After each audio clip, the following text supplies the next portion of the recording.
So this one is we already have these, so just click away, I don't care. So that should probably get rid of the vast majority of you, since you didn't really actually want to watch that. This one's a little different.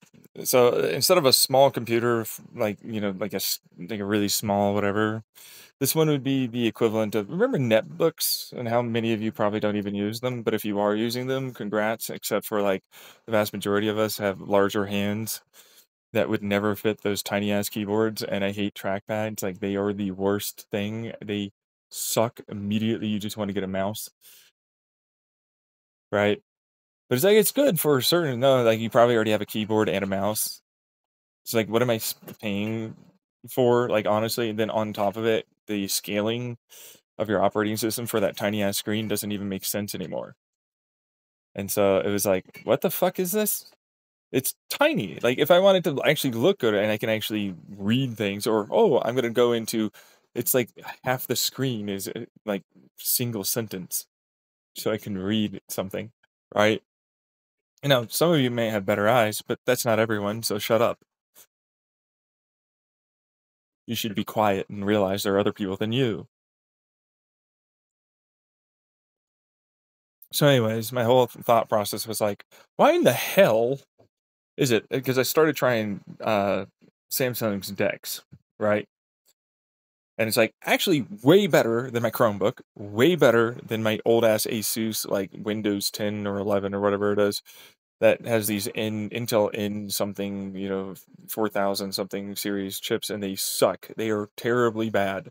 But if I want to actually use them, because they're really honestly the only computers I have, then it's like, well, I have to stick them onto this. I have this old TV. It's over 10 years old. My parents got it after they, got out of bankruptcy and needed to build up credit. And so they bought like this 4K TV that was, at the time, pretty expensive. It was in like the 700 something dollar range. For us, it was incredibly expensive, right? But for like other people, it would have been like, that's not that bad for a TV. But it was like literally 10 years ago.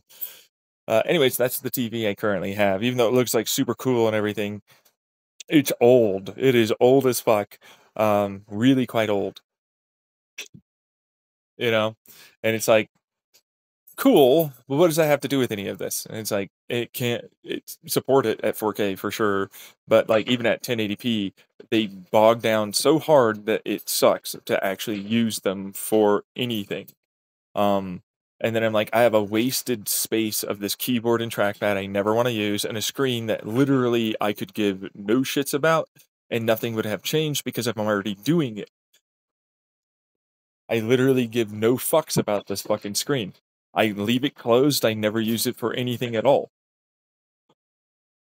I only use it for calculations. And this is just putting around, meaning getting emails, fucking around on YouTube, kind of shit like that. Because I can't at all possibly try and edit or do anything on these things because it takes way too long and it just doesn't have the power. So it's like, this sucks. All the fucking ways. It sucks. Like, there's nothing. Like, why did I pay for this screen? Why did I pay for this keyboard? Why did I pay for this trackpad? Why did I pay for this? Like, at that point, I would have rather have just gotten a chassis that would have actively cooled it, a better fucking CPU, and then it's like, well, I just get like a fucking small, medium, or large mouse. That's wireless. That's kind of like a Logitech or whatever, and then get this full, like this sliding, kind of like laser keycap keyboard. It pops upwards and it slides over, and then it's like this little thing, right? And it's wireless. It's like, I'd rather do that in all aspects, in every way. And then it was like, well, I just get a fucking projector. Like, for real. Like, I'd rather just get a small little fucking projector into the chassis. Why would I do that? We already have these tiny little lenses that we use all the time on our fucking phones that are really good for what they are, and they're cheap as fuck. And I'm like, I only need 9 of these like red, green, blue, like little fiber optic laser things. Right? And it's like, where are you going with this? And it's like, wait. Then we have this laser diffuser diffractor kind of lens, which are really pretty cheap now. Right? And it's like, I can get a basic bitch LED. Right? That's a white light LED. That has a particular frequency. Right? And then it's like, if I pulse the lasers the right way, red, green, blue, and then that interferes and it curves them. Instead of needing a mirror, I can go into with the white light behind it into a constructive and destructive interference of certain light, and then I can skate it like an old tube TV with the lens that's there based upon constructive interferences and a little bit of electromagnetism, right? But I don't need it to be very strong, and I don't really want to use a lot of electromagnetism. So I was like, all right, I'll just get an old LCD, monitor, kind of like a really tiny thing. I only need it to be really small and quite dense, but like not that dense, like for what it's worth, because I just need it to block off, light. So I get higher contrast ratios. That's all it's going to be. It's a higher contrast ratio. And then because I can position it from where the diffuser, that light is, then that means I can cool the whole thing too. But that also allows for me to run like electromagnetic coils there and use that as its own way of like, because I can also move the fiber optics further back or further forwards on an individual point, and then I can use the lens itself as a way to like, focus it onto a surface, right? Which it's like all of that already gets you a really good throw and really high refresh rate and all of that, because then you have 9, each one, and that's a scan along with the LCD. But the LCD would be the thing that gives you your picture, right? It's like no, it's actually doing it because of the laser light, because that's how photon beam old tube TVs worked, except it's doing it better, right? But it's like, yeah, but see, the reason why I have the LCD screen is not just because I want to block out that white light, that it can constructively interfere and increase brightness, right? And be able to diffuse it more naturally, so that way it throws much easier, much more clearly, right? Because I can also make that as a sharp kind of lens. And so remember that diffuser lens that creates a type of like, if I have one single LCD, but it's a thicker one, and I use multiple areas with inside of it, that becomes a Lorentz lens, as it will reflect in there or bend around and curve around. And that allows for me to use that as a uh, proper lens for the throw lens. So it readjusts that lens for the lens that's there to focus it onto any given surface very efficiently and very effectively, right? Because that lens, while they're much cheaper now, back then, 30 years ago, they were incredibly expensive, right? Now they're a lot less expensive, right? But they're not as good as what we have now. And as a result, it's like, well, a little bit of tweaking here for that diffusal, a little bit of tweaking for that LCD allows me to get like this different type of lens that I just saw this actually. I wonder if I could use it. They created this metamaterial that's a one-way glass. Actually, like you can see in, but nothing can from inside of that can actually see out. And they were talking about how they can use it for like windows or something, but you're gonna have to layer that a whole bunch of different ways to effectively have reflectivity of light, but then it doesn't go out one way. It only comes in the one way, right? So but it's like it kind of defeats the purpose. You know what I mean? Because like, oh, light comes in, but you can't see out of your window. You know what I mean? Like when I was reading the article, I'm like, I'm not sure if you know this, but like that doesn't actually work or make sense. Like, oh, you can see, anything that's coming in, but you can't. You know what I mean? Right? Ever. So it's like it's a weird. It's like a valve. It's like things can come in that way, but they can't go back the other way, right? And it's like that's really useful on the other side, except like anyways, it'll still work for that, for what it's worth. Like, I guess I'm just not thinking about it right, because it's like if it's a window or light's coming in on one side, but the other side, but it's like, see, that's the thing. Light only passes from that one side, and then it just can't reflect back, which is the very difference that I think people aren't really maybe getting. It's like a perfect mirror, except it's on that one side, and then the other side, like you can show you can put light in, right? So I think it's like this weird kind of catch-22 where like people aren't maybe thinking about it right, or at least the way they described it on the science article, where it's like if you'd be able to see that there's light there, right? Like let's say it was the sun, right? But it like you know what I mean? Like you wouldn't technically be able to, I guess, see anything other than the reflected light back at you. It's kind of an odd concept to me. Maybe it's just like not being described properly. Because if it's just light comes in, but on that other side instead, like the other side of the window, but it's like, wait, how does that? Yeah, how does that work? Right? It's like no, that would still be the reflective side. One side's always the reflective side. It's like, right? No, but the light's going towards the reflective side, so it's coming in on one side, right? And like that means that you can see light. Wait, what? Right? Like it's like that. What? Huh? Brain's kind of going the confusey areas here, you know what I mean? But in reality, it's just like, no, no, it is like you could see, but it's reflecting light on that other side. Yeah, but it won't reflect the light back outward. So nothing on that side, it'll just be black on that side. But on this side, you'll be able to see through it. And it's like, bingo. But you didn't describe it that way on the article. And so it's like, you're not going to maybe pick it up really quickly. You know what I mean? And instead, it's like, that doesn't really make much sense. It's like I see a mirror and it reflects light back, right? And it's like, right, right, right, right. Well, imagine the mirror was just completely black on one side, and then the other side, it was like a window. You know what I mean? Right? Because it's like it's able to reflect. Reflect equal mirror. Mirror immediately go, what? Right? In your mind. But like that's not actually how that works. It's opposite of that. It's black on one side, and the other side you just see through it. That's what that is. And it'll still reflect light on that side, which will be a bit weird for what it's worth, because you'd basically see yourself probably on that window while also being able to see through it. Which is the reason why I'm like in cars and stuff, this probably wouldn't be what you might want. You, you know what I mean? You'd be able to layer it maybe. But for me, it's like, oh, that would be amazing.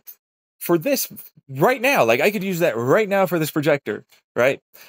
But on the other side, it's like, yeah, but I'm not going to do that. Like honestly speaking, like because it's not really in mass, and it's going to be whatever expense there is and all that, and I need it to be cheap. So it's like, oh, but I know the concept, right? It's the laser thing, right? Like, well, hey, if I manage to do, and then and I just have to reflect it a little bit, and bingo, that's it. It's bingo, that's it. Like all it is like just a little bit of reflectivity in some of that area, and then that white light gets reflected towards constructive interference models. But that's the diffuser area, right? Like it's a little bit of 3M tape, effectively. It's a smidgen of 3M tape in these little areas, or to put it bluntly, it's a little bit of that tape and then the LCD itself and the like little diffuser lens stuff is like the little fiber optics, which means you really technically only need really small lasers, like really low watt. We're talking super small, low watt lasers with a decently high luminance, brightness, white light that has the reflectivity like we use for LCDs, right? But it's like we only need a little bit of that tape around to make sure it all comes together to that area and reflects back in. And then the LCD only needs like a little bit of reflectivity in certain areas. And shockingly, we do actually have a way of electromagnetically doing that, right? Which I forgot what that is, but it's like that's like opaqueness, but then they changed it to um, with the right crystals, it's reflective opaqueness. So it's like opaque, but it reflects, right? And it's like that's perfect for LCDs, right? And if we're gonna layer it, let's say it was 3 layers, right? Then it's like, oh, that's literally and it's super cheap. They're really small, tiny things that are super cheap that can throw an amazingly high picture quality, high density pixel rate, like old scanline TVs, except there's 9 there, so that means it turns into you know 3 chunks, in 3 rows that then go down together, right? But that also means you can dynamically with the you'd have to run like a driver, talking software. So like that driver to run that projector would talk to your driver of your graphics card, right? And then it would go like just scan for these individual ones, which would probably help out the performance anyways, for what it's worth. But like for what it's worth, you could emulate older games, which would be amazing, I'm sure. But for me, it's just not what it's about. It's about the fact that it's all in one package, super cheap, I don't have to spend like the $500, $1,000 for a basic bitch computer that has like all the components I actually want. Because like a laser keycap is effectively injection molding keycap with like a little bit of a sort of a membrane. You know what I mean? It's like it's really super cheap, and they can be really quite small now, and they'll click still, and they'll feel good and nice. Same thing for like Logitech mice, right? It's like, well, they're pretty good now, but like you can shrink that and then injection mold plastic, and considering their components and there's instead of their software, it'd be their components, and then you just write a software for that, which they're pretty good now. So as a result, it's like, oh yeah, you could absolutely do this really pretty easily, right? And you can make it cheap. Like if I'm gonna spend like 150, $200, whatever it was for a Chromebook, this is I didn't, my mother did, and I didn't ask her for it. She just showed up with a fucking thing, and I was like, thanks. You know what I mean? I was like, thanks. Uh, it's so fucking unbelievable. Like my phone is faster, like for what it's worth. And I know I don't want to sound ungrateful.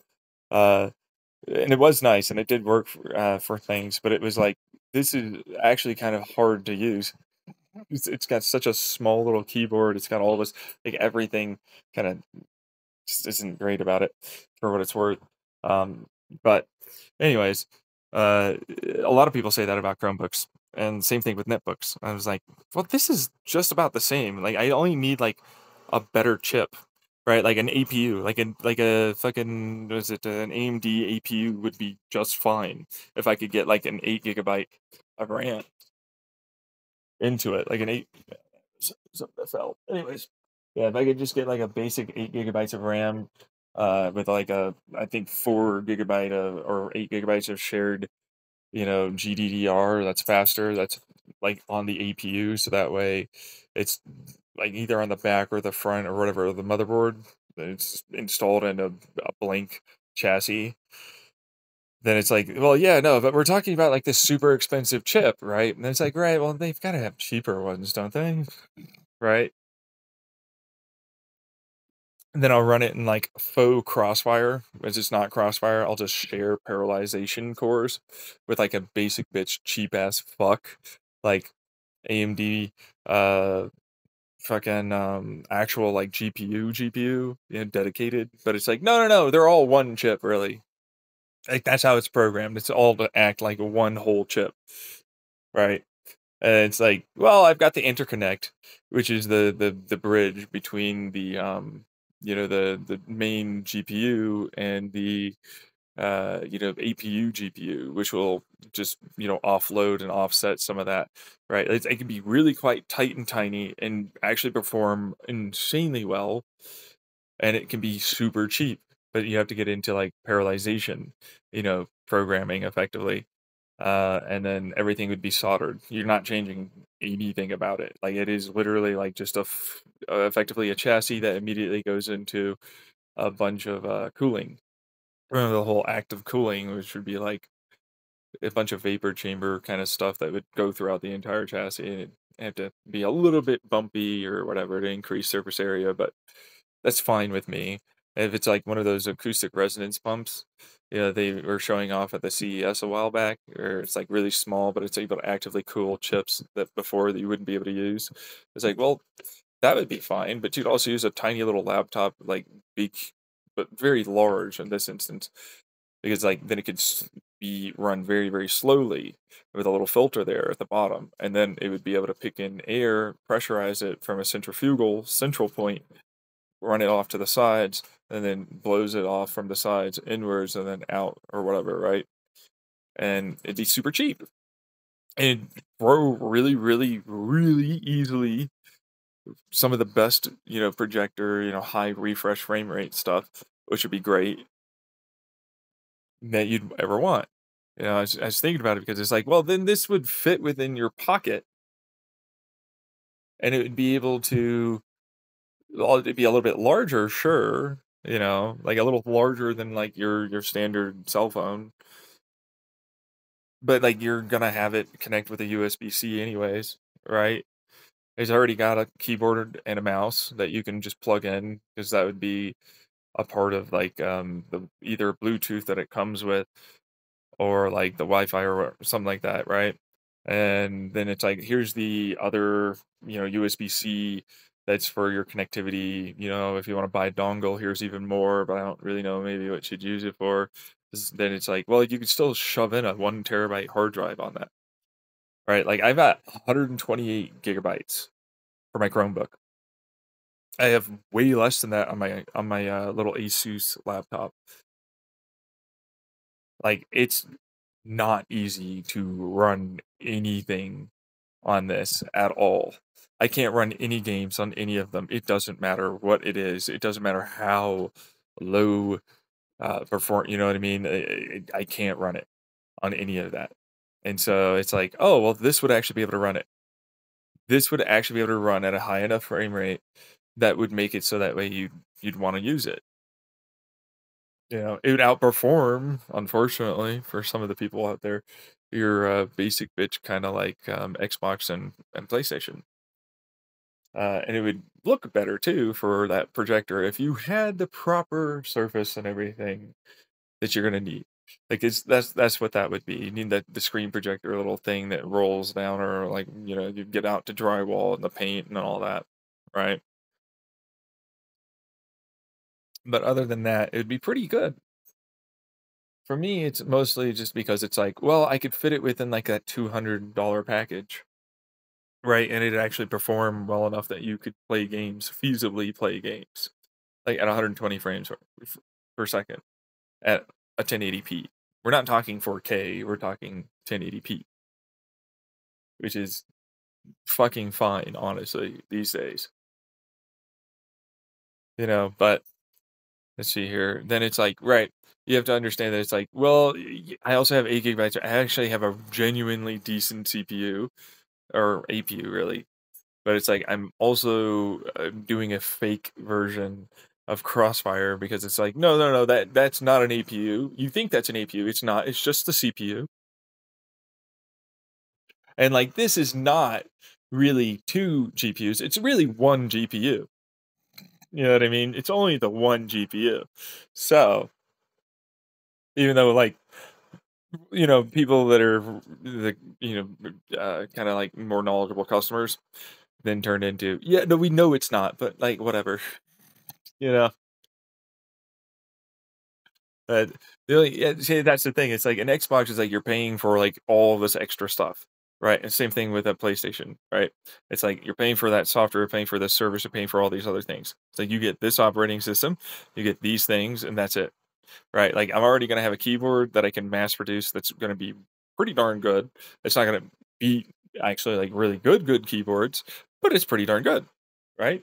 Same thing for the mouse. It's not gonna beat really good mice, but it's still pretty darn good. It's got a forward and backward button, it's got, like, a scroll wheel. It's good enough, honestly, right? And then it's like, "Alright, yeah, okay," and I got a projector. 1080p, you can throw it for about, like, 6 feet, maybe 12 feet, or whatever it is, right? Because we're talking like little tiny, lenses, right? But it's done in such a way that it's super cheap to do. Like you can in mass that super fast and have it be very high quality and still be able to be adjusted so that way it looks good, or well, as good as you can kind of make it, right? And then it's like, right, it's really the APU and GPU. And it's like, yeah, well, the APU, yeah, I know, right? Yeah. So like, well, if we're talking about buying it in mass, then like that immediately jumps up what you can ultimately put into it because you can get better stuff. But like, I don't know, man. Like, I'd rather just like get something decent, you know. But the problem is, it's like, yeah, it's pretty expensive for what it's worth. Yeah, because if you buy like the big boy, I think 8000 series Ryzen APU, that's like what, 300 something dollars. Like immediately just tanks the whole idea, right? So it's like, eh, I don't know, and it has to be able to play at least you know like a Battlefield 2042 at 120 frames per second on medium and or low settings at 1080p. because I'll play that game at fucking low settings to medium settings at 120 frames per I will absolutely do that. I can do that all damn day. And in fact, it's finally powerful enough for me to like, oh, I could probably stream maybe, or I could maybe even use it for like any kind of content creation because that's so ubiquitous now. Everybody's doing content creation. So like you need to be able to bring that power. You have got to bring the power to do it, right? And so it's like if you're not doing it, then you're not getting anywhere, right? So like, you have to get at least an 8 thread or maybe a 12 thread, right? You have got to get like a decent APU that's going to have that. Got to have at least something that combined with that would be able to get you to that 120 frame from low to medium, settings at 1080p, which is like they absolutely have those, in terms of size, or like actual like power chip, like ability for flops of whatever kind it is, right? And it's just soldering. And since it's soldering, it's like nothing's going to be allowed to like come off of it, right? So it's like you're stuck with what that is, right? Like the thing you can upgrade is storage. Like your M.2 drive. That's all you can do. Because like that's you know fast enough. Like it's actually more expensive at that damn point to even make it turn from like the little tiny PCB that it is into like one of your own that you solder onto it. Because if you're talking about like Intel, which they have the Arc, or if you're talking about AMD, then you have like their I guess it's not Ryzen. I forgot what it is. Radeon, right? Thank you. And then it's also like same thing, kind of like with the Grace, CPU, that Nvidia is currently doing. Like they wanted to like be able to brute force through some of the who they have like ARM or something. I forget who bought it, but if they have something like that, then it's like, oh yeah, then they can absolutely brute force like their own tiny little form factor. Like this could be a new race, effectively, of just tiny little form factor, hardcore, tiny. We're talking tiny. They're not big. We're not talking like we're talking notebook size to like fits in your pocket size, right? Like it could be done. So, and the only reason why I was thinking about it is because like back in the day, before 4chan became known as the 4chan it is today, they used to have a whole cliquey community about like these tiny little itty bitty computers that eventually came out and turned into the Raspberry Pis and Adrenos and so on. And I was thinking about it because I was using the Samsung Dex mode. It's faster, more responsive than my Chromebook and my Windows little laptop netbook thing, and I prefer using it, even though it's a bit of a faff. It's honestly a bit of an annoying faff. Like for what it's worth, it is. But it's really just because it's like I have to connect it to a dongle that does everything, and I have to have it close to the TV, and then I also still have to have like all the rest of it, and so it's still faster, it's still better. I can actually now play games, which is like way better in all aspects. Like, I can actually play video games. You know what I mean? Like just straight up better now, right? So I was thinking about it because it's not just doable, but it's also, well, fuck the battery. I don't need the battery. I don't want it to be on. I don't want a battery. I don't need a battery. Get rid of the battery. That's extra space. I now have the ability to like if I can make it a little chunkier, right? Solder things, get a short throw, which is kind of more of a long throw projector, but it's really pretty tiny. But it's one of those things. Projectors have like a bunch of. I'm not well versed in the projector world, but for what it's worth, like this is essentially like a really high end projector, but like on a small scale. Except it's also super cheap because of how small it is, and also like how powerful these little LED, laser, light, fiber optic light, lasers are, along with little tiny LCDs, like they've gotten to this point now with, and then same thing for like the little really cheap, like, liquid crystals that are, able to be reflective. 3M tape is, like, in almost every one of these phones that are LCDs now, right? And so it means really, really, really small amounts of cost, and you can get a pretty damn good actual clear image that would rival a large amount of other, TVs. Now, it's not the same, it's not gonna be as good for some things, you know what I mean? Like, if you're willing to pay for that, right? But it's like, this is actually really gonna be really, really good, really powerful, but, it's the 250. It's like, I don't want it to be 250. It's like, I do. Like, honestly, if it's not, like, between 100 and $250, I don't really wanna buy it. It's like, it's supposed to replace that. That's what it's supposed to do. It's supposed to replace that. Like, now you have this little tiny thing that you can carry around and you can immediately just use anywhere practically, and it will do basically everything you need it to. Now, like, the tiny little, ones are, gonna be either cheaper or more expensive depending on what you buy with it. That's what that would be. Right. Like, video games are what they are. Um, you know, like 1080p is small now as a screen, like, right? So, there's that. And then while the technology is there for this really good projector, right? So that you don't have to worry about that. And then same thing with the wireless keyboard and mouse, which great, you don't have to worry about that. Because it's finally, like, actually there, you know what I mean? Like, it's finally actually there, and then I can actively cool it with a USB-C, which is great because it's finally there, yeah, it's like, I don't need a barrel connector, I don't need all this, right? I can literally just get, like, a basic tiny little, like, oh, I'll get, like, a battery bank or whatever. I'll just plug it in, right? Like, I could actually do that, yeah. Right?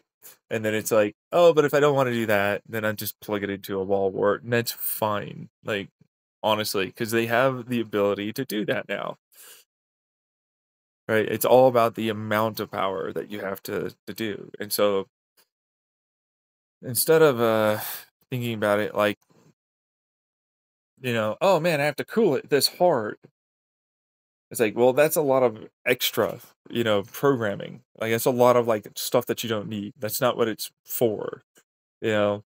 It's like, really good at this, whatever that is, and it's gonna know that it's doing that. It can't really have a lot of background programming going on or extraneous programs, right? So, I think a better way to put this would be the chips that we think aren't there nowadays are absolutely there now. They could do this. That's the better part of this whole kind of thing. It's like, if you want to bring it into a netbook size capacity, right, then it's already immediately there, right? It's like, then the moment you want to put it into the size of something that'll fit in your pocket, which is still going to be kind of like a chunkier netbook, it's going to be thicker, it'll be a little longer, right? Instead of like the size of your phone, which is what you probably were thinking, right? It's like, it's still there, right? You do have to layer it though to be able to make that work, but still it's there. Right, like, that's 2 PCBs, one stacked on top of each other, and it sucks in from the sides, and then it, blows off outwards or whatever, right? Whatever it is, however you wanna cool it, basically, because you either do the bottom and then it goes through, or you can do it from the sides into the center.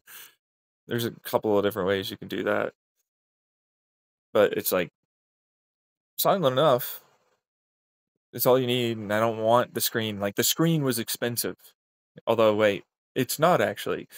Right? Like, because you got to the point where you're selling a bunch of them, right? And it's like, well, same thing. Like, this is a tiny little fucking projector. Like, these are really small. You can absolutely make these ubiquitously cheap as fuck, and they'll outperform a lot of these lower quality monitors and TVs that we have. They'll outperform them easily, right? And it's really about the APU and GPU combo. Like, well, this is the top of the line, all this stuff, and it's like, you don't really need to do that. You know, what are you doing over there? Like, you're going for top of the line flagship stuff. Like, you don't need to do that. You can just combine smaller things, right? That will work for this. Because that's all you have to do. You just have to program it to do that. Like it's one chip. That's why like supercomputers are really good. They're really good at parallelization technologies, right? Like there's this old, not old, but it's actually fairly old now. But recently, Raspberry Pi that is came out with like open source software to string together multiple Raspberry Pis to turn it into kind of like a super Raspberry Pi. Like it's like a supercomputer, right? And it's like basically that's what you're going to be doing with this. This is what you'd be doing for what it's worth. But it's like all on one board, or at the very least, you split it, you know, right? And for all intents and purposes, there's no way to, unless you really know what you do with programming, to split that. Like they are as one CPU. You'll call it as a one CPU or one GPU kind of thing. But that means that you can reduce the overhead costs. We're talking like in the 50, maybe $75 range for like the APU, and then a GPU could be another 50 to maxed out maybe 100, right? And then like everything else for the chassis and so on, because you're going to expect to buy like sell a decent amount of these, right? Uh, you can drop the cost, and you can eventually get that to being something that's maybe even better, but still lower cost, right? Because like you test that market, and then you get it to being something that now has even better chips, but also performs even better while also being the same and if not slightly lower cost, right? So, and that would be the big thing, because that's what I would prefer.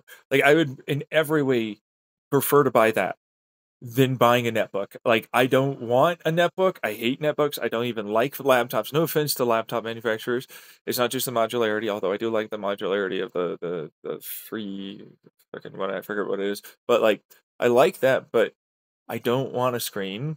I don't. I don't care about the screen. I don't care at all about the fucking keyboard. I don't want the mouse pad. I literally don't want anything other than the thing that calculates things.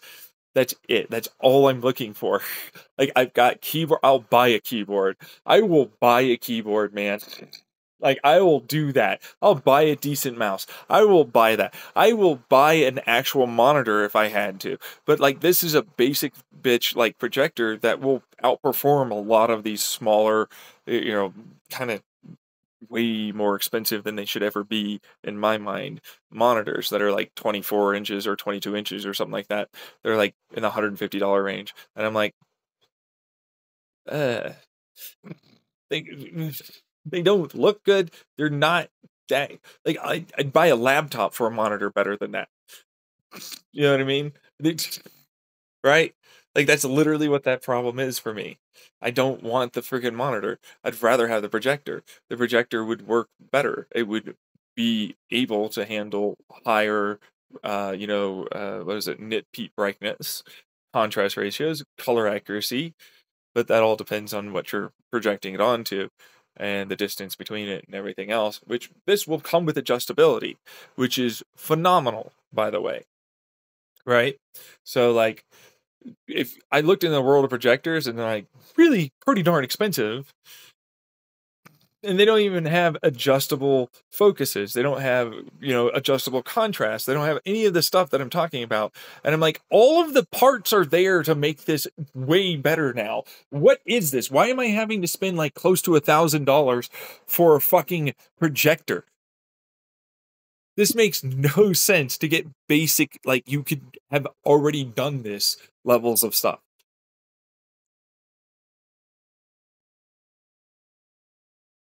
Like that kind of thing. And it's like, no, well, they're much cheaper now. They suck. They look like garbage. Like, why would you use them? Like, I looked at this guy that does projector, reviews on YouTube, and it's like they are. I mean, that was okay. I'd just get a monitor. You know what I mean? I just get a TV or a monitor that's like the same expense. Because there's like it's not just what it projects on, but like the room and everything else you have to set up for. Right? It's like this will just get rid of that. You know what I mean? Like you get it at the instead of like height, it's like this can't adjust for height, but like that's like angles and stuff, right? But that's based upon the lens and you moving like that little, fucking like little. It's like a prong. I would call it a prong. I don't know what they call it, but it's a prong. You know what I mean? It's just like just lift it up. It's as simple as that, and it'll adjust necessarily for like the width and all that for the screen stuff. That's all it needs to do. It's super easy. Like, why wouldn't I want that? Versus like this thing, which it's great for some people. I just don't want it though. I don't like it. I don't want it. It's not my kind of thing. It has a keyboard that I have trouble using. I can't even use it for like what its intended purpose is. If it's like a little tiny netbook that's only like 10 inches or like something like that. Like, what the fuck is this? This tiny little fucking keyboard? You really think that that's going to be worth it? You know what I mean? Like, this is actually difficult to do anything on, let alone like a Chromebook. Like, even if it's 17 inches, it's like, this is still a cramped little fucking keyboard, and oh, my hands are hitting the trackpad all the time. I hate this. Ah, I don't even want it. Like, the screen isn't even that good. I can't even get like actual, like, where is this idea that 60 hertz is where we stop? Like 120 hertz was always going to be the bare minimum for like any and all monitor stuff, right? Why is it at 60? I'm lucky to get 60 on things. And it's like a YouTube video, man. Like, if it's a 60 frames per second YouTube video, I'm getting 45, maybe 30, right? It's the stupidest thing. I don't like it. It sucks actually as a result of that. And it's like, I would and always just yeet that out and go, you know what? What's the price of that screen? What's the price of those keyboards and mouse, right? Like, what is that for the trackpad, right? Like, what is that? Like, what is it? Because it's already going to be that thick if it's closed all the time, anyways. So then, what is that? Like, in terms of material and everything, I'll just stick a fan on it, like a basic, you know what I mean? And then I'll just fucking get like a decently soldered together. Yes, I get it. It's soldered. Okay, fine. But still, right? As I get a basic bitch decent wall wart, it needs to fit within an envelope package that can work with that. So that would be like in the 100 watt to 250 watt range, for that, right? And it's like, that's all I need. That's all I'm ever going to need. The projector will use barely any of that for what it's worth. It's like, we're talking real low watt stuff here that is 100% able to work together and do this very efficiently and effectively. We're talking at most like 10 watts all together, the whole thing. Right. And that's a huge upgrade for a lot of people, just because it's like, well, I mean, I should spend 500 watts just to get this fuck. And I'm like, yeah, but you don't though. You don't though. Like, lasers don't work that way. They're not that bright or impressive. I'm not looking to burn things, man. I'm not looking to literally melt stuff. I could literally get the blue laser light stuff of like old Blu-ray disc drives and the whole DVD, which is red. And then I could get like fucking, what is it? That's red and blue right there. I just need to get green, which green was a different one. I forget what they used it for. Oh, right. Those are ubiquitous as fuck. Those are like 5 fucking watts, and you can just get those really cheap actually. But like, I don't need 5 watts. I don't anywhere near 5 watts. I could literally get like less wattage. I could get it at 1.5 at most, right, for each one of them. And then because I have like all of that extra that's there for the tube TV and all of that, that's like, well, I can drop it down immediately, because it's like, well, I only need like the white light to be constructively interfered with the laser light to get my red, green, blue, and then that only needs to like use the constructive interference and pulse method. So I didn't really describe this, but it's a pulse method. It's like you pulse the red a little bit slightly before the green or the blue, and then that'll allow for a different, way of uh, curving. It's not really curving. It's bending, not really bending. Anyways, it's constructively interfering light, but it also angles it off to a different direction. And if you do that the right way, in the right sequence, you basically get a tube TV that will take the diffracted, lens and then also, diffuse that and then turn it into like the lows and highs of the contrast for the LCD and then the constructive interference, but also the uh, relensing, the corrective lensing as it is for the LCD to the main lens, which means I effectively get way more out of that 10 watts than like a 500-watt person of a projector would ever get.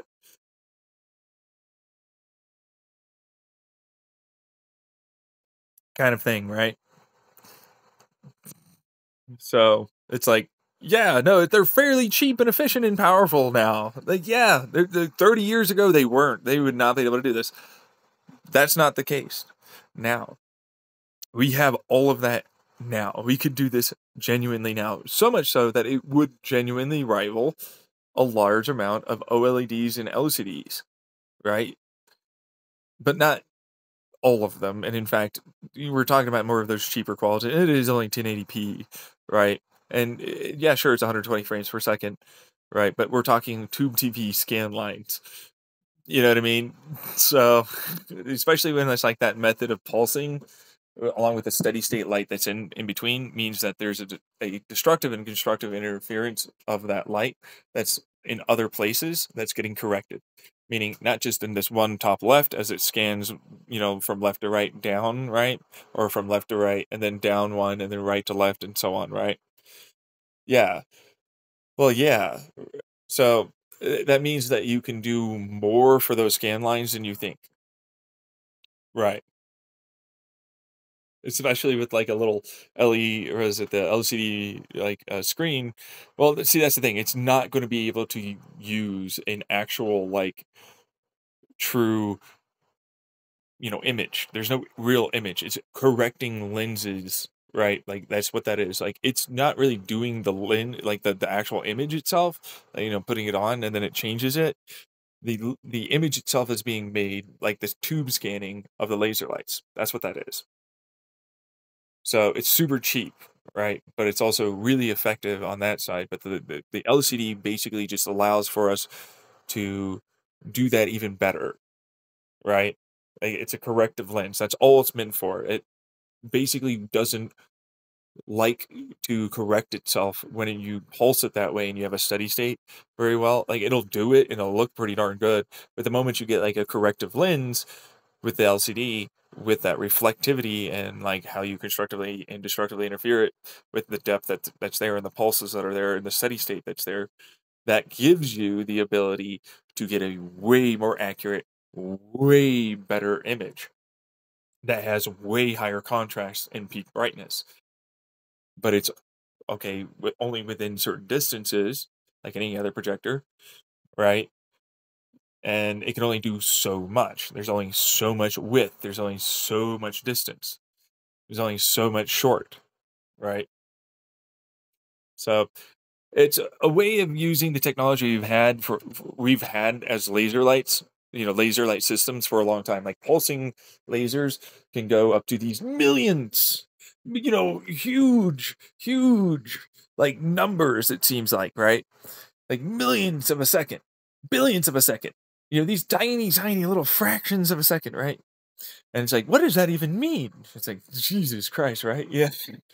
Like, we all know about the dude, Gavin and the Slomo guys, and it's like, yeah, he doesn't have a, camera that could do that for what it's worth, right? But like if he strung together all of his cameras and then operated it just the right way, which is how they get those whole trillion frames per second stuff, where like they basically make it alternate in between each other, like really close by, right? And it's like, and then they could just barely get into those million, well, not millions, but they'd be in the billions of a second. They could probably do the millions pretty easily, but like not so much for the billions, you know? And like, that's how they do that for, like, adding systems together, and this is effectively the same thing. I'm doing effectively the same thing, but, like, cheaply, and so effectively for each one of those things that are cheap that they work together with themselves to be so effective at what they do that they make a package that's so much better than anything else that's out there that it would make no sense to do anything other than this.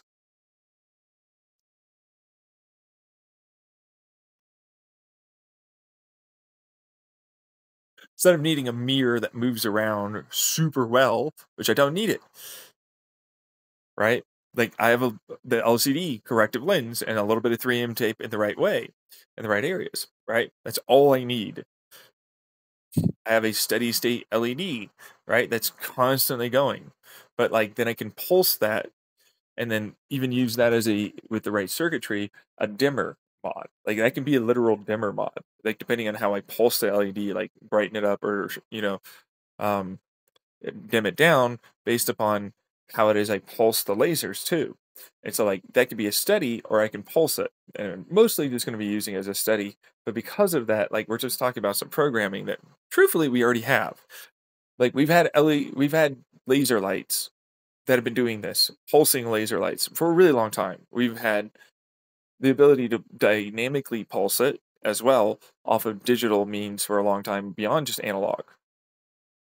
Which it's like, yeah, we can input digital and analog together on this. There's no reason why we wouldn't. I mean, you have to program it anyways. It can't be just an analog circuit. So it's like, of course you'd use. And if you know anything about like, audio gear, they have these types of things that are like the DSP, right? That dynamically change like the, way of tuning. Instead of analog tuning, then it's like we're tuning based upon a digital tune, right? And it's like same kind of thing, right? It's like the same thing basically, but for laser light. And we have only a need for these tiny, we only need technically 3 actual lasers that we can then split into 9 chunks, right? But it's like each one of those chunks is a red, green, blue, right? And it's like, well, depending on how you pulse this, right? And it's like, right, right. Well, because you have an entire screen there that you need to all come together at the right way. And like we're talking this is the LCD corrective lens, and this is the way that we pulse that constructively, right? But also the distances that are there for each one of those given fiber optics, and how we tube TV effectively, you know what I mean? Because it's a photon beam, but it's like that's how that electromagnetics, but because we have an LCD, that also makes electromagnetic fields as you have to run electricity through it, along with making the diffractor lens also a part of that which has to diffuse off of the laser light pulses. Like I already said all this, so I don't know why like you'd be like maybe questioning that. But like if you are, you probably skip forward to this point in the video and you probably should have listened earlier.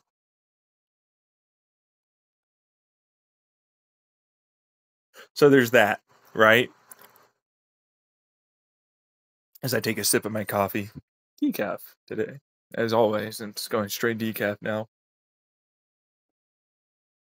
Anyways, um but yeah, so like it basically means I can tube TV and refract and diffract and lens everything into a very good, well diffused image that's pulsed. But that's all understanding how fast and the distances between each of the given fiber optics are, along with where the lasers are positioned, and how they get effectively absorbed into the fiber optics, right? Which instead of needing a mirror, I really need the right distances, and the right pulsing sequence for any of them because the lenses will do the work and the diffusing will do the work and the constructive and destructive interferences will do the work by the time they get to the final throw lens, you know. Way to put this is I know that you think you know what you're saying, that how this wouldn't work, but actually it's the opposite of what you thought. It does work that way. I don't need a mirror. I don't need the LCD to do all of the correction and give you an image at all. That's not what that is. I only need to pulse and steady state light any of the light going through, as it will both bend and correct itself into, after going through the lenses and the tube TV nature of this, to the correct light frequency, where it needs to be, when it needs to be, and reflect eventually back off of whatever its surface is to your eyes as the correct image. That's all that is. It will come out as the correct image. It will throw itself onto whatever it is. It will then reflect back into your eyes correctly. And instead of it being like, man, I have a 10-watt laser that's going to burn my eyes out, it's like, I don't really technically have a 10-watt laser. You know what I mean? Like, no, I don't at all, actually. But what I do have is a very compact, very bright, very clear image that comes out and gets thrown from the main throw lens here, which is, very cheap actually to make when they're really small because they're ubiquitous. They're kind of effectively in all of our cameras, and they can be adjusted pretty easily, like an aperture kind of thing, right? And there's some 3M tape on the inside and all that to really kind of like make sure everything's, good to go. But like that's just like one or two or maybe even the three lenses. Like you look at my Samsung S23 that I have, which is like that was, I've already discussed that. But like anyways, those lenses are cheap as fuck. You can get many of them, right? Like you don't need to get this big chonkers of a thing. So that makes it so like you can easily, very really small, throw a wonderfully good image and even protect it for a really long time, right? So that is for the lenses. Like you can put a little cap on the outside that then makes it so that way, like you don't have to worry about that getting scratched or damaged and fucking up that image. Which that's good because you don't really have to worry about that. Because like I have my own like little lens protectors on my Samsung S23, so they're really fucking pretty cheap. They're like $30, but like I only need the one, and it only needs the like, you know what I mean? Like so, this is pretty fucking cheap, and then like a little cap you need to screw on top of, right? And then like you're good to go. Like you really don't need much, right? But the reason why I wanted to talk about it is because like that projector is super tiny. Sure, it's 10 watts, but like it is the most efficient 10 watt that you'll ever use for a projector that will easily outperform pretty much any of your $1,000 projectors at 120 fucking frames per second with better, more clear detail, accurate fucking colors, and you know, brighter peak brightness and, and all the rest of that stuff, which is good, right? But it's also, this comes in your little $150 to $250 package, which really 100 is really what I want that to be because I'm in America. Like shit, come on, like really? But we have good vapor chamber stuff. We've got like the ability to make really big, because we're talking a bigger, it can be filtered to like a little slide out filter, whatever, right? For like a really big, centrifugal fan, but that's just because it makes it more efficient. Right, so it draws it in from the center, and it takes it to the outside. That gives it more pressure, makes it more efficient because you can run it at a lower speed, which then makes it have less actual sound, which is nice. But you can also do the same thing with like these little, diaphragm ones that move like that, like in the CES guy. He's talking about this little tiny thing. So you can basically get like a bigger one of those, and then effectively do the same thing. But of course, like you have to worry about resonant frequency stuff, versus like a spinning thing. It's a whole thing. It's really how you want to do it. You know what I mean? Whatever's cheapest effectively, but still performs in all the ways that you kind of need it to. Personally, I'm going to use the spinning fan one just because like the resonant frequency stuff might affect the lenses and the picture quality of the projector. So I don't want to do that. So I'll just make it spin a little bit really slow, and that's all I need to do. So there's a little bit of vapor chamber here and there. The chassis also helps get rid of some of that heat right? And then I'm good to go. It's really more about like power delivery, which power delivery, now we have the gallium something or whatever, right? Stuff that is like really cheap and efficient at doing what it does, and compact. Like instead of this big chunky PSU, I can get this tiny little thing that's now instead of like this little, square cube, I can get it to lay flat with the whole thing and then run it throughout from where the USB-C input is, right? And like that would just basically be the same thing for like this USB-C cable, right? And then like a wall wart, right? Which would be uh chunkier. It's what it is. I mean, I'm not gonna lie and be like, no, it's not a little chunky. You know, like no, it's gonna be a little chunky. Okay, it's just it's gonna be a little chunky. It's okay, man. I can't. What is this? What do you want me to say? You know what I mean? It's gonna be a little chunky. They can get up to 250 watts pretty easily, but they're not like not that chunky. You know what I mean? Right? So like they're still gonna be fairly chunky, but that's really dependent on what you want to and how you want to do it. Like for me, it's like, well, if I was willing to just kind of go into those higher, 120 volts, right?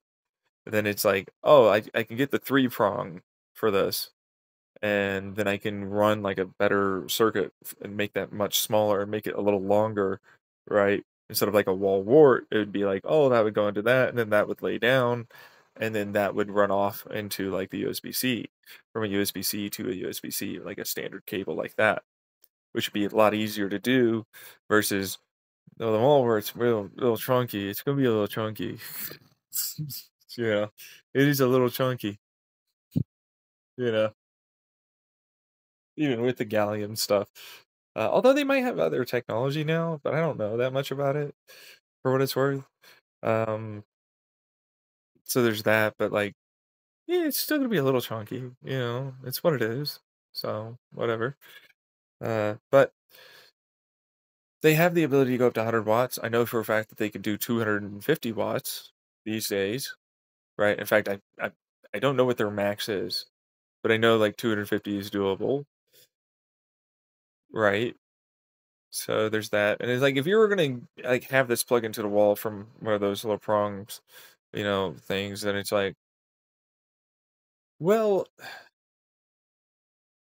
can I use that as a USB-C hub? I mean, it's a powered USB-C hub. Like, could I use that as that?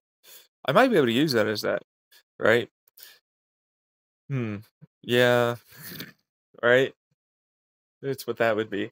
I don't know. People are like, "Oh, it's a 1 terabyte. You want a 1 terabyte?" And it's like that's gonna be really expensive. And I'm like, not that expensive. I mean, it can be a little expensive. I'm not gonna lie, but like, it doesn't have to be that expensive. But that's looking at Intel and AMD versus Samsung and some of the other ones that have come out with things in the already, right?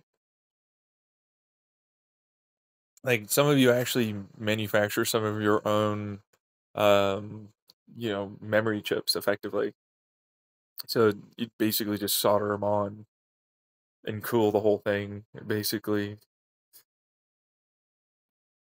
Like if like, you can provide all of these things for $150 for a Chromebook. We're talking screen, we're talking keyboard, we're talking the mouse pad and all the programming and everything else.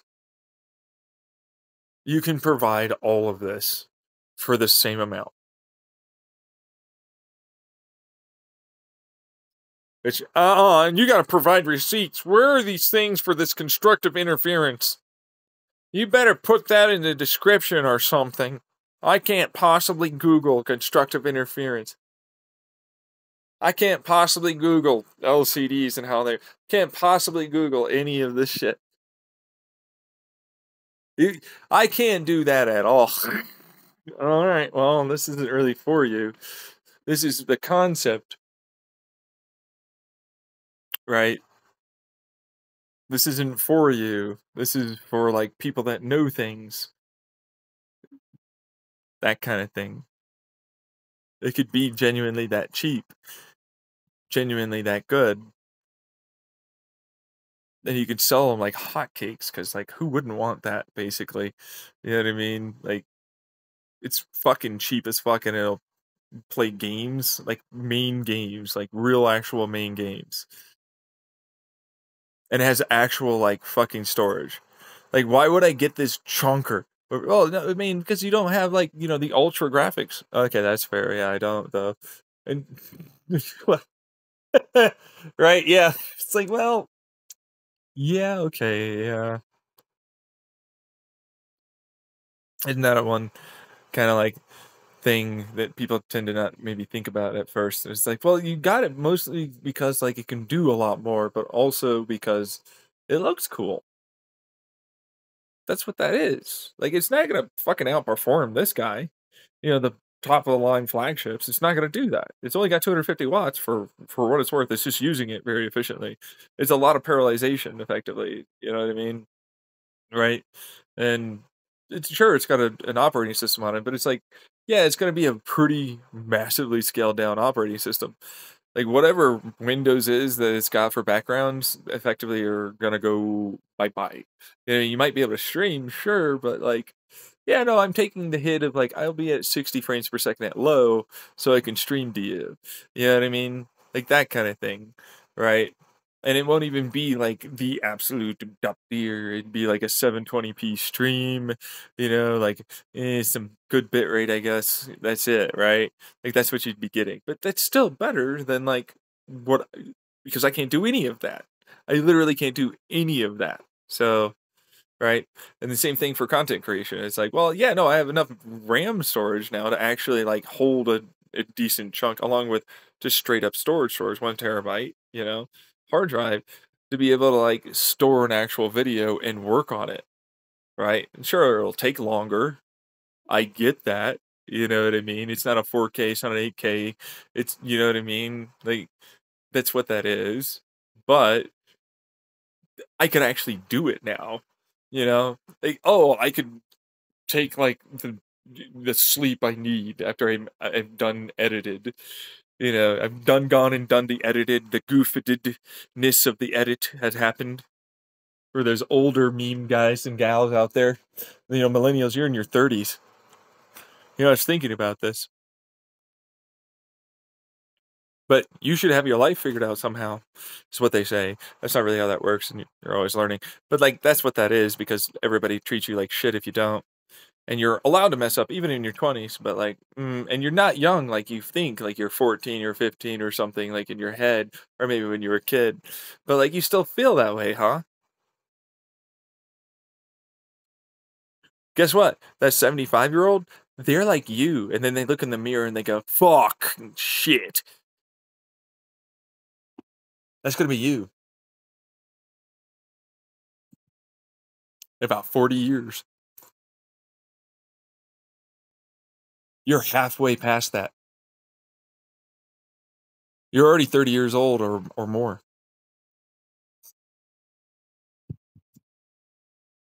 You got like to like 70, maybe 80.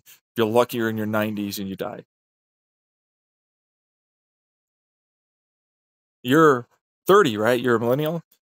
This is your midlife.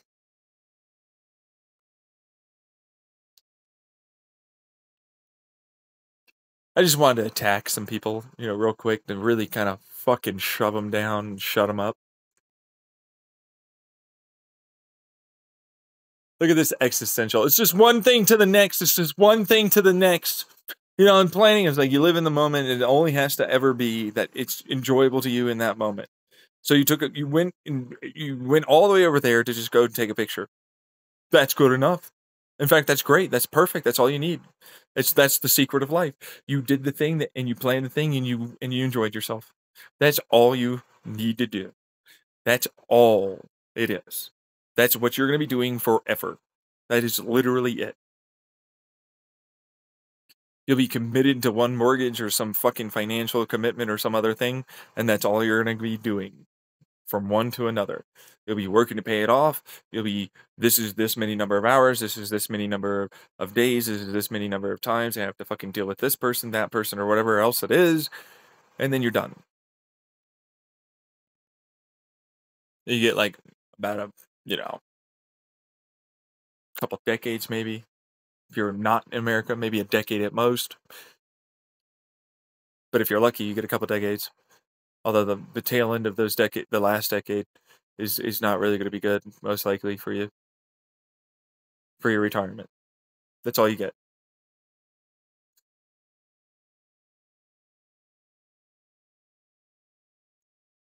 People already fucking grasp that. That's the adult secret that you got when you got older. Yeah. And so like they're now spiteful and fuck you, and I'll just fucking make any excuse to like ruin the economy or anything. And then like I'm just gonna fucking hurt you because I don't like you. And yeah, sure, your kids and my kids and everything else will get fucking worse, but it doesn't matter because you fucking suffered.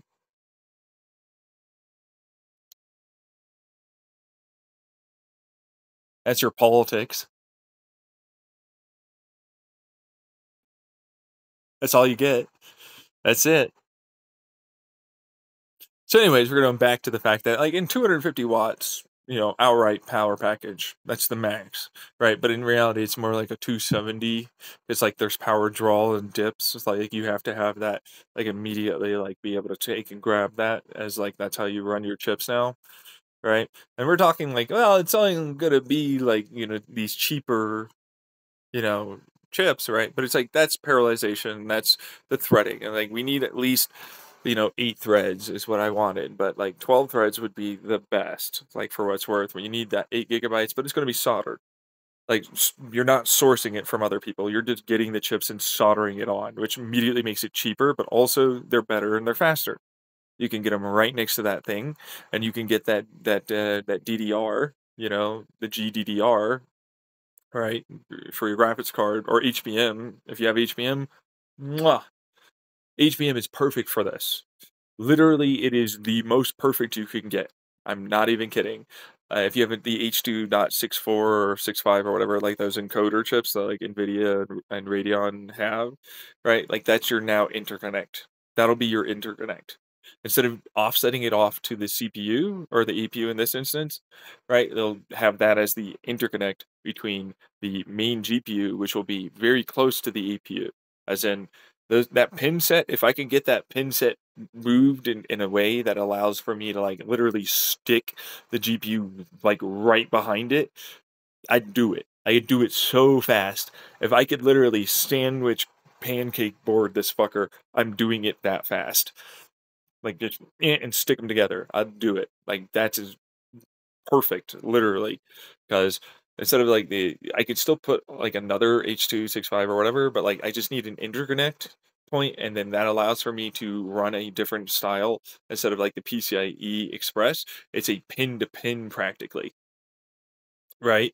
And it's like that allows for me to have a slight degree of like it's quite close. I have a lot of it goes through the interconnect. So like whatever needs to go into the interconnect allows for the parallelization, and then the throughput back out to display for the projector, right? Which means yes, while I do sacrifice timing to a degree, I am increasing bandwidth and outright parallelization and outright total performance, which is the whole point of it. Because then I have HBM, which can also share for the APU a faster cache, which allows for me to dump through better, right? Like more parallelized processes. And if I can get that 8 thread or 12 thread, right, then that rapidly increases the amount because I can also offset for that GPU load onto the CPU side, right? Which then means I can use a much smaller dedicated and the interconnect and for the EPU that's there, and then dynamically balance and load the main chip, right? The main CPU chip, APU chip, right?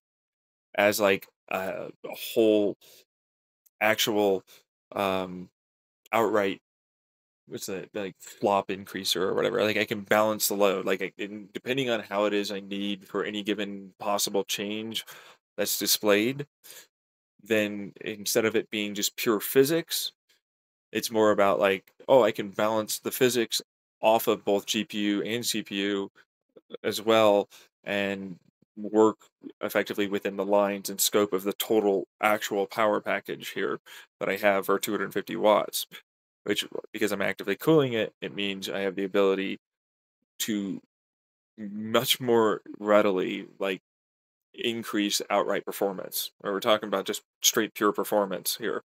But it's like the equivalent of strapping in, which is what they did with like the M chips for like Apple. They effectively just stuck them together.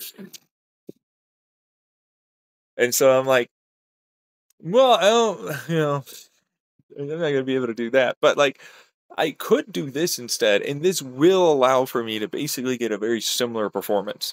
It's not the same, but it's similar, and it will perform way better than if I didn't do it. Right. So if I wanted to use the GDDR5 with like one HBM, like a really fast HBM between the interconnect as like a store cache kind of area, and then like regular just GDDR fast style off to the side. It's a little bit further away, but like, that's for other assets that you need to get a little bit later. And then it can still share off the CPU and the GPU and the APU, well, APU, but like the graphics processing unit on the APU versus like, right, and the CPU, right, off of that. Like all of them can share, right? So like, yes, no, I do have an actual dedicated 8 real DDR for the CPU side of the EPU, but like I also have like just straight faster for when I'm gaming or when I'm doing something of a heavier processing needs to go really fast load. I can use those two things. And like Intel can absolutely do that, but so can AMD. And Nvidia could too, along with IBM getting involved, for that like Qualcomm, ARM, stuff like that. And so like I would be thrilled if I could see it like come out. Like honestly. Just because it's actually able to do that and be that cheap within that power package. But that's like the litany test. It's the Battlefield 2042 low to medium settings, really medium settings for that 1080p, but of course it'll dip right below the 120 frames per second, right? Like probably in the 90, right? But it's like if it's on low, it'll stay steady at 120 frames per second at 1080p resolution, right? Which I would prefer that personally. I'm going to play it at the 120, right? On the low settings. I'm going to do that. Like I know me, right? And it'll all be able to fit in your, pocket, sure, but also it's not really meant for that. It's more like an actual laptop, netbook laptop thing, you know. But you could do it, but that'd be a different like version. Yeah, I just get like an actual laptop and just like stick this together that way, and I do that fast. But that's because it's like Chromebook is a like 15, 17-inch display, right? And it's like it's a tiny little fucking thing. It's I don't need a battery. I don't need fuck the battery. Who cares about the battery? I'd rather directly power it. So it's like screw that battery, screw that noise of the screen, screw all the extra like all this other stuff. It immediately frees up a lot of that money and a lot of that power because you can pour that money into that power, right? And so like the moment you got that, it's like, yeah, sure, I have a keyboard and a mouse, but like they're not bad. They're just not like top of the line stuff, right? We're talking laser keycaps that are still really decently clicky and they got good all that stuff, but they're fast. That's what I want, right? Instead of like a membrane, it doesn't quite feel right, right? And I have a mouse, so it's a low, like the large, medium, and small, right? But it's like, yeah, but it what it does best is that it's always going to be reliable in terms of its connectivity, and it'll be fast enough, more than good enough, right? For like its millisecond response time, it still have a high polling rate, right? So more than good enough for me. Just needs to be ergonomic enough, right? And it just needs a forward and back button. Simple, right? So for me, it's like I could get it all within that $250 package.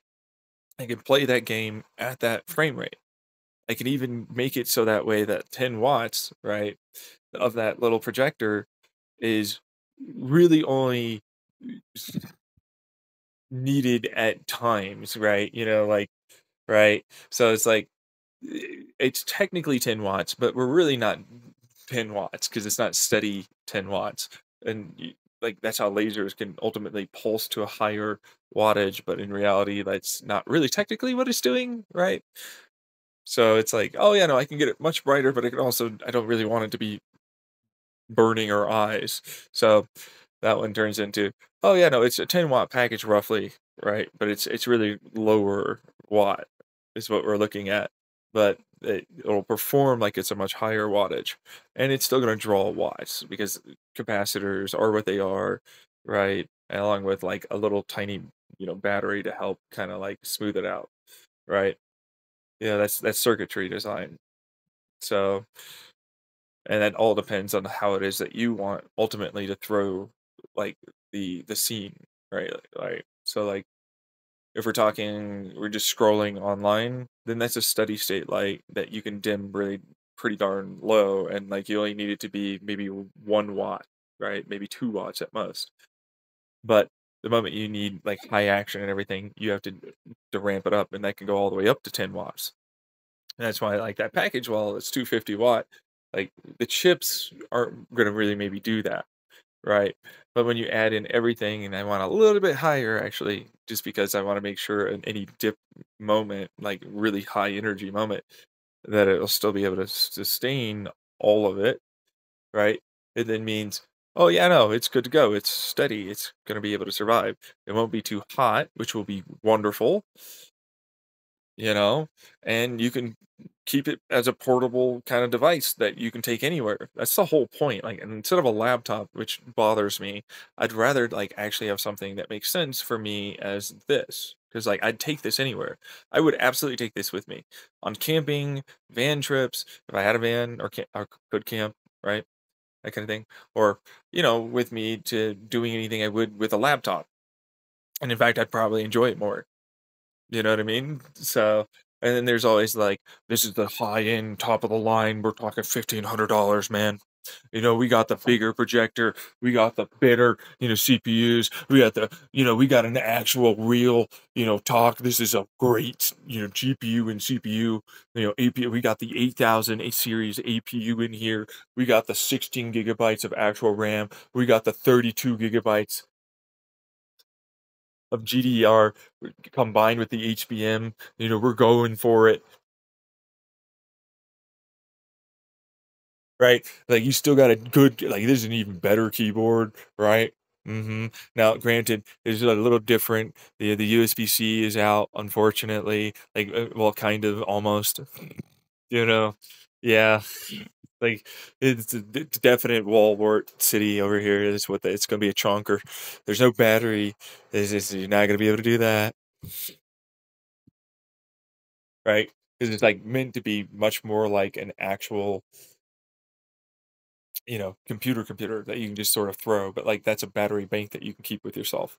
That's like the low watt stuff, right? It's like, oh yeah, no, I'm not really here to like try and pretend I'm gonna fucking game at 120 frames per second. You know what I mean? Like, yeah, it's not gonna happen, right? So, yeah, like on like an airplane or something, right? Like it's just not gonna happen. But that being said, you could theoretically do it because you could just plug it into the plane, right? And that you could use that, right? And then it's like, oh, I have my tiny little, little screen that has like the little, privacy, sides, right, to it. And then it's like, oh, yeah, you don't know what I'm doing? It's like, stop looking at porn. Now I'm gaming, you bastard. You fucker. I wanted to see porn. This fucker. You didn't see like the fucking earbuds and then the like, rapid clicking and everything. As like perhaps maybe I'm playing a game. You didn't see, that. Okay, all right.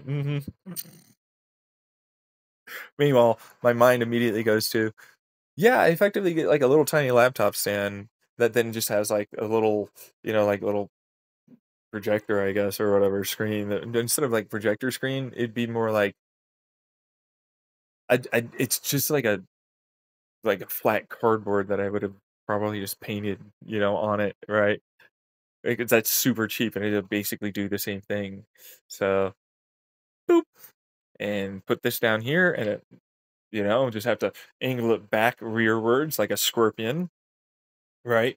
And then like prop it up, on like a little stand or something for the cardboard, and then like put the little cardboard sides for the privacy screen. And it's like I've got my lap and I've got like the little book or something, for like my mouse pad. Yeah, I can go for it. That's a really short throw though. Yeah. Yeah. No, I mean, well that would well, yeah. No. To be really brutally direct about that, it's like it could still do a short throw. It's just not gonna look as good. Like you'd have to get like an extra lens for that. Yeah. Like you'd have to like stick on a lens for that specific thing to be able to be better at widening that beam. That's what that would be. And of course it'd be a little dimmer as a result of an extra lens. So that's what that would be. Yeah. But otherwise it's like if you don't want to do that, that's why it's like I'm angling it rearwards so I can, you know, do the scorpion throw, get a little bit more distance and a little bit more clarity, right? But it's always the battery thing. Like a lot of people don't like the idea of like, well, if I have a laptop or a netbook, why do I have a battery?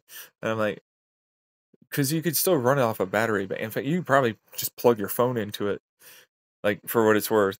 You'd be able to do that. Like you could stick on a wireless charger and then plug your phone into it, like a little short, like USB to USB-C, USB-C to USB-C, and then like that would basically double charge if you could do it, and like it would last for a while. And you can always use like the, parallelization, programming onto your phone where you can use hardware acceleration from your phone, which would be something else, I gotta say. Because like at that point, it's like, yeah, no, I could absolutely do at that point, like a 120 frames per second at that medium settings, like constantly. But there is a delay. That's what that would be, So right, you have to work within the constraints of physics here, you know? So, still though, you could do it. I'm not sure how much more it would really give you though, just because like, it'd have to work with, like, an app or something that would have to run with that. Yeah. But anyways, I'd move off of that instead of just be like, "Well, it's really not it's it's not really for that." Right? Like, you wanted to have, like, a camping trip, you'd have, like, a battery bank or whatever, and then you just run off of that, right? And then same thing for like, projector. Like the projector then means like oh the side of your whatever camping tent or something. Like that's your screen or something like that. Right. And that's a lot easier to do. Because then you just need like little IEMs or something and you can enjoy yourself. Right. Audio splitters are so nice though. Like real talk though. I'm a big fan of audio splitters. They don't do like they're not ubiquitous, so like you have to buy them. But like otherwise, they're really nice in the sense that it means that you can split your audio to multiple people at once. And if you know what you're doing, you know how to amplify that, then like everybody hears the same thing, right? And I love that. And it used to be like it's just this real, niche kind of product for, content creators that needed to stream, split their audio, but they could still hear. And then now they're like a little bit more mainstream. They're just hard to find. So it kind of sucks on that end. But otherwise, it's like, well, we do have these really good, decent, like, tinier style little speakers, like for what it's worth. Uh, they're not like they were back in the past where they just kind of sucked. Like they've gotten further along with tinier little speakers, but um I'm not a big fan of that.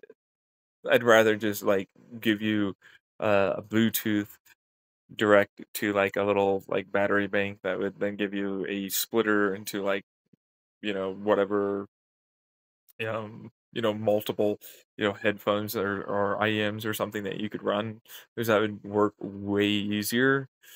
But then, of course, everybody has to wear IEMs and everything, so you probably don't want to do that. It's the speaker thing, it's always what it is. For a personal little thing, it's perfect. But for like a little, ampli or like a theater setup, right? It's like, yeah, I would just get like a decent actual like speaker, and then probably just 3D print, or get some cardboard, some paint, and some aluminum foil or whatever.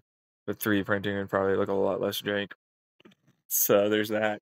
But like that allows for you to separate it, and reflect it back. So like a good way to put that is it's angled at you, and then instead of it reflects off to another direction, it's only going to reflect towards you, and it creates a horn effect into your area. And then you just need to make sure like you have something behind you, so that way that at the right distance of that reflectivity, they're able to use like the basic room correction autocorrect methods from like these speaker sound bars that they have now for like detecting whatever it is, right? And then they're able to like more focus it to where you are. But because I'm hard of hearing, it turns into it's a little bit more difficult for me to hear things. So there's unfortunately that. But that's not really what that's about. That's a whole other thing that has nothing to do with this computer. That's an entirely different thing. So instead, this would be like, I can game wherever, or I could just play whatever I want to. Like, I was gonna connect it most likely to something anyways, for what it was worth. Like, if I'm gonna do, like, I'm just writing up a report or something, it's like, do I really want to do that while I'm sitting out and on this bench, bro? Yeah, fucking hell, right? Versus like, oh, I could just get like this little cardboard piece and a little stand, right? And it's like, oh, well, I'm on the park, picnic table or whatever, right? And it's like, well, I could do that. It, it'll work well enough, right? So, and it'll work off of like a little battery bank, like those to recharge your phone stuff for that, right?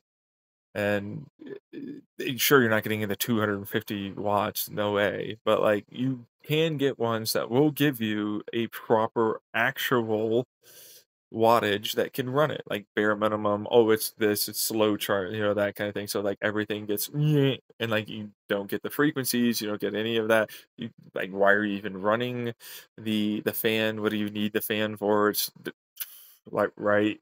And then so then it's just do that effectively. And oh yeah, I can still write and type and use my keyboard and I mean my mouse, and still be out and about. But I like don't think it's necessarily even people with netbooks don't even do that. That's the thing I'm having for trouble for like why would you what is it that people do what do they need it for specifically, like, honestly, like I'm not trying to be a dick about it, but I unfortunately know I am coming across that way. So like, to put it in perspective for me, like this little thing, like if I was needing to scan something, I could just use my phone. I can connect it to my phone and then just scan everything with my phone to like know what the room is and everything, right? And then same thing for like being able to process everything. I can still do that. So, in terms of like using this computer as a way to do that, along with the phone just being connected and giving you that kind of a thing, and then that's for like laptop stuff for like industrial applications, right? Like this is a less weighted, it can be more easily, made to be robust for those kinds of applications and much faster now. And it can come with all that stuff, and you can still project it onto a screen somewhere, which you can be used on any wall as long as, it's white enough and it'll reflect enough, right? So that's fine, right? And then you can always just bring a piece of cardboard. I mean, like, right, like a literal like piece of cardboard with a 11, like printer paper on it would probably get you pretty far on that one too. So I don't know. I feel like it could still be used by them for all of their needs, and if we're talking, like, military, like, "Oh, this is way better than, like, that laptop." Like, if I was willing to spend $3,000 for all of this shit, which is what they usually do for a laptop that'll last for, like, 3, maybe 5 years, like, man, I'd spend $1,500 on this and I'd get the same performance, right? And I'm already using projector anyway, so this projector would be better. The fuck? Why wouldn't I just get like this? You know? Right? So, I don't know. Then on top of it, it's like, oh well, within $250, I'd be able to outperform an Xbox, right? That being said, I don't get the Xbox or PlayStation, uh, y- y- software. That's what that is. I'm not gonna get that. I'm not gonna get their service that I have to pay monthly for, which kind of bothers me, or yearly. Like, for all intents and purposes, that shit bothers the fuck out of me. I'm paying for games and then I'm paying a service, but it's like it's because they need to go to a server for all of it to run. And I'm like, but PC games they already run, and people will just run their own servers, right? So I don't have to pay for that. So why is it I'm paying for this? I don't get that. I just literally don't understand it. But there's reasons I'm sure I just don't get it. Like, I literally am just that kind of person that just doesn't see it as like something that I feel like I would need to pay for. And then on top of it, like, it always has to be connected online. That bothers me a lot. Like, I can go on a PC, not be connected online, and play a wonderful, story. Just like a basic game that's just story instead of multiplayer, and have a wonderful time doing that while I wait for my internet to come back or something, right? And you can't do that with that. You can't do that with an Xbox. You can't do that with a PlayStation. Like, it literally bothers me. It means that there's nothing that you could ever use these things for like any kind of mobile of any sort. It's really kind of shitty as a result of that. Like, it kind of sucks. I don't like that at all. But, to each their own. If that's fine with them and they like that and that's what they do and enjoy, then okay, yeah, no, sure. But like, it just bothers me.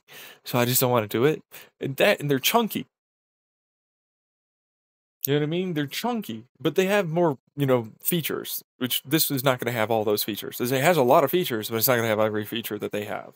Like, that's literally what that is. Like, they have their own Blu-ray stuff. They can do their own type of, servers. They can do their own kind of like, streaming as well, but like actually decent streaming, right? Right. And so, like, there's pros and cons to both of them for me. Right, like, it's absolutely plug and play. You're good to go once you set it up, for those, PlayStation and Xbox stuff, right? And like this, it's like, oh right, yeah, this is an actual like computer PC. Like, you do have to like do all of that stuff, right? Like, it's stripped down, sure, because you have to do that, but like, it's not so stripped down that it's not what it is, right? So, yeah, the pros and cons there. Yeah, and then there's always the $1,500. Let's bring this bad boy up to 1,000 watts here. Let's try and see if we can get this guy humming. No, what? I want the 8,000 series CPU. I mean, APU, right? I want all that stuff. I want the big boy chunk. I want a 4070 Super or like the 4090, whatever I can get in there. Like, that would probably be like the 2,000, 2,500. Yeah, I want to go for it, right? But also, I'm also fully well aware that I'm sacrificing in all ways any upgradability for this. You know what I mean? Like, there's no upgradability. Like, there's no like, oh, I'm gonna switch out this GPU for this. There's no doing that. It's soldered. You know what I mean? Like, that's what that is. So it's cheap as fuck. Easy also to make and give to, or sell to people, not give, but sell to people, right? And cool for that matter too, because it's more dense and in the right areas that are more easily able to be cooled from that point, right? So it's that thing. Yeah, because it's like, no, I can remove the screen. The screen after a point though is not really what is the expensive part. When we're talking about these tiny little things, it is. But, like, then after a point, it's not. You know what I mean? Like, it's like, what, $200 for, like, what is that, a 4K screen that's, like, 20 inches or at most? Like, if you can find a 20-inch laptop, right? And, like, do you even want a 20-inch laptop? Not really, no. Right? Yeah. Like, it's big, that's massive, so I just don't wanna do it. And there's upgradability even in a laptop, like, you can change out your RAM, you can change out your, eventually, I think for the free for whatever that laptop, they might have a CPU swap or something, right? And so there's and then GPU too. I don't know, it's a way to make sure it has longevity. But, like, if we're talking, like, 3, 4 years you're gonna use this for, right? And then for me, it's like, oh, that makes total sense for like a 150 or $100 to $250, kind of thing, right? That's like, oh well, I'll just just buy another one. Like, why wouldn't I just do that, right? Just fucking buy another like it's been like 2 years, $150, whatever, right? A year maybe, right? Yeah, I just upgrade it every damn year, right? So yeah, but then like that's $3,000 for that whole computer, and it's going to be good for at least 4 years. And I'm like, yeah, probably, honestly. Right? Maybe. It's more of a maybe. It's like, it's more of a maybe. Yeah. It really depends on what games come out. It really depends on, like, all the things that you might actually wanna do with it, right? Like, you can program on this thing. Like, for 100 to $250, you can program on that, which you could program on almost anything, except there's definitely things that makes that way better. Like, code compiling sucks sometimes. Not to mention running certain Blender or renders or any of that, which is another part of programming sometimes. So, there's that. But what I would like it for is, so how many times can you string together USB-Cs? Is there like a quick like rail of USB-Cs that we could run this to like almost like a Thunderbolt? Could we do that? 'Cause remember when they did that with the PlayStations and the Xboxes because it was cheap, but like they had so much power? It's like dun, dun, dun, dun, dun, dun, dun, dun, dun, like massive server banks of these things. It would work though. That's the best part. It would work. It's just how many could I get out of that? Like, honestly, how many? I mean, hmm. I just need one of these server banks to, like send off all the rest of the information over to these other server, right? Like, and then I can scale that, and then get like the supercomputer going cheap. Still, though, that does mean I'm spending a lot of money. If it was the $250 option, that it'd be like, you know, you're gonna spend like, what's the price per performance, right? Like that's what they always look at. It's watt, performance, and price. So it's like this price. I was like, price is no objective. No, it is. After a point, there, dude, it is. Yeah, but like that wattage will mean something more than that price after a point, right? And so it's like wattage wise, how much performance do I get per each one of these? And it's like it's gonna outperform like a larger amount of those bigger, tier 96 core or so on stuff that are in like these huge supercomputers, like hypercomputers practically, you know, and that's amazing. Sure, exaflops or more, right? So, but like, yeah, it has a projector. I don't need that, right? Like, it's immediately, gong, right? Just in terms of like outright power to performance of watt, it's going to outperform that. But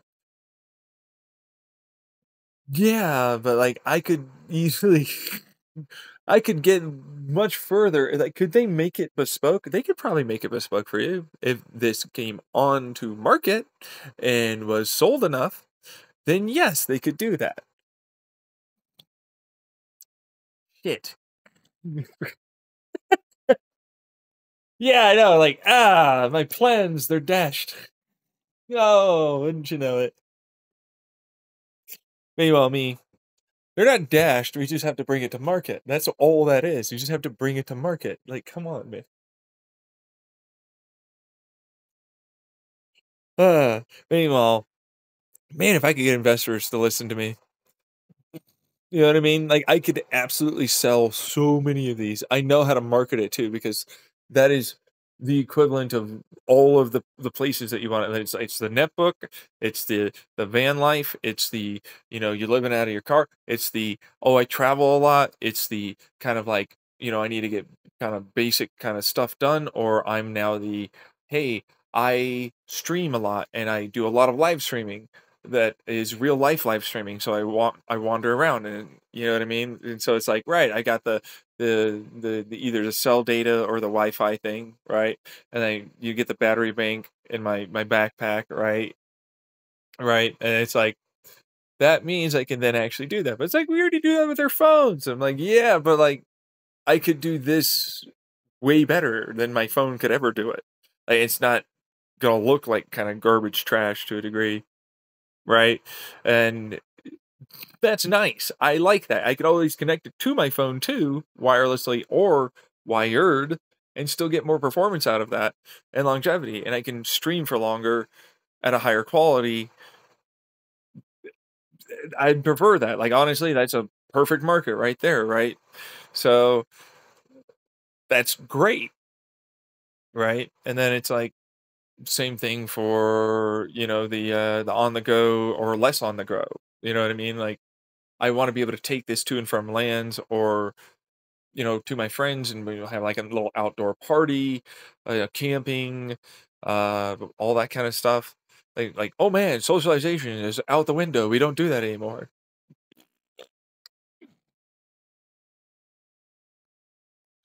Thanks. We don't socialize anymore, apparently. It does feel that way, though. Yeah. Mm. Meanwhile, my other side of myself goes, I could buy two of these. I could connect them, like, feasibly. I could put a PCIe kind of express lane connector between the two, and instead of having it crossfire, now we're doing the parallelization of these two things, which means, like, yeah, so for $500, guess what I got? I got like a pretty decently powerful computer that I could take to LAN parties, and then I could just hook it up directly to a monitor if I wanted to, or I hacked the shit out of all of the things, man. You know what? This isn't even cardboard. This is a Lorenz mirror system with paint behind it. And it throws it onto this like little Lorenz, kind of thing, that's a lens, right? But then I got a mirror behind it with like a bunch of like interspaced, paper white, like really, I got the brightest white paint I could find. This guy named Action Lab did a whole video on it. And all it does is it makes it so it's way sharper, way more diffuse, way better. I got the best fucking screen, projector, basically, I think you could do, but I basically combined both of these into one image. Yeah, I got the two projectors spitting out both into one lens, for this one thing I'm doing, right? Because I could absolutely do that. Right? And it's like, no, no, just like use this type of software to like combine, they duplicate the image or whatever it is, like, yeah, or just get out of one, right? But my mind immediately goes to, I can use both of those if I know that they're connected and I'm willing to do it, and it knows it's connected to a lens that I could sell them, because it's like, oh yeah, obviously I'm gonna want to sell that to people. They're gonna want to do it. Like, I got it there for the PCIe Express. Like, it's there, it's on there. I can stack up to 3. You know what I mean? Like, I know they're gonna wanna do this. I know they're going to want to. Yeah, okay, well, sure. Right? And it's like, right? 750, I'm in the mood, $750, it's a computer, right? It's sure. It's a little on the it's not that much slower, but it's a little slower. It's not that much. It's really honestly, it's gonna be just about as fast, right? Right? And it's like, well, I've got, technically speaking here, 18, no, 27 actually. Oh, right, 27, tube TV scan lines that I can effectively go and combine into one singular. Well, it's 1080p, sure, but what if I didn't want it to be 1080p? If I wanted it to be more of that 4K, right? Or closer to 4K, right? Like a 1440p. Let's say it was a 1440p. What if I want to do a 1440p, but I wanted 144 hertz, right? I mean, two of them gets me into medium and to high settings at that 120. Three gets me into high settings at 120. That's what that would be at 1080p, right? Or maybe a little better depending on how well that ultimately is programmed and everything. So that's pretty good though. Yeah, right? For $750. Not bad. There's some there's some things I can do to this for that projector, right? If maybe I don't want to go high settings at 120 at 1080p. I really actually don't want 1080p. I want it to be more. And well, technically 1080p you need four because it's four times, but it's like, well, right. But if I know what I'm doing, I can get to 144 easily, and I can easily get to that 4K from just three though, right? But like, of course, that's gonna bring down a large amount of that performance. That's what that is, right? So, and that's the distance between each one of those interconnects, right? So, right, and you can only stack three, and I mean, you really realistically could only ever do three. I know that sounds facetious to say, but it's actually not. Three would be because of the distance it has to talk between everything. It's actually kind of that hardcore of a limit. Yeah. So they might be able to get more if they were able to do like fiber optic and some more, like to really kind of speed that up in the sandwich boarding process between like the soldered on places. They could do fiber optic, right? And then do fiber optic interconnects, in which case I could easily get to five because of the speed increase, but or just also bandwidth, right? But eh, there's iffiness. Like you have to do like for sure three is good, but like there's iffiness there. So moving on, three for sure, right? And then that means you can combine that. That's 1440p, 144 hertz. We're back down to low settings all day. You can even bump up some of that in the medium settings, and you can get 144 hertz at 1440p. That's brilliant. That's perfect, right? Like that's like high tier gaming, right? But it's like I'm also combining three projectors that are very bright, very clear, all of that that will know that they're combining, right? So that allows for you to get a much brighter, better, clearer, crisper image that can sustain itself easier off of like my dog does the whole like thing. Anyways, off of you know worse or I guess projector screen areas, right? But it's like, and here's the best projector screen, right? Like, hey, like, hey, oh, it looks really good, right? But it's like I wouldn't put in Lorentz lens, but it's just because that would be a little bit more expensive than it would be worth. I'd prefer like an actual screen with like little micro or nano size fiber optics that are, um, well, not. I suppose I can call them fiber optics at that point. Yeah, right. It's got a two-sided thing. So like it's slightly transparent, like translucent basically on one side, and then it allows for light to go in and then bounce and reflect off of that. But it'd be really thin. We're talking like 3M tape stuff, right? That reflects off and then allows for that to diffuse into the rest of it. And what that means is it'll give you like a bigger depth and a different type of angle, viewing angle kind of stuff with like better brights and darks, like highlights, effectively contrast stuff. But you aren't going to sacrifice, luckily, but that depends on how you do it. Like, remember the fiber optic thing I was talking about? There are different types of fiber optics. So we're talking like little tiny microcrystalline shaped lenses that effectively exist in there that allow you to do that. But it's also the translucent one is much more transparent than the rear. That's what that would really be. Yeah. So like that allows for you to like have that kind of diffuse inwards, but the actual projection, because what you see is the actual rear. But that kind of thing. Like the rear is what the actual screen is versus like the front, which is really just to help with the whole thing. Auto corrects and auto refracts and auto diffuses, passively. That's like a tuning thing, right?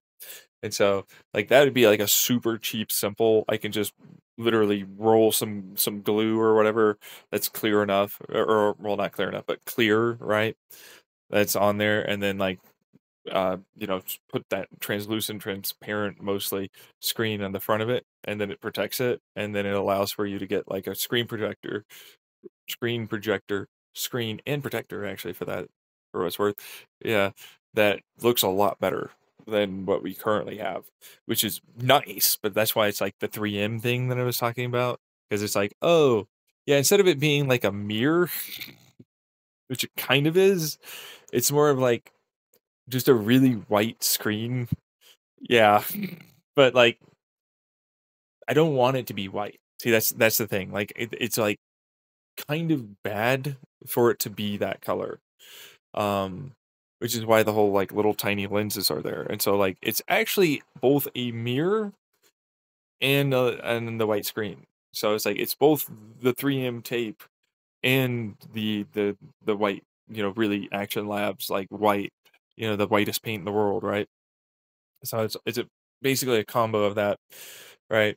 But like if you were to look at it, it looks rather dull, right? Like it looks really rather dull. It's meant to like capture light in, and it just kind of doesn't do anything with it, right? Kind of. Yeah, it's gonna look rather dull, and then the moment you shine the right light on it, because it's built for it, then it will readily give you the vast majority of that light back, right? And that's a good thing, but that also means it's like, where's all the extra light going? And it's not really doing anything except kind of like just being reflected more towards what the screen is, right? So it's like the lens thing that I'm talking about. Yeah, that's the lens part, but then it's like not really doing that. It's a mirror, but it's not really a mirror, and it'll look dull because like, well, it's not reflecting actual projected light onto it. Like it's meant for projected light. Like if you were to shine a light, like a flashlight onto it, then it would suddenly, wow, that's way brighter than you would think, right? Yeah, versus like, oh, I'm just trying to look at it, and it's like it's kind of like this mushy me of a mirror. All right, yeah, and then like, what the fuck? Just do like a little bit of a ring light, and then, wow, that is me for sure. That is for sure. There's no way that's anything other than my butt right there. Yeah. Right? So it's like it's like a mirror, but it's not like a mirror. You know what I mean? So it's meant for projectors. And that's all it's really ever meant for. But it also takes in account the fact that it's not wanting to diffuse it to this ridiculous angle. Right? So it's like it's really going to be very good at the viewing angles that it's at. But like I can sell people so hard on this fucker. You know what I mean? Like it's roll upable, right? So it's like, what's the size? It's like, oh, you get a further distance. That's the whole point of it. Like you can get a much bigger 1080p screen than you think, and it'll look way sharper and clearer than you thought, right? And it's like, right. Well, what if I combine three of them? And it's like, You get the 4K, right? Like, I mean, you're probably only gonna get like 30 frames per second for for whatever it is, right? But it's like, but for cinema, that's perfect, right? Like for movies, that's perfect for movies or like, streaming, right? Like you don't really need anything more than that. It'll do 60 frames per second for streaming or like cinema, Blu-ray, whatever, right? Because well, it's going to be able to do that just fine because it doesn't have to constantly dynamically change things. It's like statically a thing, and so it'll just be able to go through sequentially and process things much more easily. It doesn't have to do this overhead of sending and receiving information or, having to dynamically wait to see if you're going to change something on the screen. Instead, it's like this is statically fixed. It's this to this to this to this to this. It can start immediately processing it a little bit beforehand as it loads up a little bit. And then you run through and you always have like a little backlog as you watch, right? And that's perfect. That's what we do, right? And so you can get your 4K cake and eat it real well, right? So great. But it's like, yeah, but I also spent $750 on this. You know what I mean? And then like much the projector and the lens gonna cost, you know what I mean? Like there's the double and then there's the triple. Well, luckily the triple is just an add-on with the double for what it's worth. Yeah. But like those would be fairly cheap. Luckily, yeah. Um, we're talking like 50 bucks, maybe 100 bucks for the 3 one, you know what I mean? Like if you wanted like bespoke just 3 instead of like you added on, right? Because they'd be like the lens for like that you'd buy for like a short throw that you just buy like what 50, maybe 20, 50 bucks, something like that. And then like it'd be the add-on thing, yeah. And that would come with it and you can get up to 3 on there, right? And that'd be nice. I prefer it personally, and that also gives me the mirrors, which means I can get down to like really small, tiny little mirror micro adjustments, right? Because then that goes into a central main lens that you'd put on to all that. But that would be each 3 of them has their own type of thing, and so like you take off the lens for that, which would then turn it into this. Then is the mirror, and then that would go into the main lens, which is actually 3 of those lenses. Right, that then allows for you to auto adjust off of that. And because you have 3 times the brightness, the amount of, loss is less than you would think. It's reasonable, right? So, good stuff on that one. Um, but also, like, you probably would be just fine with maybe just 2 or just the 1, truthfully. But if you wanted to, it's like, well, yeah, no, and that's 50 and then 50 or 20 and 20, right? And it's like, oh, so you bought a full computer that can do 1440p with like an amazing, awesome monitor, basically, right? You know, and then, oh, then you got 3 terabytes spread between all of them,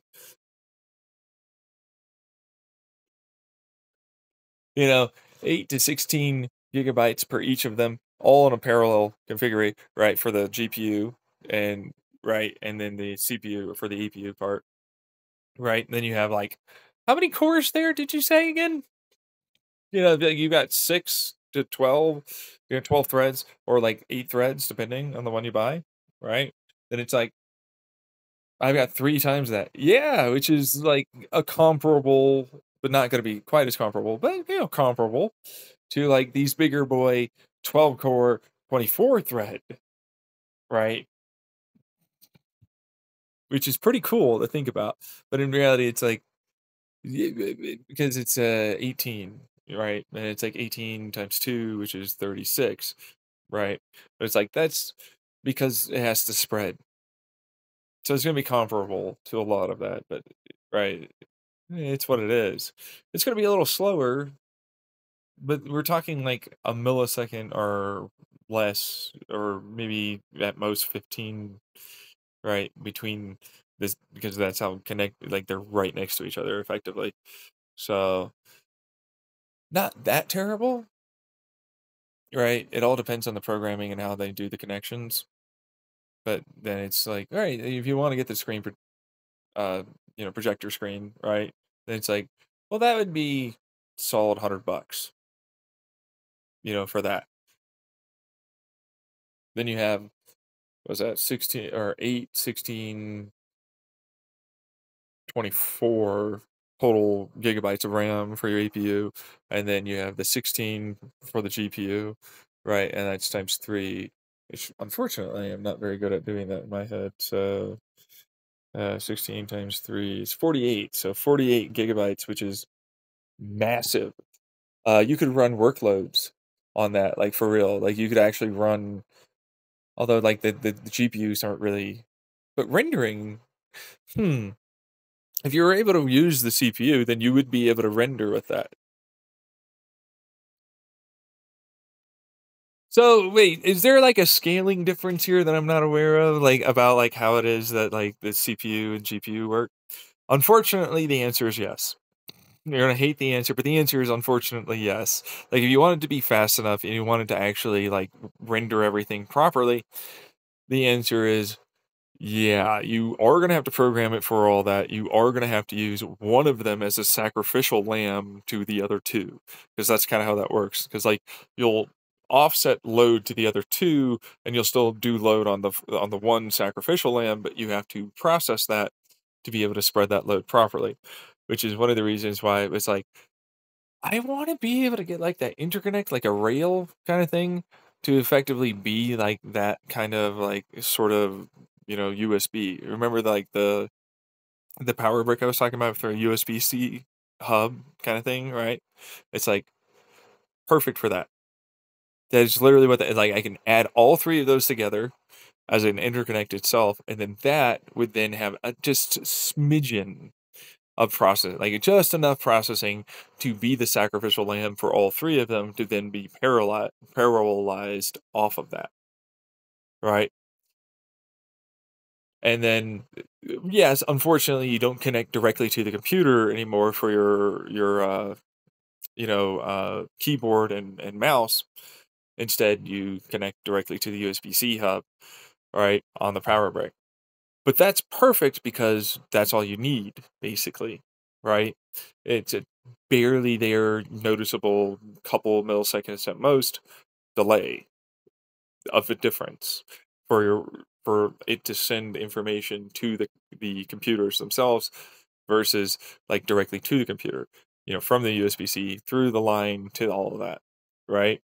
And so that that's the cheeky for me. That's the cheekiness. Like it sends it paralyzed and then sends it back, and then that's where because it's a USB-C hub, able to place in a either Wi-Fi or direct to Ethernet, you know, kind of cable.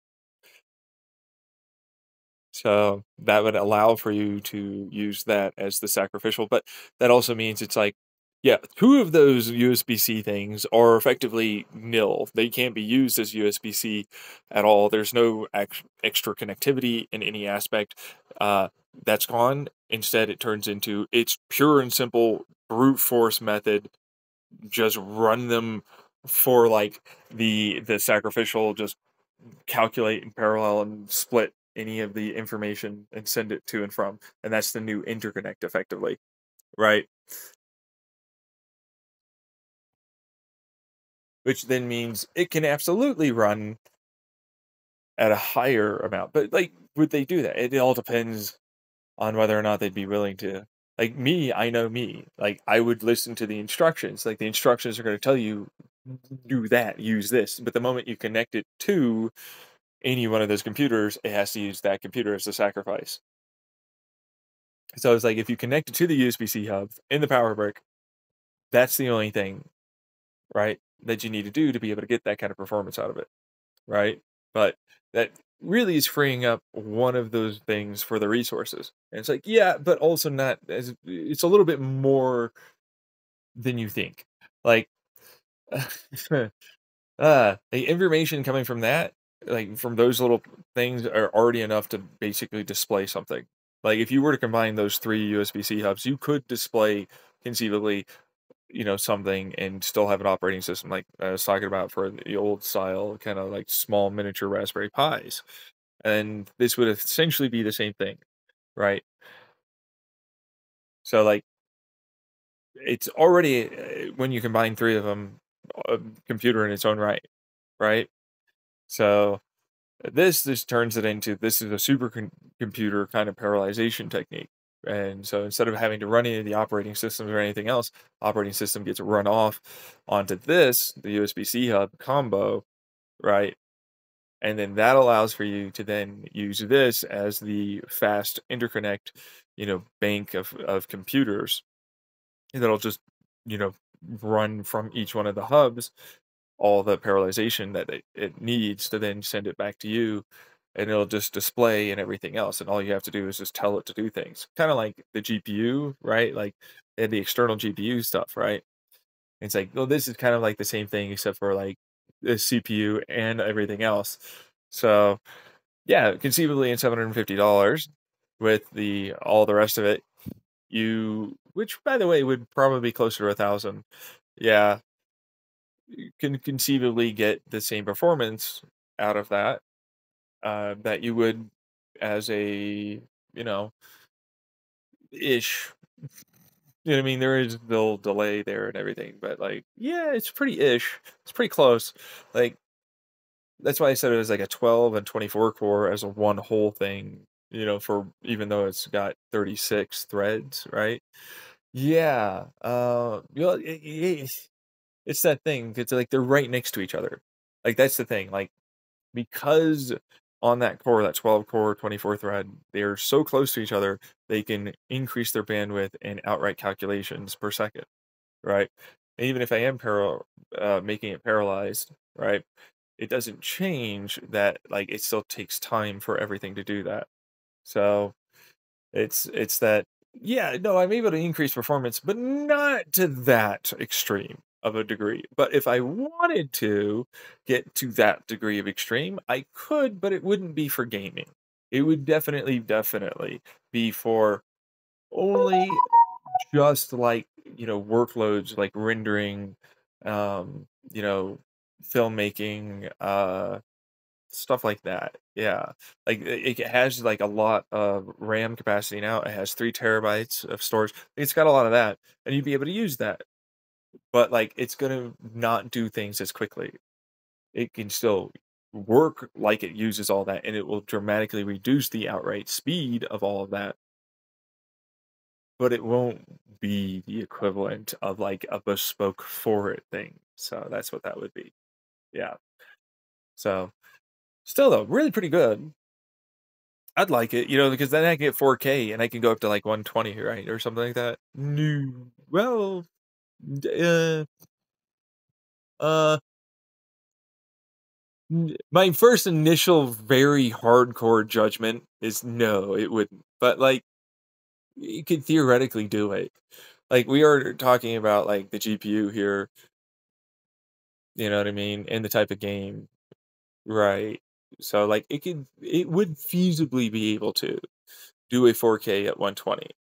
We are talking feasible, and this is the maxed out stuff. Yeah. So, feasibly, yes. There would be a degree of delay. It wouldn't be much, though. No. I mean, you wouldn't feel it in a first person shooter. So, I would say that it's feasible depending on the chips, depending on all the situations, right? It's feasible to get a 4K 120. But that's only because of the massive number of cores that we have. Like, if it wasn't for the fact that this is the 6 core, 12 thread, right? Like, and the amount of RAM that we've got, I would say the answer would be no, right? But like, because of that, that means I can, and I can't use all of those CPU cores and threads, which means I can offset that load to being a part of the GPU, which would mean I can do that. I could do it. Like, I could give you a 120 hertz frames per second, right? 4K, which I could put it out for the projector. The projector could get all the way up to 240 hertz, right? but, like, it's only trying to display based upon the pulses what each, like, frame, is essentially. So it has to, go through each one of the scan lines for that, and then it has a pulse rate that's very high to match each one of those scan lines, right? So that way it works very well like that. And so, like, I can pulse at really high frequency. That's fine. That's not a big deal, right? And I can even, because now instead of only having three, right, for the lasers, I have six, which means I can individually pulse each one of those differently and add them in, which now means I can, instead of pulsing them as high, I can pulse them like at a lower, but like if I pulse them still at a higher amount, that means I can hit a 4K higher hertz rate that's in that 144, right? But it's still very bright and everything.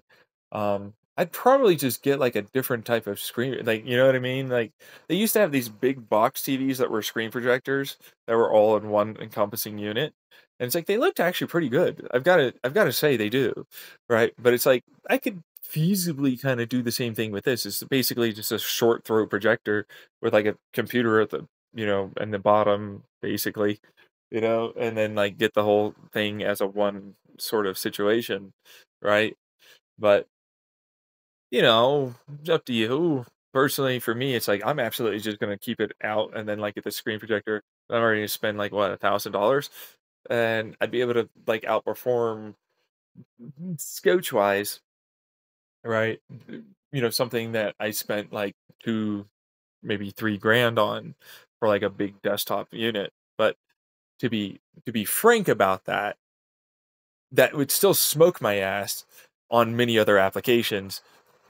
You know what I mean? Like, it would still absolutely smoke my ass, yeah, on, like, many other, applications, not just synthetic, like, like rendering, workload type things. Even, for what it's worth, gaming would still have less delay, which you would want, and it could still produce those higher, because we're talking a 36 thread, 18 core, right? And it's like if I was able to get a thread ripper, right? And I was able to get the programming that they're using here, because they have to use that, which would allow me to offset that, you know, not used core to being used in this, then I would probably easily be able to do it. But like that's the programming that they have to be able to do this, which is okay. That's not a bad thing. Um, well, that would mean that they could probably do it, right? Yeah, I know, right? Yeah, but they could do it. Like, I think they could do it. Like, they would smoke my little tiny $750 setup, right? Like, they would be able to do it. So, but you know, whatever.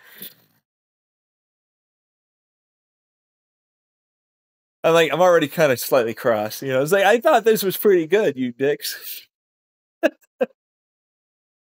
Yeah, I thought this was pretty good. You kind of mean over there. Anyways, um, that's the combo. That's the like stack. Like for sure, three is doable. They could theoretically, I guess, get it up to five. I definitely need fiber optics though, and I need to use the USB-C fiber optic kind of thing directly between each, and not just like on the chassis like interconnect like PCIe, right? Even like with the USB-C hub, like that would also need to have it to be fiber optic versus like three, which I'd be able to get away with just regular copper. But that's pure bandwidth and pure like speed. Like it has to be that fast, right? So, and that's just pure delay stuff. Yeah, that's timing. Like CPU timing, GPU timing, everything's timing at that point. Like it has to be so fast to be able to make that work. So five would be really hard to do without like fiber optics. And even four for that matter. And three is like actual limit. Like a three is a genuine limit for me. Like, because it has to be within a certain distance. It has to be within a certain grade of quality. It has to be a grade of quality on the soldering. It has to have, like, remember that PCIe that I was talking about? Well, that's a different type of thing. That's not just, it's not going to look like a just PCIe, thing. It has to actually slot in like differently. where it'll basically be almost on top of each other, right? Yeah, but it's also like the chassis is built for that. So that way air can still come in and it's, going to be able to still cool itself, right? So, all of that together is doable. Just three is a limit for sure. Yeah. Even with the power brick, it's like the power brick has to then slot in like that, right? And so it's a thing. But it's doable, it's just built for that. That's the thing. Like, you wouldn't be able to just string it together and just make it happen. Like, it's built that way. Like, the PCBs for the power brick and USB-C hub combo are built for that specifically to just line up and go on top of each other kind of a thing. And luckily, they won't have to run in such a way that that would be dangerous, right? Like, they're not overheating, there's nothing like that, and they're not really gonna have to take a large amount of load. Even for this, for parallelization, we're not talking about a large amount of load. Like, 2 of them are literally, like, just built to just, "No, you don't get anything. There's no other, like, bandwidth, there's nothing." Like, it's just this one in reality-wise, and then those and that one all just calculate for, like, any given information that's sent from the either wireless, if you have a wireless dongle, or direct Ethernet cable, right? And then, like, the talking between, right, like, it's kinda like a south bridge, right? Like, between the CPU, it's kinda like a south bridge, but except it's kinda like the primary CPU in that aspect, right? It like, the moment you have the 2 of them, it would know that, like, the operating system can just run off of this, and then this would be, like, you know, made to go off of that. But for what it's worth, the just one would also be able to use that, just not quite the same way. Right? Like, it's not really gonna give you that kind of performance increase, but the moment you get to 2, it's like, "Well, yeah, there's a decent bump," and then number 3, it's like, "There's a bump." That's an actual bump, like, there's now enough calculating power in the USB-C hub stuff that means I can run the operating system off of that all the way, and then this just turns into an external, effectively, bank of computers that just runs this. You know what I mean?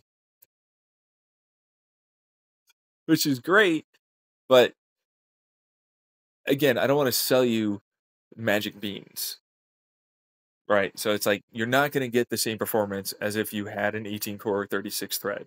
That's, on one thing, right? Like, that's just not the case. You're still able to get really far with that, and you feasibly could get similar performance, but that's why I said 12 core 24 thread, which, you know, as if it was one thing, right? That's what that would be. But that's also like full tilt, that like the 12 core 24 thread full tilted, right? Like, complete, the gigahertz is that 5 gigahertz or whatever it is, core. That's what that would be versus, you know, I have, 36 thread, full, which is not going to be doing that. Instead, I can do similar performance to that 12 core full tilt 24 thread for 36 but 18 total really cores. Yeah, but I can't run at the same frequencies. I can't run at the same outright it has time delay, which means everything takes its time to really kind of do that. It's just what it is.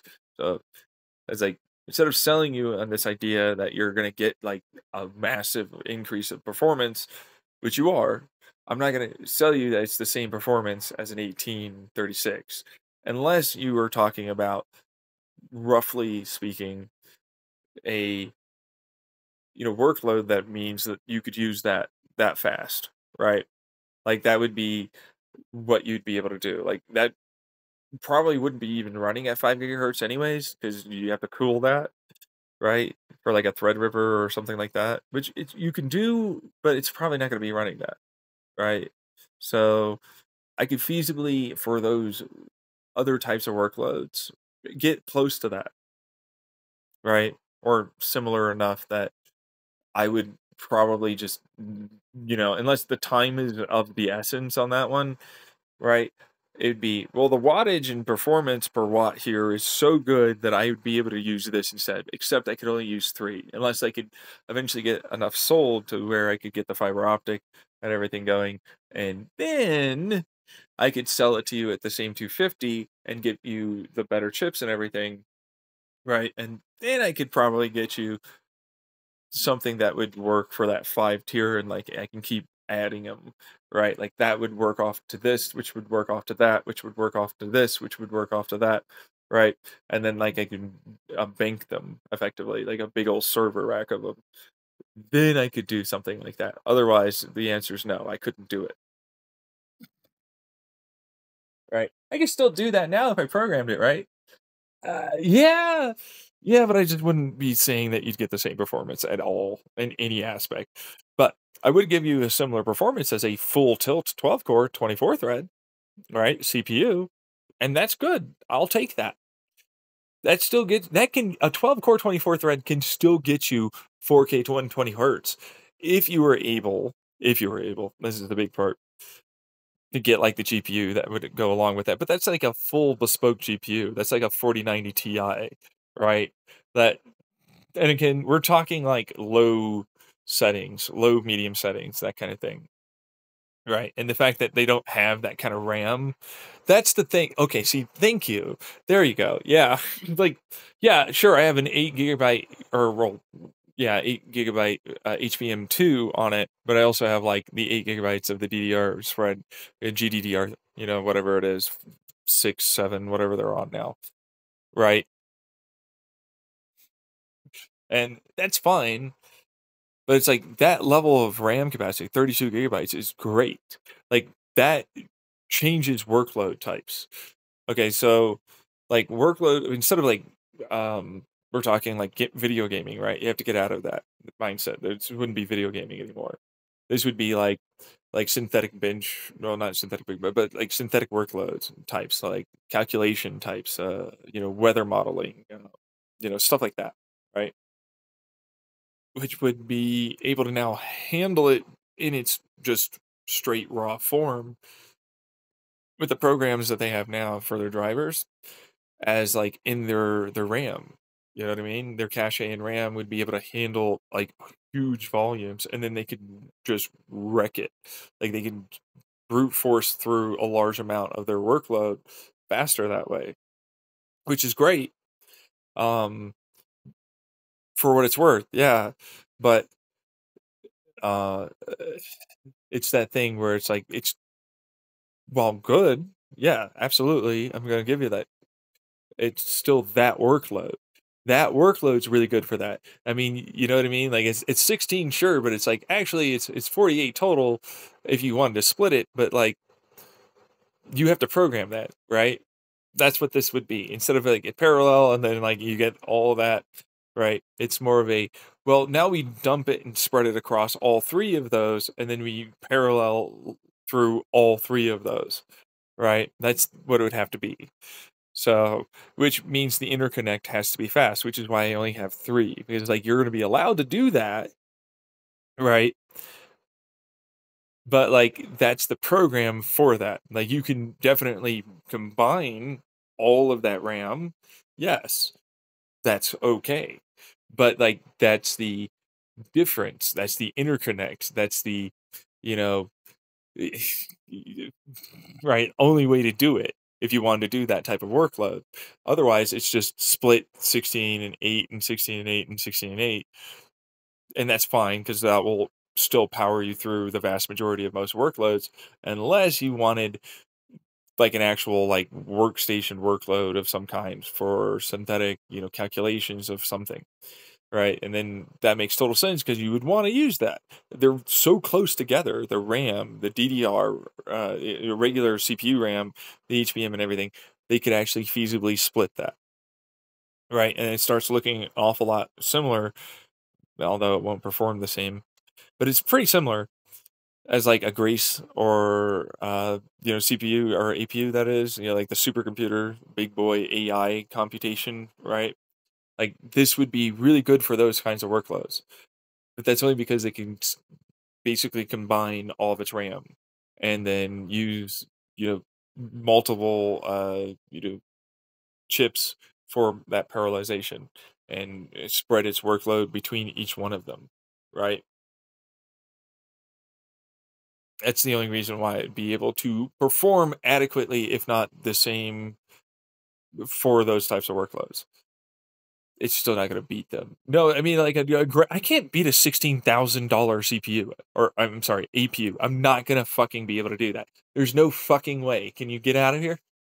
They always get so angry about it. It's like, "Man, I'm not getting this fucking, like, $16,000 APU performance." I'm like,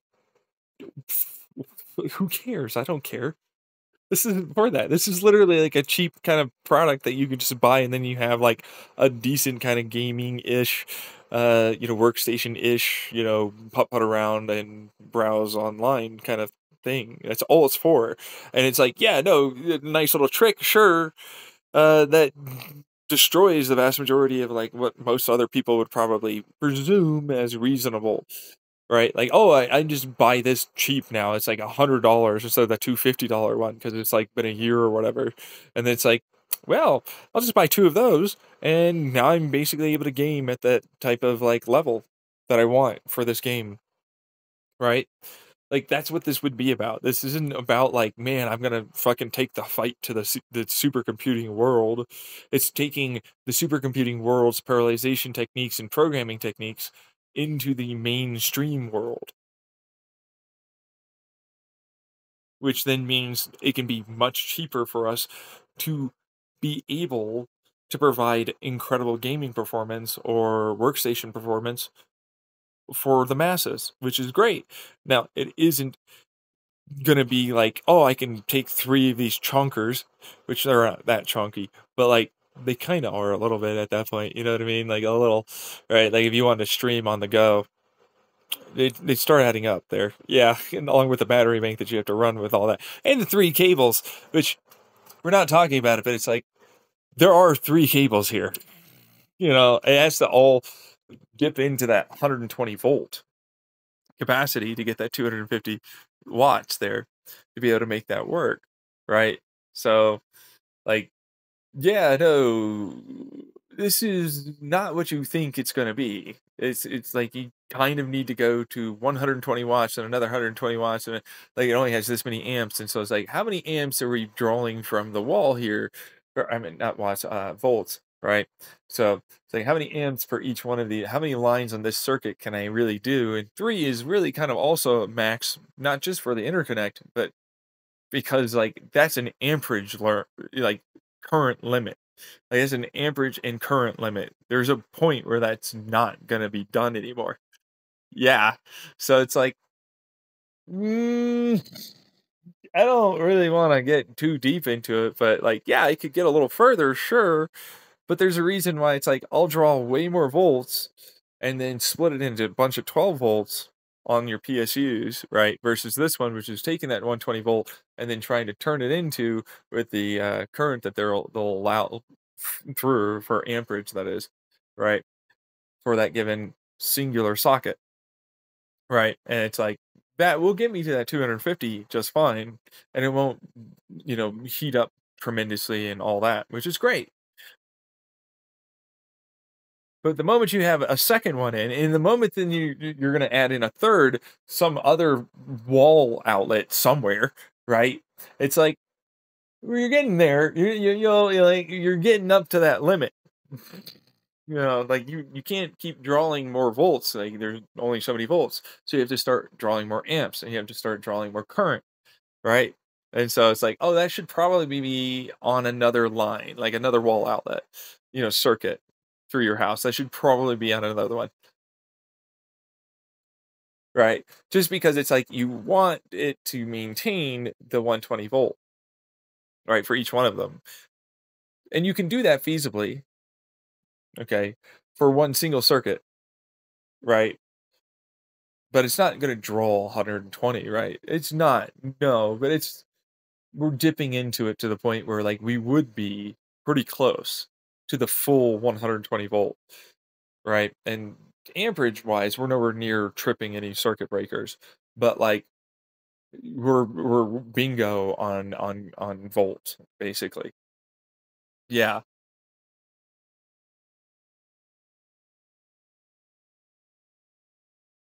So it's like you'd wanna plug that into a different circuit wall socket, which is what that would be, yeah. And that's just because we don't have higher volt lines. I mean, like, the 240 volts are all for, higher amperage. And it's like, well, I don't need the amperage that much. To get to 250 watt, I don't really need that, right? I really don't. But, you know, I don't know what to tell you. Yeah, it'd be a lot easier to shrink down to the USB-C hub. It's like a higher volt drawn in makes it so I can draw that correct amperage to get to 250 watt, right? And especially with the gallium, I can shrink it. Like everything can be shrank and it doesn't overheat anymore, which is nice. But like that's the I think it's FCC. I forget what it is, but it's one of the regulations here in America where it can't be at a certain temperature, right? Can't go beyond that. So like this fits underneath that by solid 5 degrees C if I increase volts. But if I don't, then I have to convert that to a higher voltage, which is always going to draw more amps, but also make it so that way it heats up more. This is just more efficient.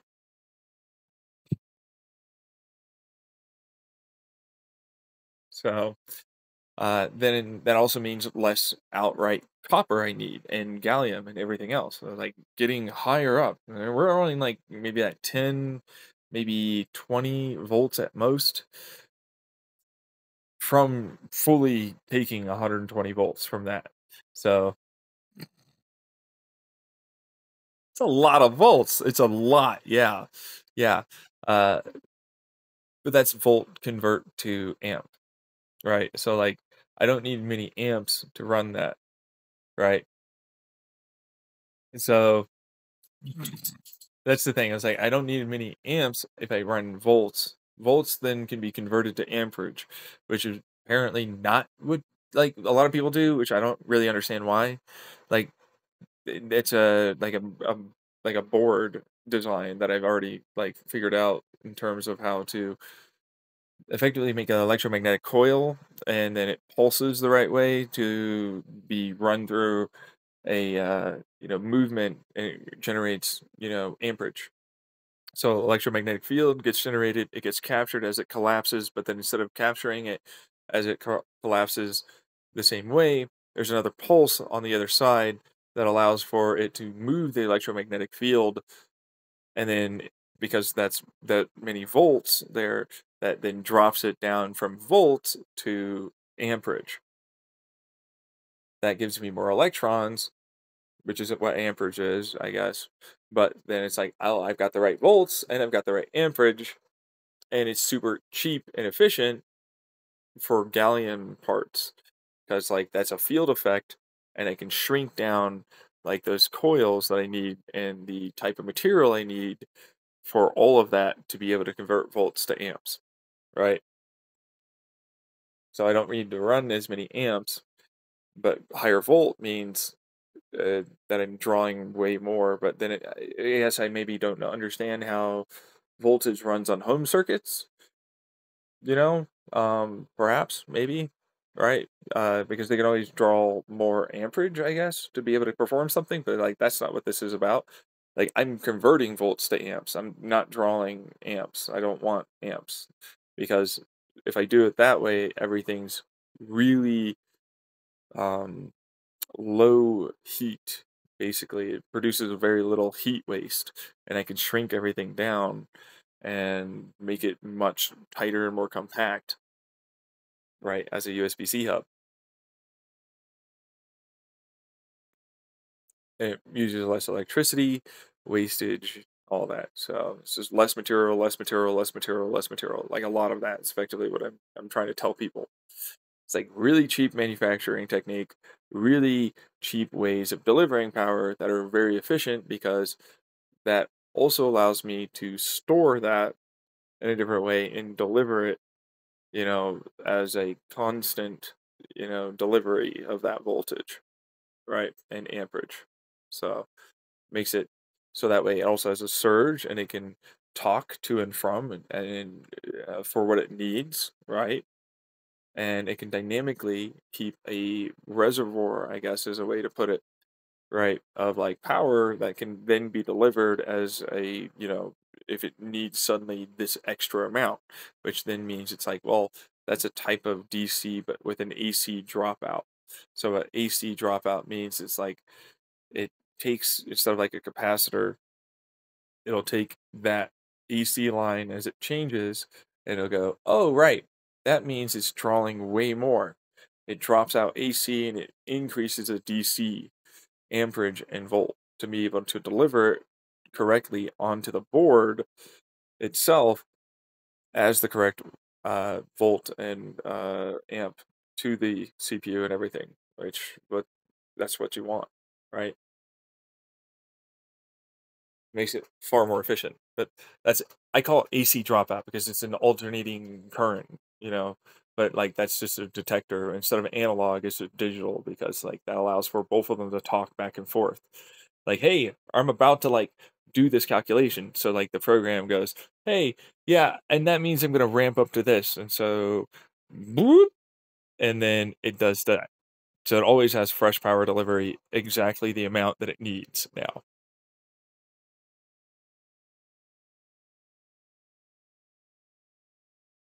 It's like good old investors, right?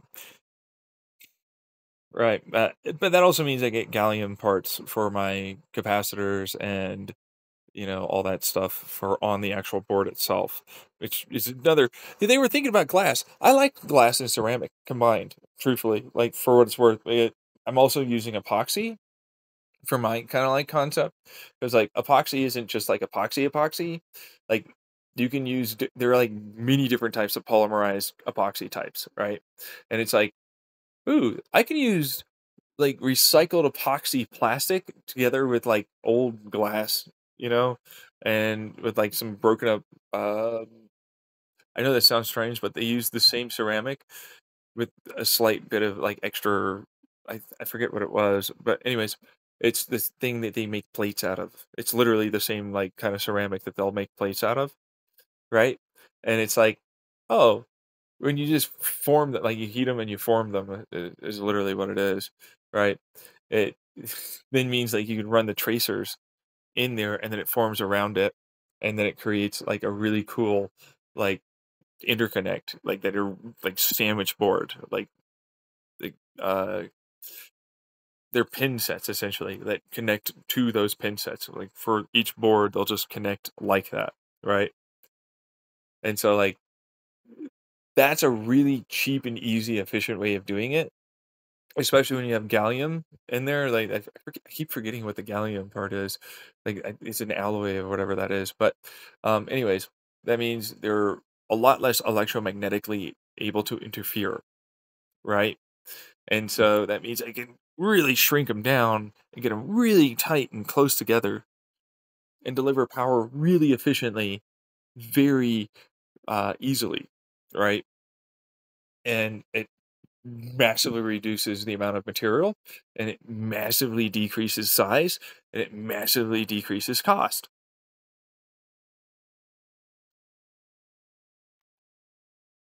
Along with, oh, fiber optics are really able to be placed into these just as a consequence of, well, fiber optics are just like a Teflon or something coated, string of glass. Well, I already have glass here.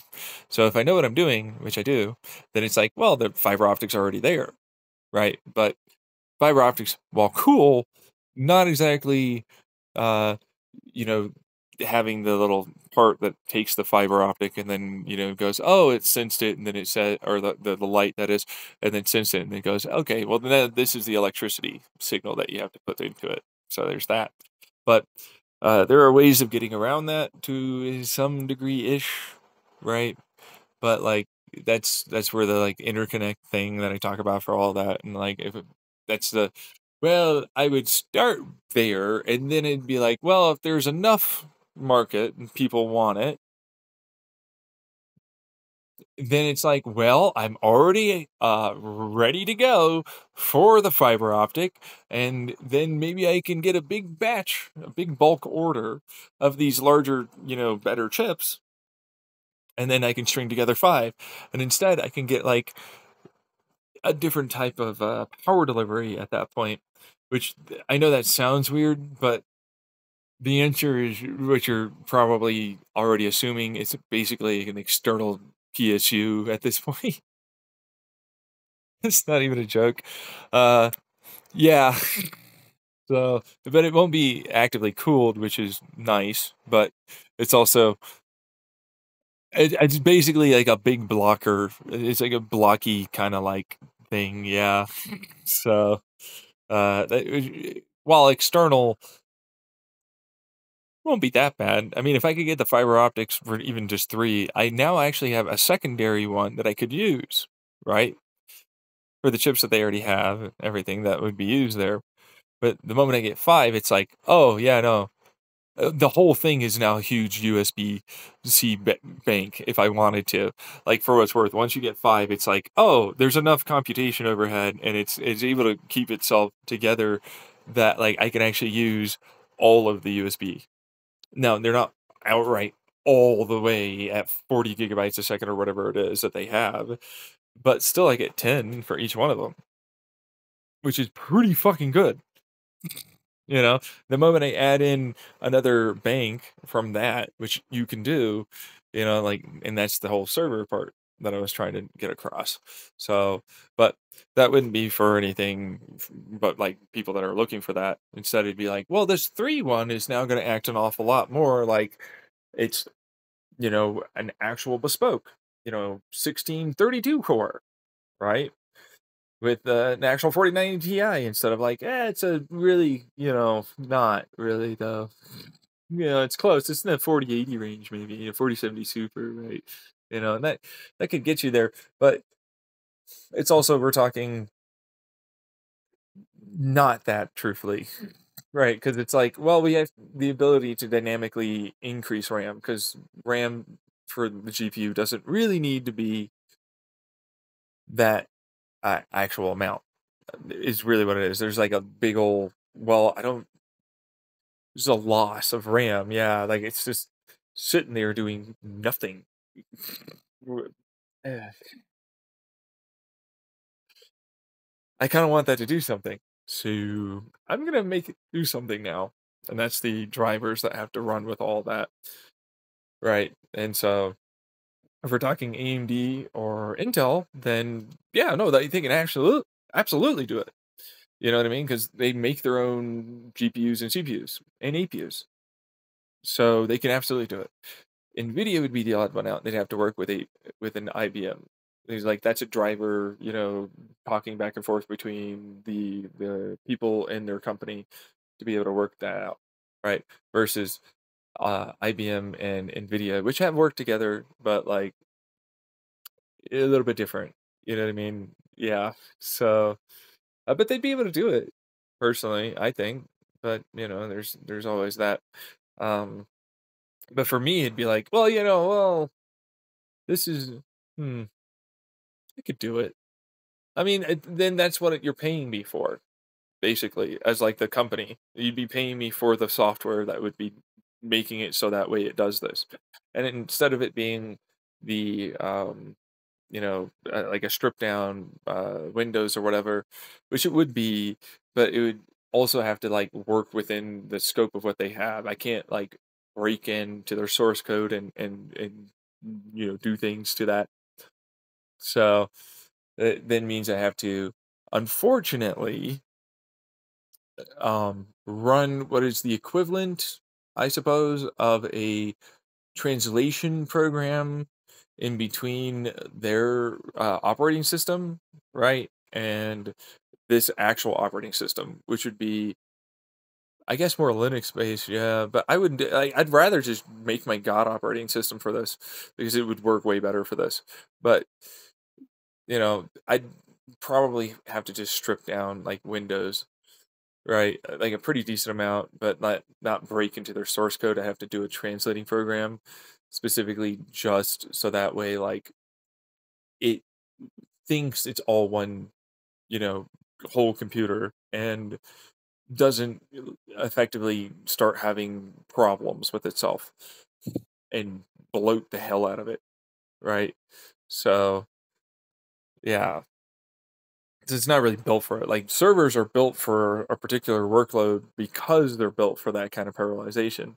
Like I have to effectively go into their software and force a translating parallelization code that's in there that you'd be paying for, along with driver code between each one of these, uh, you know, CPU and GPU. Like, oh no, I am a CPU on this APU, and it's like, yeah, no, but actually you're really this. Right? It's like that's the talking program as the translation. It's like, no, no, no, you don't know, but like actually you are doing a regular like CPU workload, but uh, but not really. It's like as I walk away, I'm making you definitely have to work the GPU, is what that is. Like as a GPU, which they do that, but like not to the same degree. Like you'd be paying me to basically go over every bit of the kernel and every bit of the software and all the rest of it for the stripping down and everything to like make it work off of this, which would it kind of act like a little bit like a Trojan malware to their their software to a degree, because like the interconnect and everything would literally have to supersede the operating system, and they'd be working off of both an operating system as a like almost like it's a virtual machine that's there ready to kind of go, but then it's not. Then it turns into the operating system the moment you do this, but it is their operating system, but like it has a translator program instead to effectively get rid of a large amount of the overhead and many of the other issues it happens to have with parallelization and utilizing other cores, RAM, and so on with their drivers, which then has to pass through not just the interconnect, but the translating program on the operating system on the USB-C. That's the reason why it's there. It's like, yeah, no, this is its own operating system thing, yeah, which would then be able to send it to this, which will think it's like all, what it is, because it is, right? Except it would never do that otherwise. Yeah, like it literally just doesn't work unless you do that, right? Like you can't just string things together and just make that work. But it's like I call it a translator program because it's translating effectively, calculations and or a driver software to act as if this section dynamically of whatever the CPU and or GPU is doing to make it appear as though it's that standard. It's all above board. Everything's all good to go. It is exactly a part of this. I don't see what the problem is. You know what I mean? Meanwhile, it's doing calculations, right? So it's like, yeah, except it's not supposed to do that. And like, while they do have like programs for that for how they run, right? It just doesn't do it very well. And then on top of that, they're not really meant for that. Like this CPU is not really meant for this thing. And it's like, yeah, I don't care. You suck it up, CPU. You're gonna do this, and you're gonna be timed like this. Like that's the synchronization. That's the translation stuff. Like it has to translate everything to the correct binary and type of process, right? But also has to know synchronicity wise that it has to land here, go through this, do that, go to there, all of that, right? So it has to set up all of that. And that's the translation program. It's the talking and synchronization between all of them, which is the parallelization, which is what we're talking about, right? Except for like the operating system doesn't like that. And I'm like, yeah, I don't care what you said. Yeah, I know that you said something, but that's not something that I give a fuck about. And in fact, you're actually doing this now.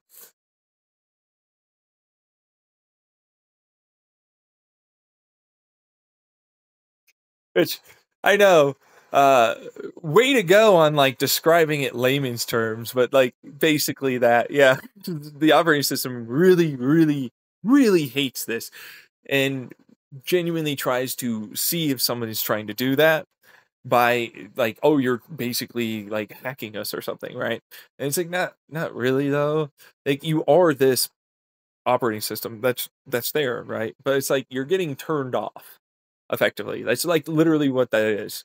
And then you're not just turned off, you're then re-stripped down and then you're packaged to run off of this area effectively, using this type of technique, right, to balance all the loads, which then means it's like, well, yes, this is a driver and this is well, and they would talk anyways. And now I'm starting to see like, yeah, no, it just sees this thing over here as and it dynamically makes sure that the RAM and GPU RAM and all that will both talk to and from as if it's one big core, but it knows that like this big like interconnect is like the infinity fabric on a BIOS, basically. You know what I mean? Like from back in the day for AMD, it'd be like, well, you have to run it through this now. It has to go over to there. It has to do this, and it has this timing and everything else. And so like all of that has to be translated and known and done correctly. And so like, yes, this is going to try and properly balance everything from like the USB-C hub, sure, but like it's still slow. It still has to do that versus like I just fucking write an operating system. Like fuck that. Like if it's not built for it, it's just slow. It sucks. So that's why I kind of like yeeted it out there. Is it's like, yeah, no, but actually we're doing this now. Yeah. Like you are there and that is what that is, but you're not really running right now or really anything. It's almost like a dual boot. It feels that way. It's got to feel that way. Yeah, yeah. It's because it's not. Because it is actually Windows. If we were going to say it was Windows, it would be Windows is running on the USB-C hub, but also on all these, except it just turned off the vast majority of its functionality and effectively had these then running. Right, and then that's the program for the strip down, but also the ability for it to even talk and do any of this. Because it's like that program's already there, right? Like for your CPU, right? Like that program's already there. Same thing with your GPU. Like that program's already there. Like those programs in your drivers are already there. I'm just going to basically make it work this way instead. And that's the translation program. Like it's translating this way of working into being properly working for the parallelization and balancing of dynamic load, which I think they had like Vulkan and DirectX 12 or whatever for like some parts of that. But it's like, yeah, no, except that's not nearly good enough. It has to be way harder core on that. Yeah. So it's like, yeah, no, they're already there. I'm just going to make sure it works properly. It's like, we don't have Crossfire. Yeah, no, that's not Crossfire. It's not what that is. Meanwhile, there's some of these programs in there and all that, and then some of this older stuff that I'm just going to like brute force into and reprogram basically all of it. Yeah. To run that way. Which is another reason why it's like, I didn't break your source for what it's worth, but it's like, I am making your source code run properly by stacking multiple different sources that essentially have that's the translator. Like it's like, no, this wouldn't work because this is the new stuff translated into, oh, and now it works. Like it just immediately goes no, and then like get rid of that source program to being this thing anyways, and it just calls back to like knowing that that's there, and instead it just performs instructions like this as normal. So it doesn't have to re-translate, it just automatically does it, right? Because it's already going to be there that way, which is like going to be faster now, but like it's still going to be slow because of that way of doing it versus like I have a God operating system kind of thing that I have, and it's basically just the equivalent of screw this, screw this noise hard. Yeah, no, all of it's parallelized, all of it's dynamic, all of it's like built bespoke specifically for this thing, right? Like it's built for that, and then it runs off a cache, runs off of like storage of information, and then like it basically is kind of like a quasi quantum superbit where it'll collapse its information from the cache into being this information, right? So in a way to put that is like it's storing this memory as a binary, but then like that binary then goes, I could be basically many of these other referenced data points, or this comes through and it goes, oh, well, because it got ran through this transistor, it then makes it so it's not these other things, it's actually this thing, right?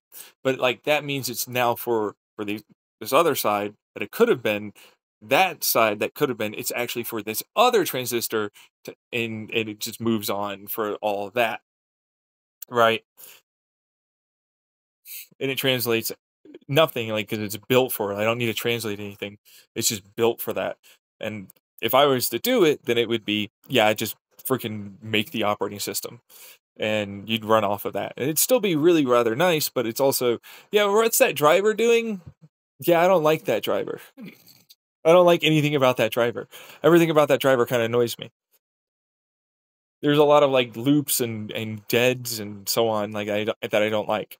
So it's gonna translate that. That's the real it'll translate what the driver really is doing binarily speaking and what it's trying to make happen, and it makes it go and work with the binary I run and the drivers that I have.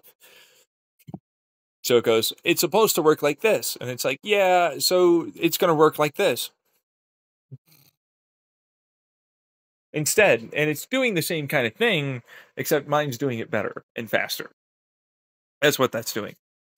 It has its own binary tables, has its own transistor type, you know, ways of calculating for things, lots of that stuff, right?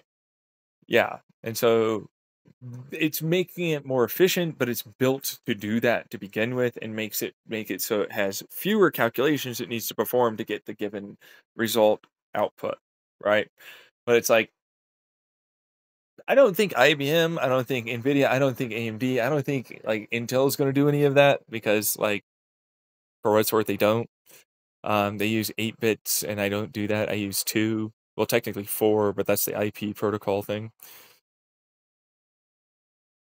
which is a whole other thing, right? And then it's like it only calculates off of one single bit for any given type of workload, so it can parallelize off of many, many more transistors,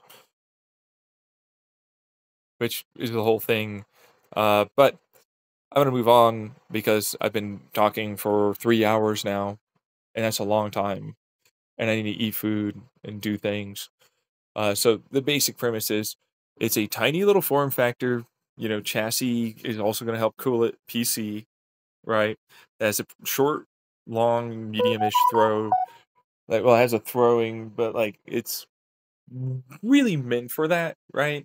It's bright enough for basically almost everything that you're gonna ever put it in terms of like inside or even outside, as long as you have a little bit of like sun and screen protection kind of stuff, right?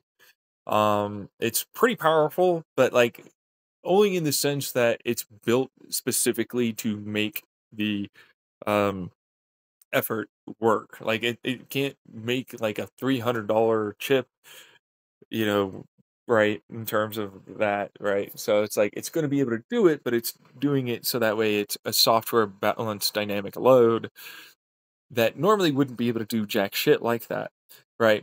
Like an APU that's 6 and 12 threads, right? 6 core, 12 threads. It's like, well, yeah, but it's a power, and they're not really built for that, right? And it's like, right, yeah. Except I can use that to better help the entirety of both the APU, GPU side and the GPU dedicated side, and both for those as well for physics loads calculations, and deliver it more quickly, right? Which makes it act like it's a really higher performance core, but that's only because they're soldered in right next to each other, right? Like they are literally that close, right? And so you just can't do it unless you did it that way, right? Same thing for like, well, there's no upgrading this. It's as is, which is, well, kind of what a lot of laptops are now too. But I don't want a screen. I just want a decent keyboard and a decent mouse. And like this little projector thing is more than good enough for really any workload I was ever going to do. And I just wanted to be able to like handle a decent first person shooter video game at low to medium settings. Well, medium at 120, but it'll dip a little bit, and definitely low solid 120. 1080p is all I need, right? That's all. I don't need more. I don't want more. If you sell a higher tier option, then yeah, sure, then there's more. I expect more, but that's not what that is. That'd be at most $250, which is fine. I can do that. Like honestly speaking, that will be able to be done with what you have now.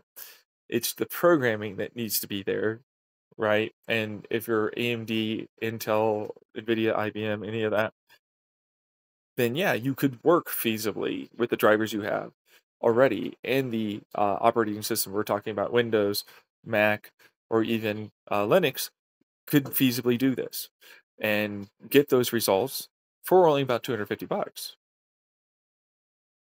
But you also understand that you're not putting a battery bank on it. There's no battery bank. There's no screen.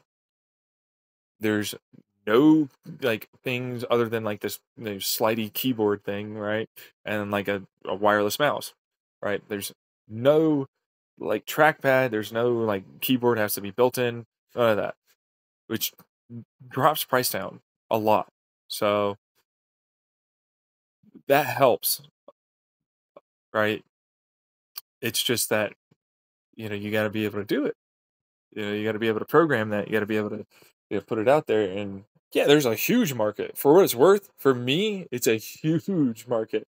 Like I'm that market guy. I would absolutely get this. Are you kidding me? I would 100% get this right now if I could.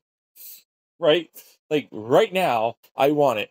I can't play video games really except for without my Samsung Dex, right? Like I can't do anything. Like it sucks. I'm already going to spend like 150 or for what it's worth, $100 is what that baseline for that Battlefield 2042 for that 120 frames per second, no matter what, bare minimum at 1080p on the lowest settings, right? But like the 250 really just gets you like that for sure, no matter what, and also a little bit extra, in terms of total, uh, capabilities of like maybe streaming or stuff like that. In terms of also maybe that projector's a little better, just a little, better, right?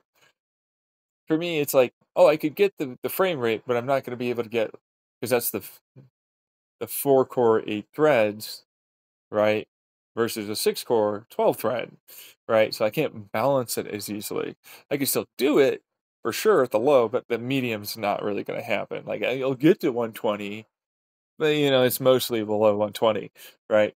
Versus 250, which definitely gets you that 120 in the medium, but it'll drop down, right? Instead of I get to 120, it's I drop down from 120, right? That kind of like conceptual ability of it, right? So that's what that would be. And I'd totally pay for that. I'd pay $100 to get a AAA game, first person shooter played at that with a projector that I could absolutely right now use. Right? I could point that at my ceiling and play that. Right? I would totally do it. It all depends on the person though. But for me, it's like, oh yeah, no, it makes total sense just because it's really simple to be able to ubiquitously try. You know what I mean? Like that trying part. Like it's only $100 to enter. You know what I mean? It's only $100 to enter. Only $100 to enter? Only $100, man. Like, and you can be able to do a lot with that. Like, do you have a monitor? You have a keyboard? You got all your own stuff? It's only $100 to enter, right? It's only $100, which then turns it into, well, what extra could I get, right? What more could I get, right? That's what that turns into. It's like, what more could I just get? It already has an interconnect. Much well, an extra $100. I didn't even spend the 250, right? And it's like all of a sudden it ramps up. You'll be willing to pay for it. You'll be willing to do a lot of that. That's fine, right? It'll be able to sell a lot. It'll be able to go in a lot of places. You'll be able to use it, right? In a lot of places that a lot of kids, teens, young adults, college campus would love it. I'm sure of that. There's no way that wouldn't be the case. You know what I mean? A short or like a throwing projector that can be pretty darn good. I can throw on some speakers like I was talking about. It's same thing for camping, same thing for glamping, same thing for, going on about my regular everyday business stuff. I'm not able to do the same, of course, we know, as like if I had a big old computer, but I don't need that. I don't at all. I don't even want it. Right. And then it's like, and that's the ticket. I have a phone. I've got this phone. I already know I can connect my phone. I already know I can always connect it to a battery bank, right? If I wanted to, but I could always do just a little bit more, right? Like I can add in a secondary USB-C. I have a battery bank and my phone, and I can drain both into that and get a little bit more out of it, right? I can get a little bit more also in terms of performance for the parallelization between my phone being hardware acceleration, right? And then the computer, which is great, right? That all starts to like add up, except it's like, well, no, I already have a phone. You know what I mean? I got old phones, but it work, and it's like, maybe, right? It all depends. That's the software and programming for that. It's like for sure the Samsung Galaxy S23 is going to do stuff like that, right? Yeah, same thing with a Mac, right? Like the iPhone, right? Like it just needs to translate, right? But Android would be much easier, or so on. So, but it's all to just say, hey, wait a second, I could do a lot with this actually, right? I could do, like, honestly speaking, I could just stick my phone to it. I could just, where's a wall outlet? I was already needing to charge my phone anyways. I already have a USB-C that I bring with me anyways, right? Doop. And in I go and off to the races I play, right? Especially when a projector like that, if you know what you're doing, that you could technically get it to connect, or with a fiber optic, that is, get placed into like a goggle, right? That kind of thing, right? Like you can, from like a HUD to beam into that kind of like goggle kind of thing. But that would be someone else to do that for what it's worth. I wouldn't be selling that. That'd be someone else that sells that. I'm mostly just that guy that goes, hmm, I have a phone. They have that Google Cardboard Lens thing, don't they? I could do that. You know what I mean? Right. And then same thing for, well, if I just wanted like a single sheet of paper, right? I've got I can get a single sheet of paper. You got a piece of paper? I can just, boom, right there. I can do it. Now, granted, I do have to have it probably in my lap. I'm gonna have to do the like little fucking, telescopy, like little, clip thing that holds it there. Right. Right. Yeah. The little cardboard or whatever is there. So that way nobody sees on the other side. Okay, whatever. But like, still works. Right.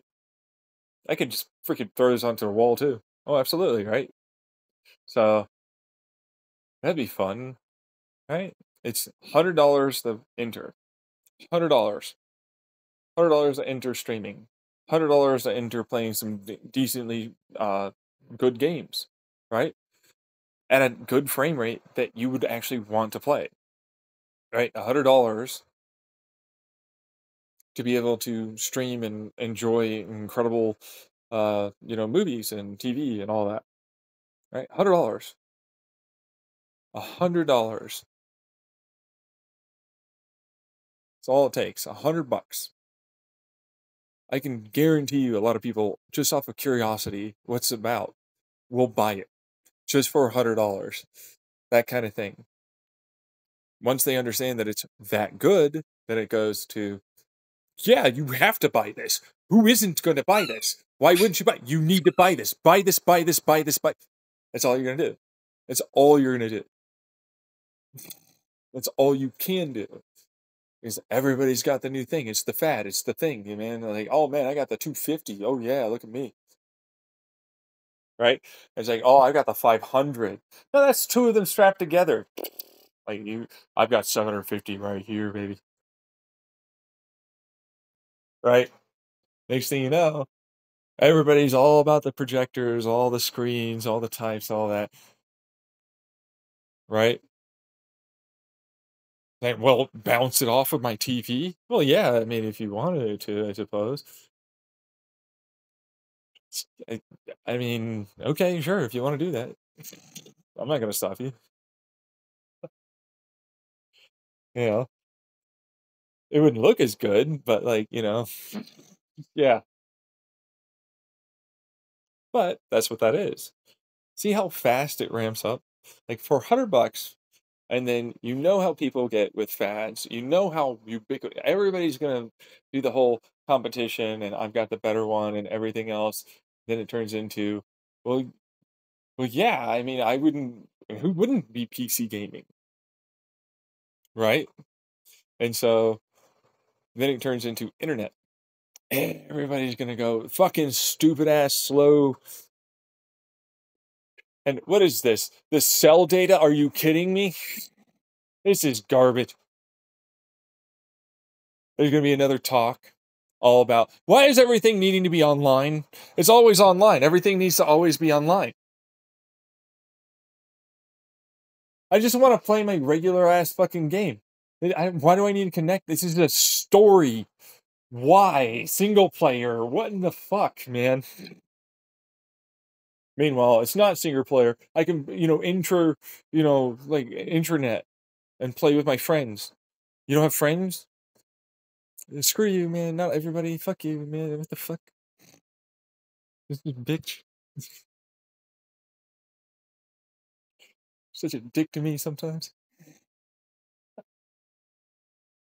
Anyways, but hey, right? Like you're traveling around. Hey, do you have this game? You have that game?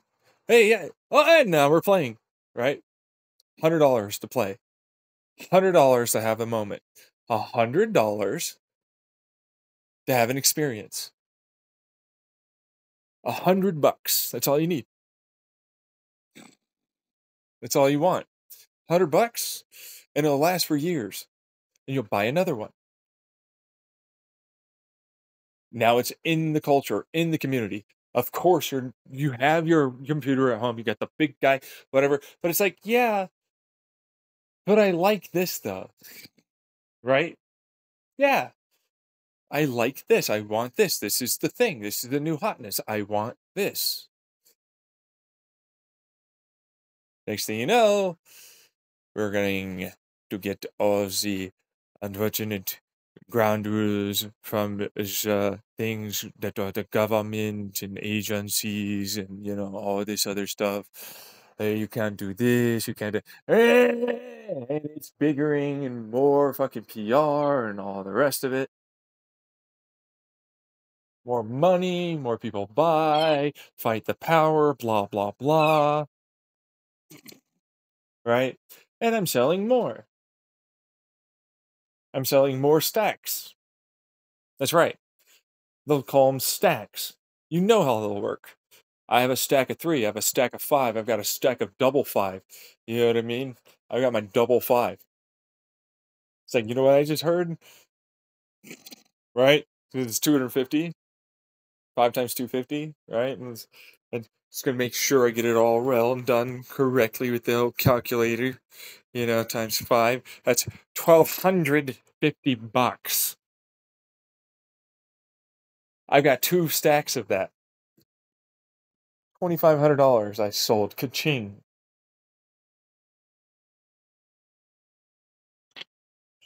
I went ka-ching that fast, man. It's like, no, but it's not that much. It's only 250 for every one of them, though, bro. Yeah, right. Oh no, but I sell it to you in bulk. It's okay. You only need to pay me 200 if you buy 2, I guess, at once. What I mean? Buy all 5. It only is technically 175, but I'll cut you a deal. It's 150. It's 150 for this because it's on sale in reality wise, right? Like, no, it's supposed to be, but it's like we got the sale, so it's only 150 if you buy 5 at once.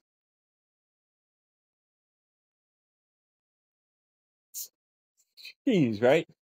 Meanwhile, that's great, right? Or is it? Right? There's the conversation. But I have to get a stack of 5 though. It's 700 it's only $750. Why don't you just buy a full computer? Why don't you just do that? How come you're not just buying a whole computer for seven? Like, because this is way better. I mean, honestly, it's faster. Yeah, but it's see the conversation already in the culture. Already, it's a given. You're not even going to try and buy a laptop anymore. You're not doing it. You're not going to try and buy anything with a computer. Like why? Oh, why would I buy this? It's so much more expensive. I have to buy every single part. It's still not as good as a stack of 5 of this. It's still not as good. It destroys, but not really, right? Because it's like, no, no, no, no, but yeah, no, it is. You couldn't get the same performance for 750. Meanwhile, prices drop for those things back to where they were once. You can now finally get $750, that kind of performance. Wonderful. And it will beat it. Yes, but I don't want to make my own computer. All I have to do is stack this. That's the whole thing. Like, I don't wanna. Meanwhile, the other side of me also goes, there's also older ones that you can just stack together still. That's still a thing you can do. Okay, like you got your first original. Ooh, wow. Well, this is still backwards compatible with this $250 brand new one the next year you got. Right? You only spent $350, but you know what you got? You got a for sure at 1080p Battlefield 2042 experience that for sure is at 120 hertz at those medium to even medium high settings. Right? That's not bad. I'll take it. I'll take that. Honestly, I'll take that, right? I still got all my old documents. I can transfer them to the new one. I always have the possibility of having the little micro SD cards, or portable hard drives, right? Huzzah! I'm good to go. I've got this stack of 2. Guess what it means? I've got a 2-computer type of thing here. That means I can use one of them to send off streaming and the other one to actually game with. So, okay, I don't get like the medium high anymore. It's fine, whatever. I'll just buy the 250 extra too. It's only like like total 500, right? Meanwhile, my settings are back. In fact, actually, it's closer to that high for that 1080p. We're making it happen. I'm streaming off of. I got my one. It's on the stack there for the streaming. You know what I mean? It's my old one. It's my old computer. Working pretty darn well, right? And see the upgraded path, right? Like, I've got my stack of 3. I've got an upgrade path. I already know that it's already in your mind. I can just stack another one. I can just stack another one. I can just add another. I can just do that.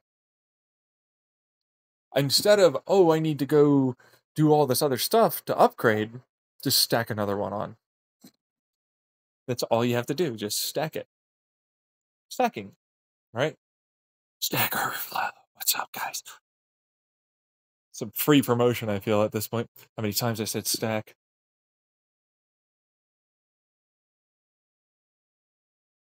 Anyways, point is, though, this is the sell. This is the pitch for people, right? It's like, if you think about it, it's doable and really actually fun in that sense, right? Like, you can kit them out. You can, kind of like do that sort of like kitschy cool sticker, all that stuff, right? Like, it'll still work, run really well. You can, bling them out with the nice LED strips, right? Like, you can get all of that going. You can. That's my stack over there. Look how beautiful it is. It's like a tower of like cyberpunk nature stuff, right? Like, look at this, right? As I'm, oh, I've got it on the wall. It's just right there, right? Stack them that way, right? And that's wonderful. it's super easy to progress. It's like obvious how this will ultimately lay out itself as time goes on. Like how it'll all fit within our culture, how it'll fit into our society, how people will debate, people will or argue, people will go, well, actually, I've got a better one. It's an actual computer. And I'm like, well, I didn't, I don't have that. Still, though, I'm playing a pretty good, for $750, that's like pretty good. I can play like Battlefield 2042, at like medium high settings, 1080p, 120 frames per second. Meanwhile, us that know a thing or two, like that's really fucking awesome. Then I'm at 4K, 144. Uh huh. Right. Yeah. Thanks.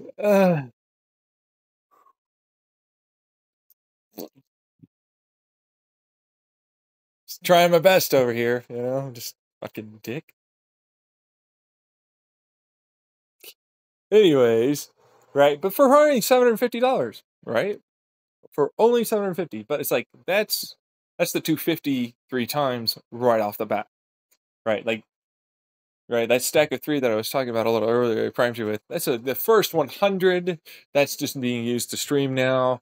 This is just like two 250s technically, really, right? And it's like, well, that's not really going to be able to hit those kinds of numbers, is what that would end up being. You know what I mean? I can still, because I'm increasing every time that outright overhead, right? For like, texture and, you know, detail stuff that you have in that. But if they were to drop it down to like those lower, right, details, then it's like, oh, well, I could do that, you know, not maybe 4K. I could do 60 hertz 4K probably, you know what I mean? Like for its worth. But you don't have as cool of a fucking screen. I gotta give you that. Honestly, I'm not gonna pay $5 grand for this fucking goddamn screen. You kidding me? Like, what the fuck?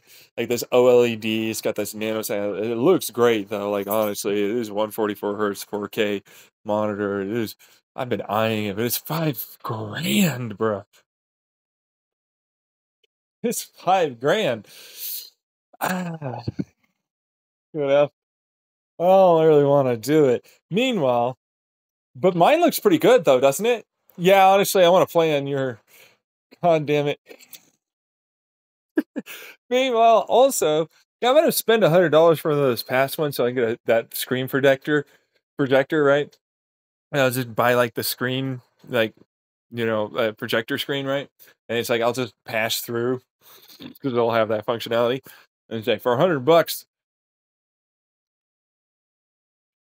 whoo, and then like another $100 for the projector screen. I have an amazing, awesome, right? Like, oh yeah, no, sorry, it's only $100, but like this 100, it's like really 200, for a package, right? Yeah, and it's only 1080 though.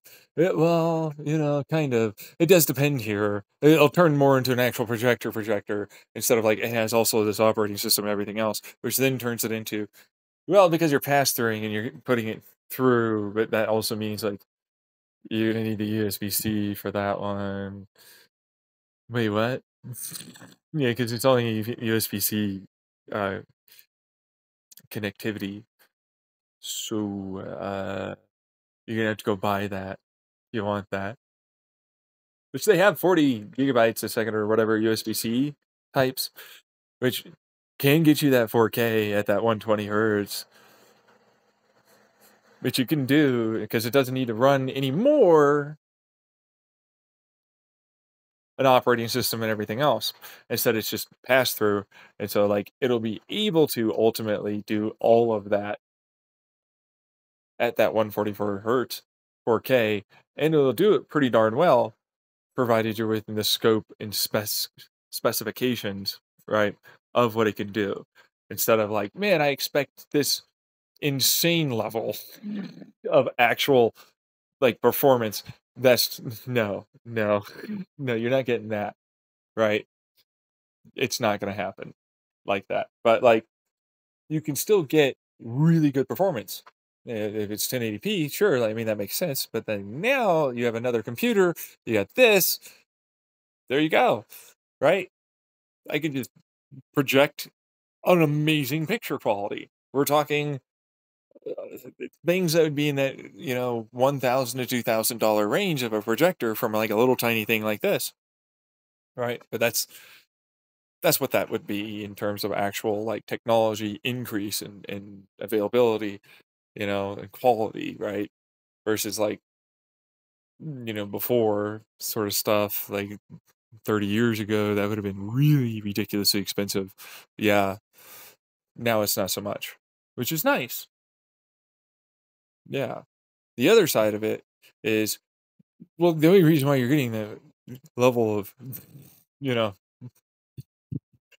performance out of this, it's because it really actually does have to use a decent amount of its computation to get that 4K 144 with this passing through.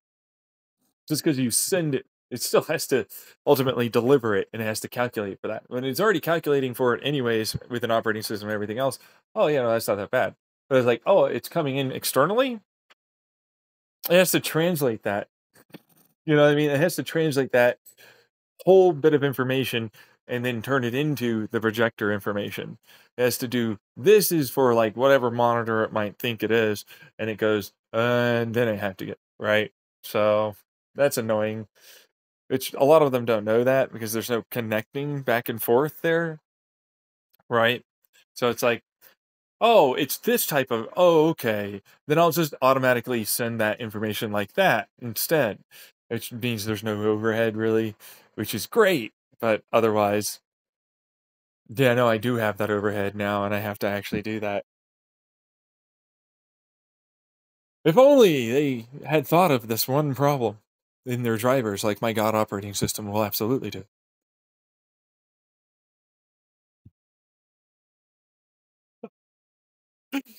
Laughing my butt off over here. Anyways, what I'll tell you is it's one of those things where like, yeah, no, we can do that, but if I could get it to talk with your drivers, right? Like, 'cause this will talk to your drivers, like for what it's worth.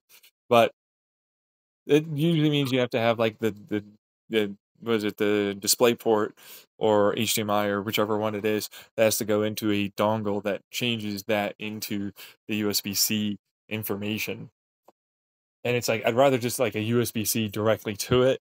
And it's like, oh, and oh, by the way, this is projector stuff. So like this has to pulse like this and everything. So just calculate and send the information as the binary it needs to be that way. So it'll do that with the projector, which that would be like if they're making it right. Right, like, then they'd be able to do that. Otherwise, if I'm making it, then the overhead is what it is. I have to actually translate all of that into that information, which kind of sucks. And it's one of the reasons why projectors are what they are. Projectors right now have a millisecond, like 8 millisecond or something delay between, what you'll see on the screen that it's projecting. And the reason why is because it has to translate things that get input into it. It has to do that. This will automatically do that, which is like that overhead gone now. But otherwise, it does have to do that, yeah. And there's analog ways of doing it, and then there's digital ways. And like this would be basically a combo of both. I was like, there's the digital, it has to take the binary and it sends it off like it through the digital analog conversion to that pulsing and display and steady state light and the changing with it, all that. So it has to do all of that. Versus if you had it already, I don't have to convert it just straight to it, which is really nice. Mm. Anyways, that would be the final thing because like I'm gonna buy that for sure, like just for that. Like honestly, if we could do 4K 144, yeah, off of USB-C. You see it? Ow! You have to have an active thing for that. Yeah. Like, you're not gonna get there with, like, a standard USB-C hub because, like, you have to go, "Oh, I have to input HDMI or DisplayPort or whatever it is into this," which has to have an active to the USB-C, which has to go all the way up to, that high 40 gigabyte or whatever per second it is, that then will give you your 4K 144 hertz, which then has to translate and all of that. So it's like there's a delay here. There's a delay there. Yeah. It's not negligible either. Like it's genuinely one of those like, "Oh, it's gonna be in that 5 to 10 millisecond range." Not really from me. I try and get it as quick as possible. It's about 1 to 2. Most of it's from the USB-C hub or whatever it is that you're putting it into, which has to translate everything, which kind of sucks actually. Yeah. There are some that will do it though, and that's great. Then that means you don't have to translate anything. But if you can't and you don't have that, then you're stuck with that. You're screwed. Yeah. Uh, so but otherwise, I'd say that's a driver update that maybe they should perhaps work on. I don't know. I don't. Hey, contact your local representative for the graphics card manufacturers and Intel and AMD. The CPU, APU. Just hey, what's up, guys? Hey, can you guys do this in your drivers? I'd really like this if you could do this in your. There's this guy that came out with a $100 projector. It's a fucking computer, you dick. You know what I mean? That's really good though.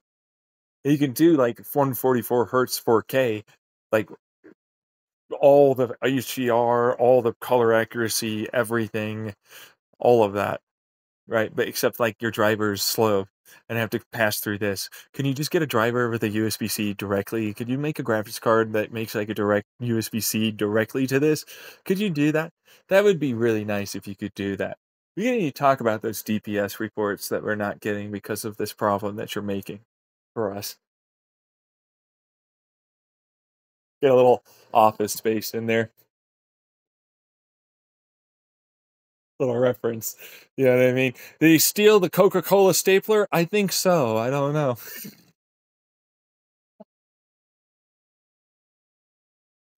Anyways, but that's what that would be because it's like, well, it's only $100, right, for this thing, and it's that. It's like, well, that's what's going to sell it.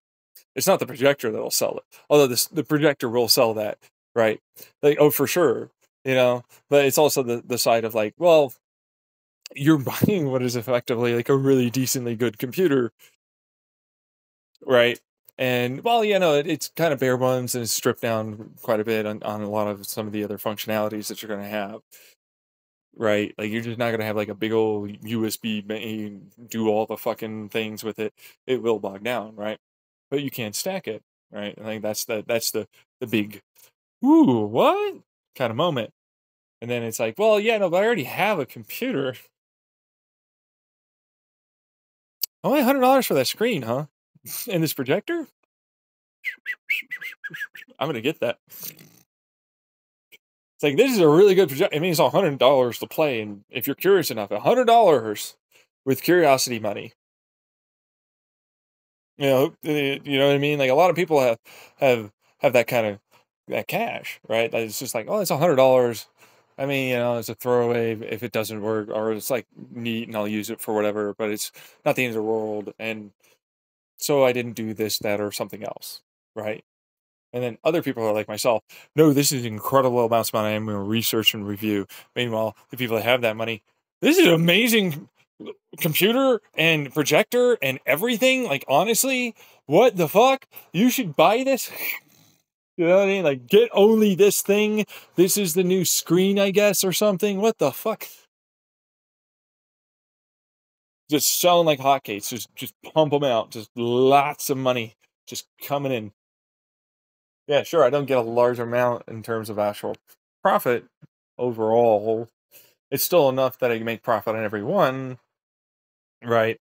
But it's like, yeah, and enough to actually like pay for like its manufacturer and everything, right? But it's like because I'm able to do all that, and I know that if it's marketed well and it gets to the right people, it's just going to take off, right? So it's more of like supply versus demand. It's more of a Jesus fuck. I need more supply, you bastards. Give me more. Nah, that's you. I'll buy it. Come on. You. What the fuck? Meanwhile, well, there certainly is a large amount of demand for this. And the supply is luckily just enough. Uh-huh. Just about. Not kidding, man. Yeah. It's gonna go down pretty hard though. Oh yeah, no. It's a good thing I made a whole bunch before, even attempting to sell things, but this is gonna get close. I don't want to increase the price at all, like in any aspect. I'm gonna just like have low supply amounts. I'll keep the price as is. So that way, like no matter what, like people get what they're paying for and they're not being made to pay for something that isn't as good as it actually is, right? Like, man, if I had to pay 250 for the $100 option, yeah, you're not gonna really want to buy it. You know what I mean? Like, it's really just not worth it for that kind of money to really kind of do that. So, yeah. But otherwise, it is at $100. Like for sure, $100 is solid all day. You'll buy it. 250 solid all day. You'll buy it for that version. 150, same thing, right? It's like, and there's a massive jump. That's the GPU and the outright RAM, right? That's what that would be. Like the $100, like, oh yeah, no, but then you get a step up on a GPU and a little bit more RAM. Instead of 8, you get the 16, right? And it's like, right, and then you get an actual GPU, and like then you get the CPU, right? So it's like you have a GPU on that one, but it's not very, it's what it is, right? It's only $100, but it is what it is, and well, it works really well with everything. Still, what it is. Then it's like, oh, you get a slight upgrade on the GPU, you know, right? Yeah. And then it's like, right, then you get more RAM, which can help a lot more than you might expect, because then the CPU can do a lot more to help with that, right? Yeah. And then it's like, then the upgrade is the CPU, and then while that was a marginal ish, it's really functionality and so on for the GPU to be able to do that for the 150, then the jump for $100 we're talking about here. Well, you're getting 2 extra cores, and you're getting 6 extra threads as a result, or well, not really, 4 extra threads, right? Sorry, not let's not be facetious. 4 extra threads, right? And then it's like, well, you're getting the more RAM. I'm not going to get you more. It's only 16, right? Unless we get a better option, in which case, right, we'll get more RAM. But this one's like, well, they're both HBM, 2 8 GB HBMs, and you do get an upgrade to the GPU. Right. That is not marginal. Like if you were to take it from the one that was previous in 150 to this, it would be genuinely actually that much better. And versus the 100 to this one, it would be miles away better. Right. Yeah. And so like, oh, yeah, no, I know. Like, I mean, that these are two like basically like kind of why would you even put HBM? Why would you even want this? Yeah, well, see, the thing of it is on this one is that the programming makes it so it's like all in one ginormous APU thing. You know what I mean?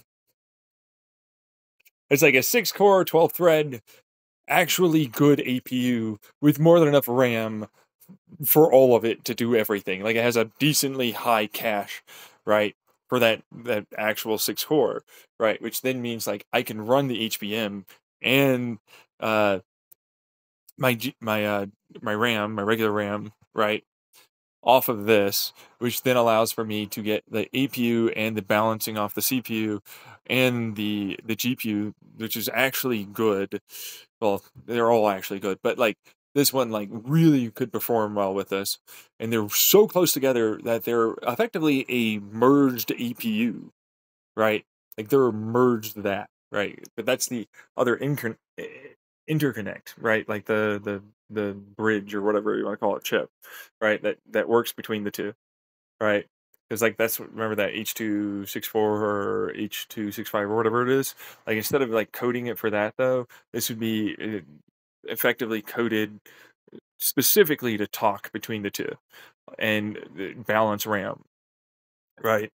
Yeah, same thing with like it still has an H.265 or whatever, right, decoder, but like that is really just what it is. Like it's like the NVIDIA or AMD version of, being able to use that for open broadcasting software, or, playing videos on your TV or whatever, right?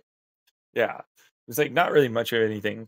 It's not really for that. It's like going to be a stripped down. This would be like this is a high end actual thing that's kind of more than just what that is. Like they're usually used for this because they need to like process way more than like any typical monitor or anything else would ever give them.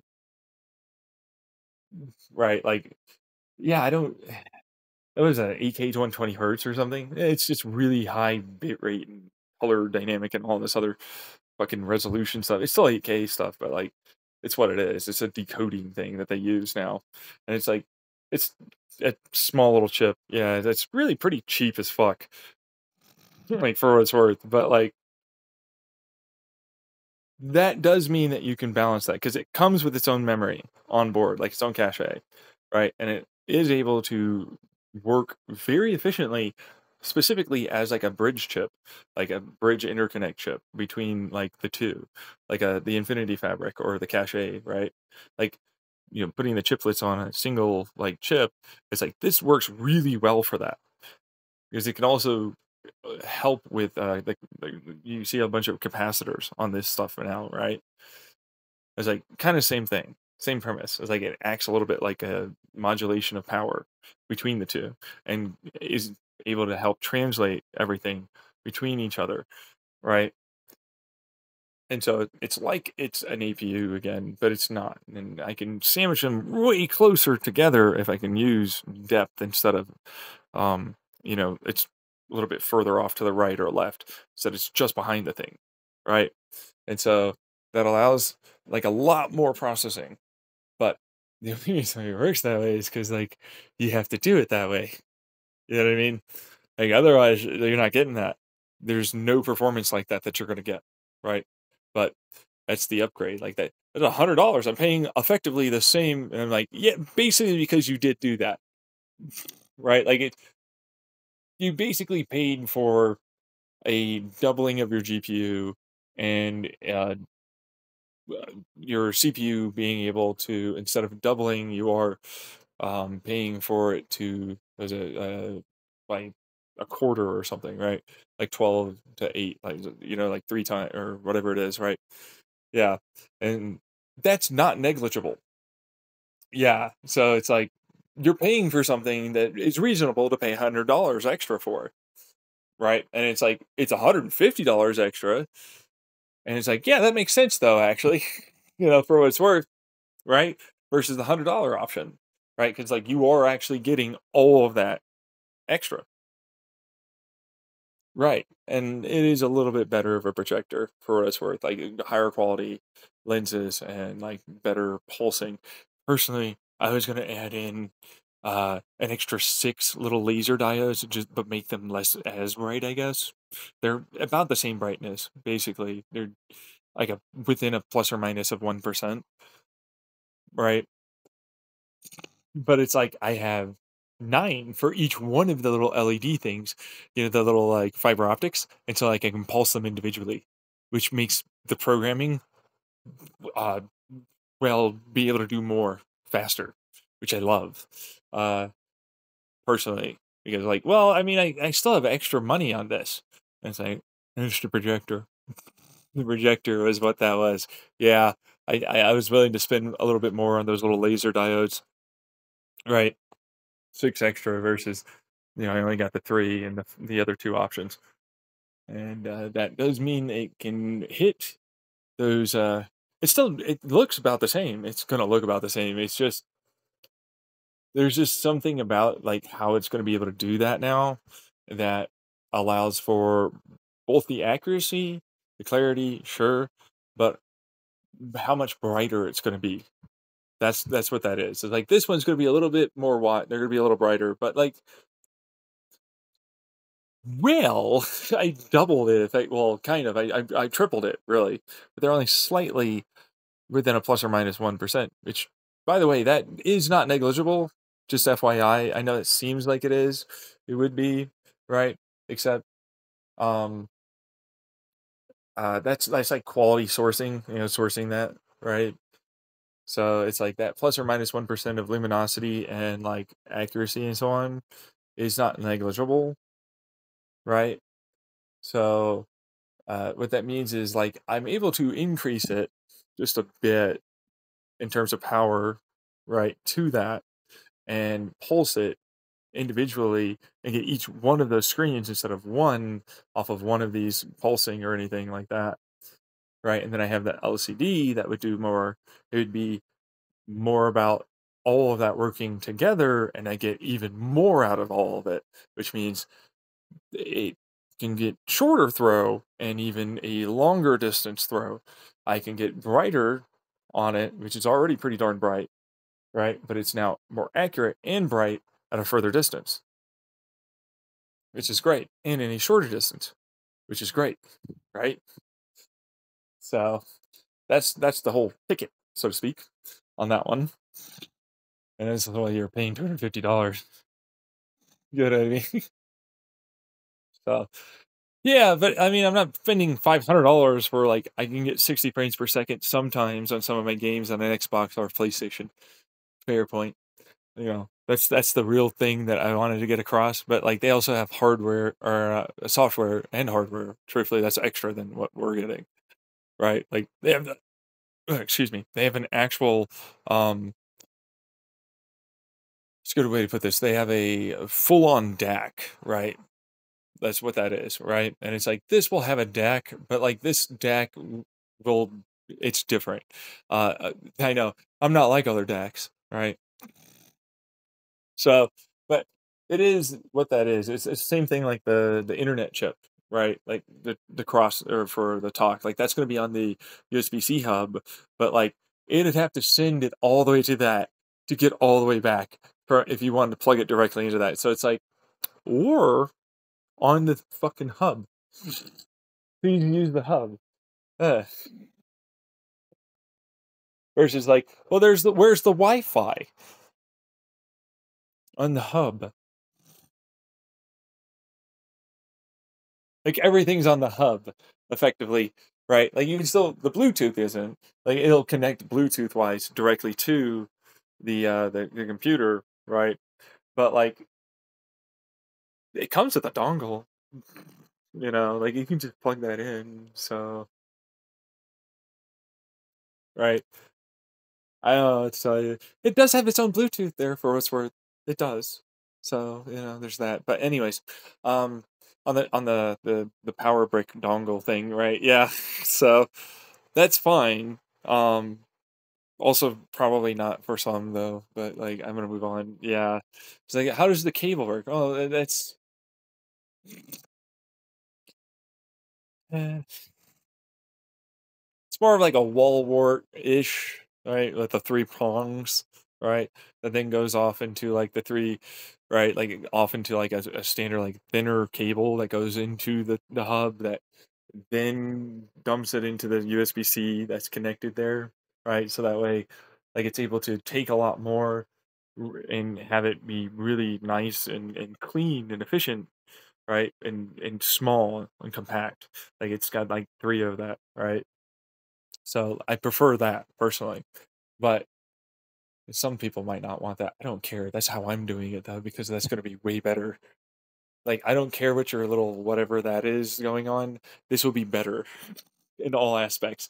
Like this is going to look better, sharper, cleaner, just outright better. You know, that's because it's meant to be a computer. It's meant to like kind of like stay on something, right? Versus a big long USB-C that's gonna just stick into the thing, which can sometimes be okay, but like that's mostly for like a laptop. Like you want it to look a little cleaner, right? Right. Versus like, but this already has USB, connections on there for its I/O, right? But it's like, well, I don't want to make it fat. You know what I mean? Like I just don't. So it's like, oh yeah, I can just put the Ethernet over here. I can just put everything over there instead of like onto the actual I/O, right? And it's like, well, you always need to get a freaking USB damn dongle anyways, right? So it's like, well, the Wi-Fi's not on there. Why is it not on there? Well, it is on there, but like the better Wi-Fi's on this, right? Because the chip's annoying. I don't want to use the chip on that. Oh, right. Wait. And that's the thing. It's like, wait, click, right? It's like, hey, so you do have these chips, but when you're in that interconnected mode, those are not just doing nothing, aren't they? Yeah, they're definitely working overtime to help the whole fucking process out. They're like APUs and DPUs and IPUs, which are internet processing units, and all of that. That's what it's for. Like, so it works faster and better for everything. And they'll even help calculate some of the, like an analog or a digital, like brief calculations as it goes through to the given actual GPU and everything else before it sends it off to the stack of, well, the USB, that, and then they can, and they're not, I'm seeing that. Okay. Thank you. See, I had concerns here. No, actually, not really. I made it so your concerns have been addressed. I have thought about this. That's right. Investors, that's right.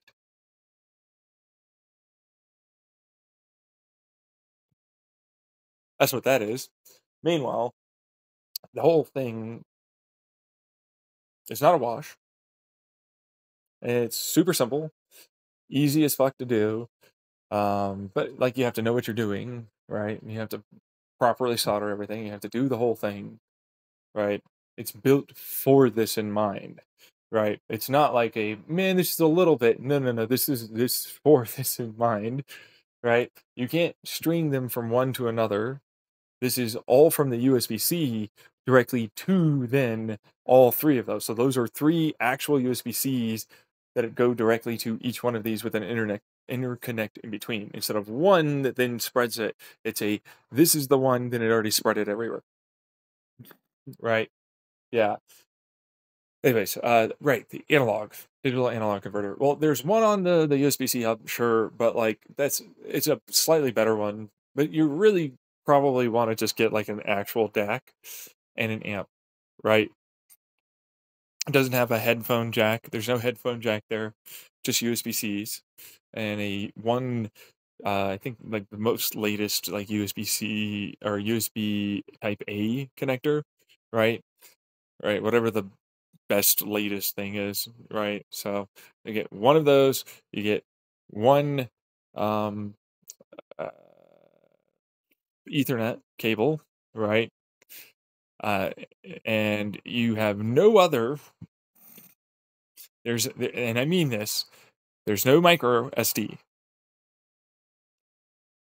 There's no HDMI. There's no DisplayPort. There's no regular SD. None of that. That's gone. That's out the window. You don't get that. I know, right? But like I almost never use them anyways. So there's that. But like if it knows that there's already one that's there, meaning on top of it, right? As it's connected, then it's just like, oh, hey, that's a DAC, that's Wi-Fi, that's all this other stuff. And it's like, no, they'll all combine into some. That's actually genuine. It's like how you did that. It's like, yeah, all the USB-Cs have their own versions of like needing to send information as a bridge chip effectively. But it's like, well, I need to offload a little bit of that anyways, right? So, and it needs to translate it into a USB-C signal, right? If we're talking about USB DACs, USB-C DACs, right? Yeah, and it has to do all this stuff anyways. So it's just like, huh, well, I'm not going to be able to do any HDMI. I'm not going to be able to do any display. I'm not going to be able to do any of that. It's not a thing, right? It does have a DAC on board, but it's, if I combine the two, it's technically, okay, it's whatever. And it needs to have the damn thing to be able to even power itself on. So it's a computer, right? Yeah. So it's like, right. And if I add a little bit of those in, they're not much, but if I combine the two, then it's like, oh yeah, no, it'll work really, really astoundingly well. That's like a bunch of beamforming and all that, right? So like that's great. But also, if I don't need that, then I have the Ethernet plugged in. If I don't, you know what I mean? All of a sudden, like, woo, wait a second. Right? I now have, well, yeah, sure, it's cheap. it'll fit within that price range. I have a lot better than what I had before. Yeah.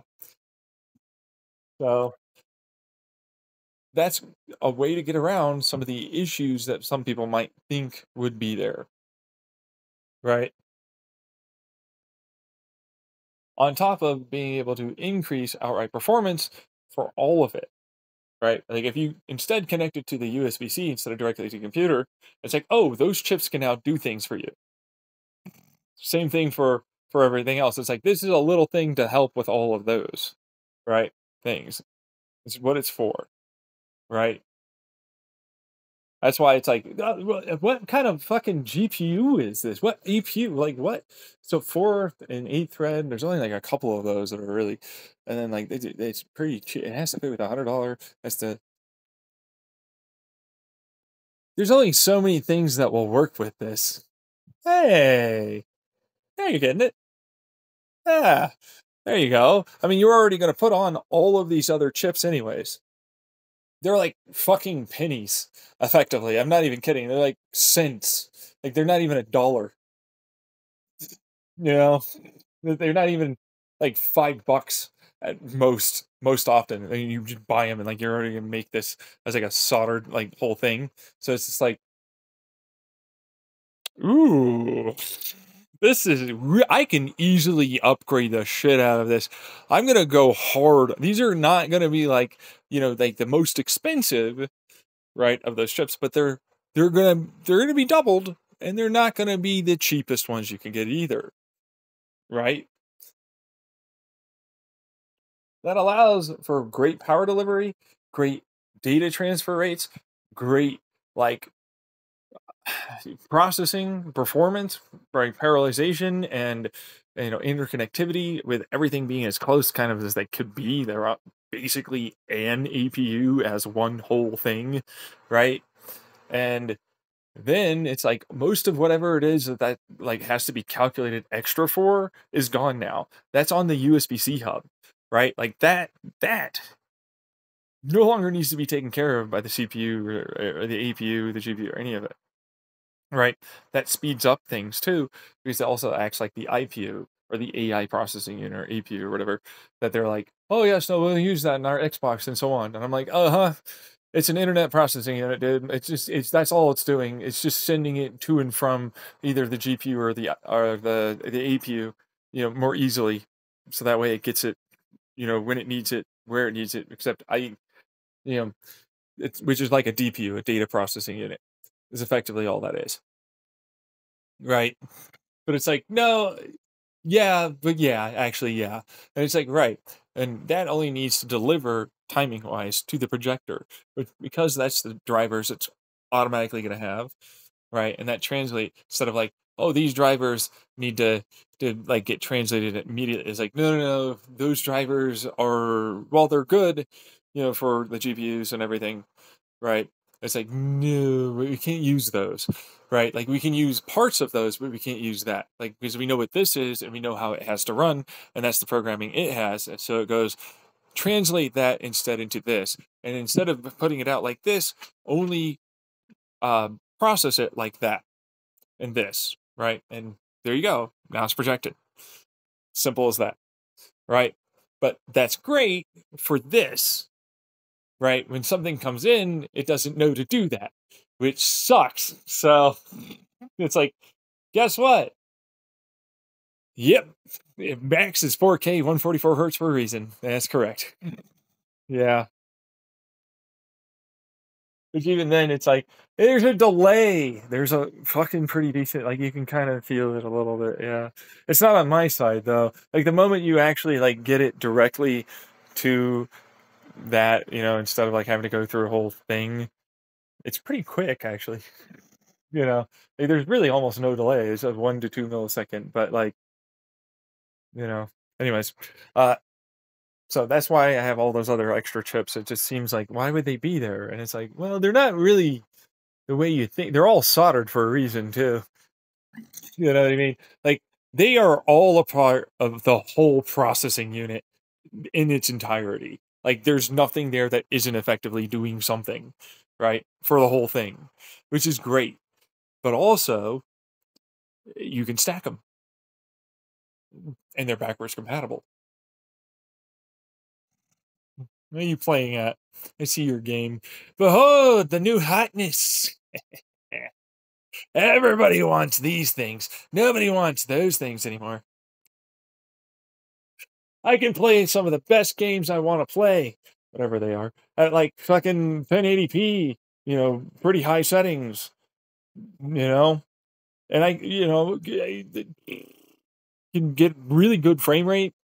Also, like I can render things finally. I can fucking record things. I could do things fine, right? Like that's the big part that would like really sell a lot of people that would need them for like workstation use, right? Versus like, man, I have to get like this huge, massive. It's a lot more expensive. The moment that happens, it's way more expensive. So it's usually not worth it for them. But like a regular person, right? Like, but for them, it's like, oh yeah, no, that price per performance is great, but like also time matters. Like you spread it over a half a year, that could be the difference of like a month, maybe perhaps, of actual calculations. For an extra like 30 seconds to a minute, depending how much and how often you're doing it, right? But then stack more, it's cheaper. Just get more. But that underwrite, no, because they'll still outperform us, like for what it's worth, like on that side. But it's what it is. It's the programming there that's really making it that good, and the hardware that's all going to have to work together to do it, right? And it's like things can go down on that, right? And it's not going to shut down the whole thing. Yeah, right. Like the USB-C stack is great and everything, but like still there's there's a definite point where that's no longer going to work that well, right? So like yeah, they're scalable. We are too, just not the same way. It's what it is. Yeah, it's like you're still reigning champions and kings. I'm not coming for you. This is really for like, hey, if you wanted to get in cheaply, it's only $100 to get in to play video games. It's only $100 to have fun, like with us and do this stuff. It's only $100. You sure you don't have $100? Yeah, like pressuring mom and dad. I want to come on. Ah, do some chores. Oh, come on, you dick. Meanwhile, that's mom and dad arguing. It's only 100. Yeah. But then there's like, oh, I have like a little bit of throwaway cash. I was looking to do this other thing. That's $250. I mean, they've been saying, I mean, and they say that you should really probably get that one, honestly. Right. And I can stack this. I mean, I wanted to get a whole computer. What if I just bite the bullet? Like, I was willing to spend like $2,000. I don't know, man. Like, what is this all? It's only like $1,000 for all of that. Proceeds to spend $1,000, set up a whole computer. They've got everything. They got these extra keyboards. They'll probably sell the keyboard and mice or whatever. I don't know. They'll maybe just for whatever. Yeah.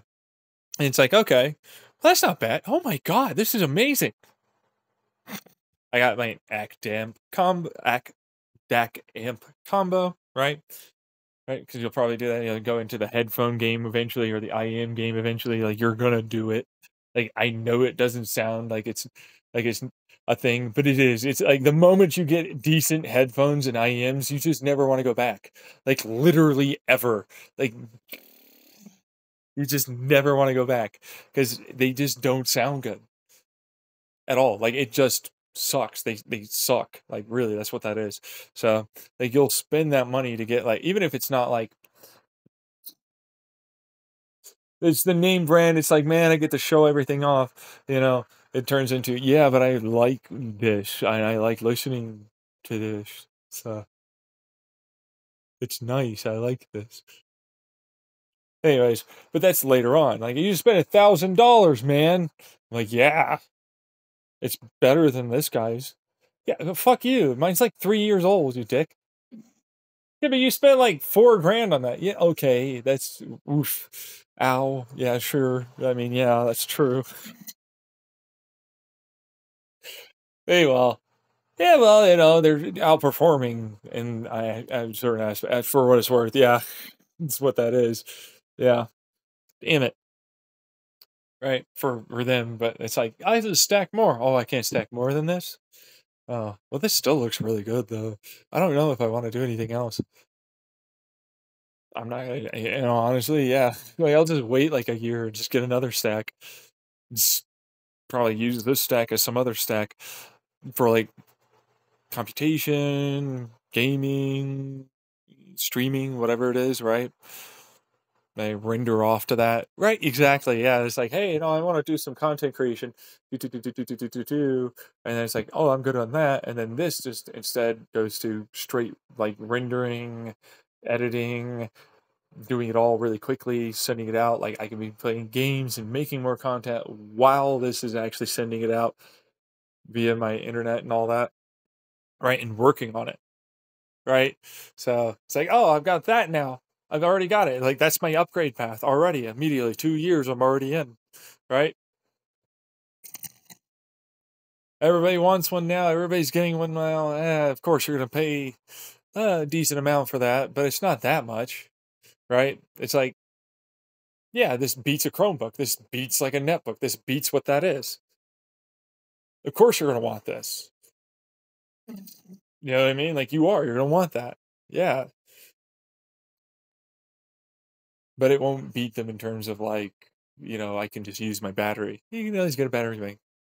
It's man, like I'm seeing that. Yeah, it's like there's a lot like it'd be direct competition, but it's like except there wouldn't really be that much competition, depending on whether or not you needed that kind of thing. But you can connect your phone to it, like if you need the you know ability to use your camera or use a microphone or anything like that. Right, right. So yeah, that's pretty cool though. Thanks, man. Appreciate that.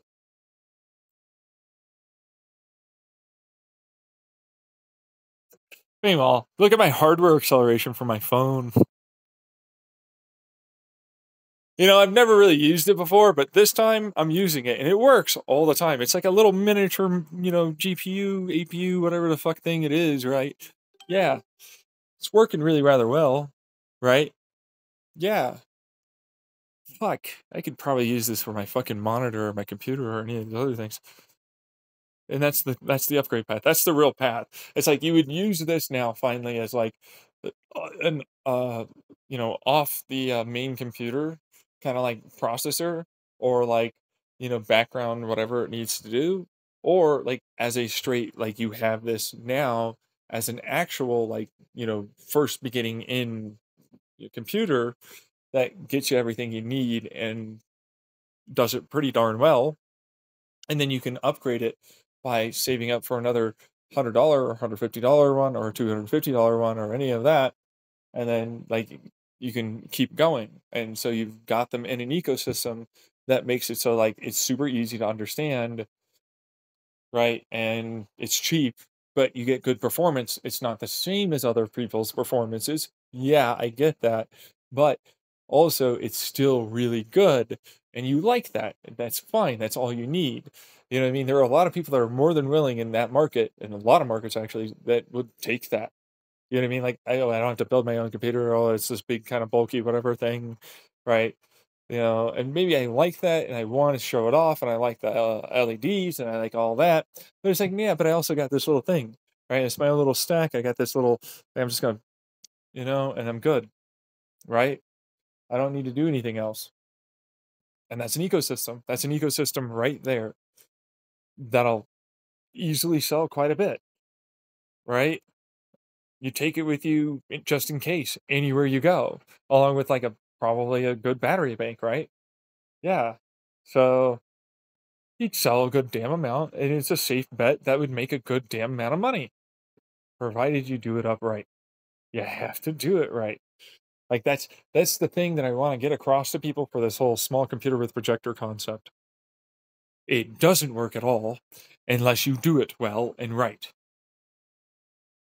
You have to make the projector this way. There aren't other ways to make a good projector at all. without doing it this way. Like, in any aspect, there's literally no way. You can't combine APU and GPU like this without literally making them right next to each other. You have to sandwich them. You have to actively cool it. You can't get around the fact that you need those little laptop like spin, but you need them to be bigger, right? So like that's why it's like these big, too large, like freaking intake things, right? That go to these two spinning compressor style centrifugal because they're really efficient that way.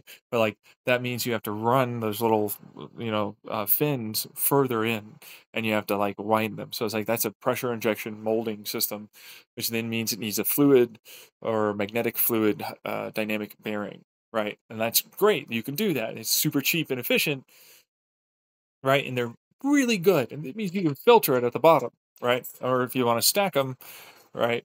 It's like you can have it suck in air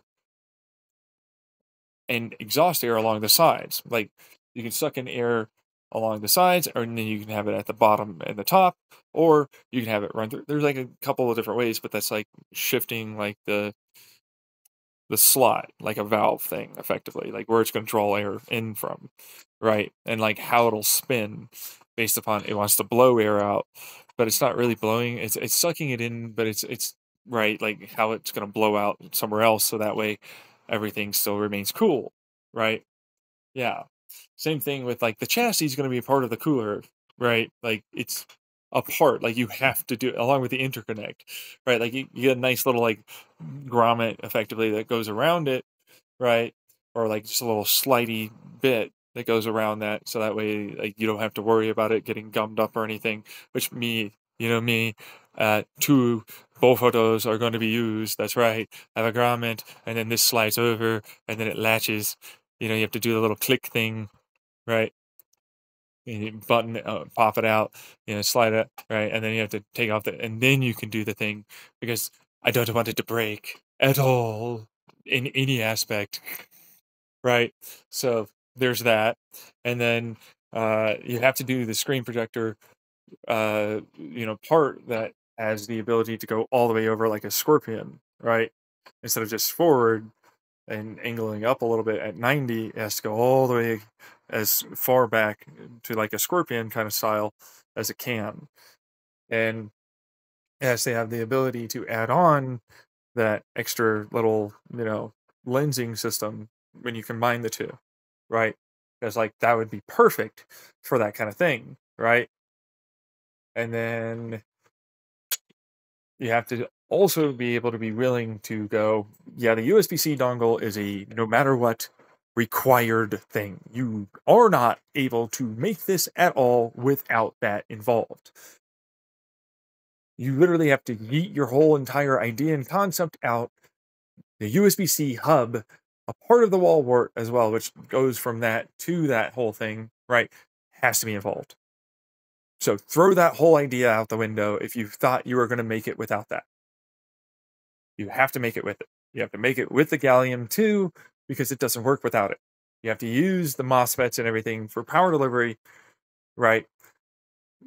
And they have to be good. They can't be cheap as fuck and they'll just like not work, right? They have to actually be good. And I was talking about gallium stuff because it's like they're actually fairly cheap. They're a little bit more expensive, but they're able to be shrunken, meaning fewer of them, which means everything is now cheaper. I don't need nearly as many of these when I only need this one or two of these things, right?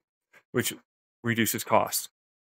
Right, same thing for like the chips. Like they're cents. They're literally like 50, maybe $5 at most. Like, right? So it's like, well, yeah, no, I'm gonna get like a decent one that'll last and that's got good power to it, like good actual performance, right? And then it's like all of that all comes together and you have to do it right way. You can't just fucking and it's there, right?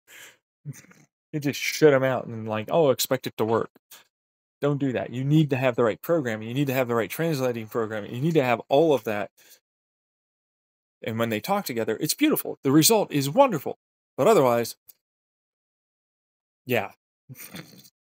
Like, don't expect anything. Like, nobody's gonna buy it unless you have that, right? Like, literally forget the whole thing. If you're not gonna do it right, do it well, you're fucked. Like, you'll never sell enough. You will literally never sell enough. So you have to do it well, you have to do it right. It works perfectly like that if you do it well and right. Otherwise, just forget about it. You would never sell enough. Like, you would literally just never get anywhere. So that means the whole idea of people are able to copy and cheap out and not do it well, you can't. Nobody would buy it. You basically waste your money. And oh, by the way, it's not working. I'm not selling a lot. Probably because you did it poorly as fuck, you stupid idiot.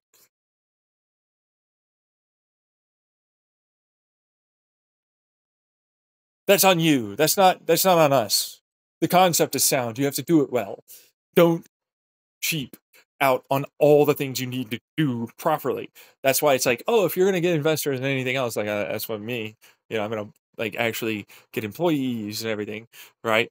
And like we're gonna work together on this. We're gonna make sure everything's properly done the right way. Then absolutely. Oh yeah, no. Gosh, right. All right. Well, before we even go to market, before any of that, it's all gonna be up to snuff, running well, right? That's what that is, right? And you can't get around that. The whole fucking thing can't be that cheap. Like it is cheap. It is that cheap, right? But it's like you can't cheap out on the programming and software. You can't cheap out on the power delivery. You cannot cheap out on like the fact that you need to buy in bulk, right? Which is the whole thing. It's like, yes, no, we're buying, these cheaper chipsets. Like, why would you just suddenly buy like this whole thing? And it's like, well, yeah, I mean, no one else is buying them, right? No, not really. I got yoink.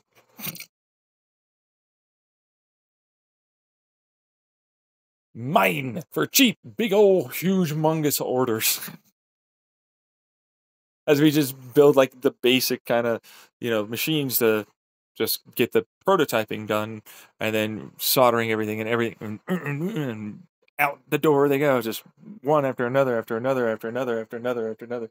And it's like, once we get to that final point, boom, I have a whole bunch of supply. I can drum up that demand as we can show off what's going on, right? And it's like, look at this, look at that, look at all this cool stuff. Look how well we're performing. Meanwhile, yeah, but we're way better. We're programming all this other stuff too. Oh my God, you don't even know. We're so much better than you. And it's like, yeah, I agree. Anyways, but this is only this. On to the market. Boom, this is only $100. This is only $150. This is only $250. I've got this small, medium, and large mouse. Oh yeah, by the way, here's the mouse pads we'll recommend. We're not going to give you any. Suck it up. That's what that is. Same thing with this cool keyboard, which is like really cool, by the way, but also it is not something that we're like unaware of what it is. It is just this, you know what I mean? It's not like the fucking best keycap everything. It's what it is, right? So it's like, that's that, sustainable, recyclable, all that. I already talked about how I'm going to make the PCB boards, make them fast, efficient, good, that kind of thing, get it done good and efficient, right? Good that way, that kind of thing. And it's like boom, boom, boom, boom, boom, boom. I already know how to supply this, right? Because that's Amazon, right? That's already like, oh, I'm going to hit this, that, and these like markets. I already know where the markets are. I was like, hey, what's up? Any YouTubers want to check it out? Hi. Yes, no, actually, you should buy this. This fucking what? That's probably what that will be, considering how fucking good that projector will be, right? And like how amazing, truthfully speaking, the performance for what it's worth for the amount of money you're spending is, So it's like boom, boom, boom, boom, boom, and there you go. Have fun, Meanwhile, look, they stack. Right, and the press conference, really, it's not really though. It's just going to be like we'll live stream on YouTube, and it's like, hey guys, if you want to join in, like here's a link or something. But it's like, look, this is our real world actual performance numbers. These are our real world, actual.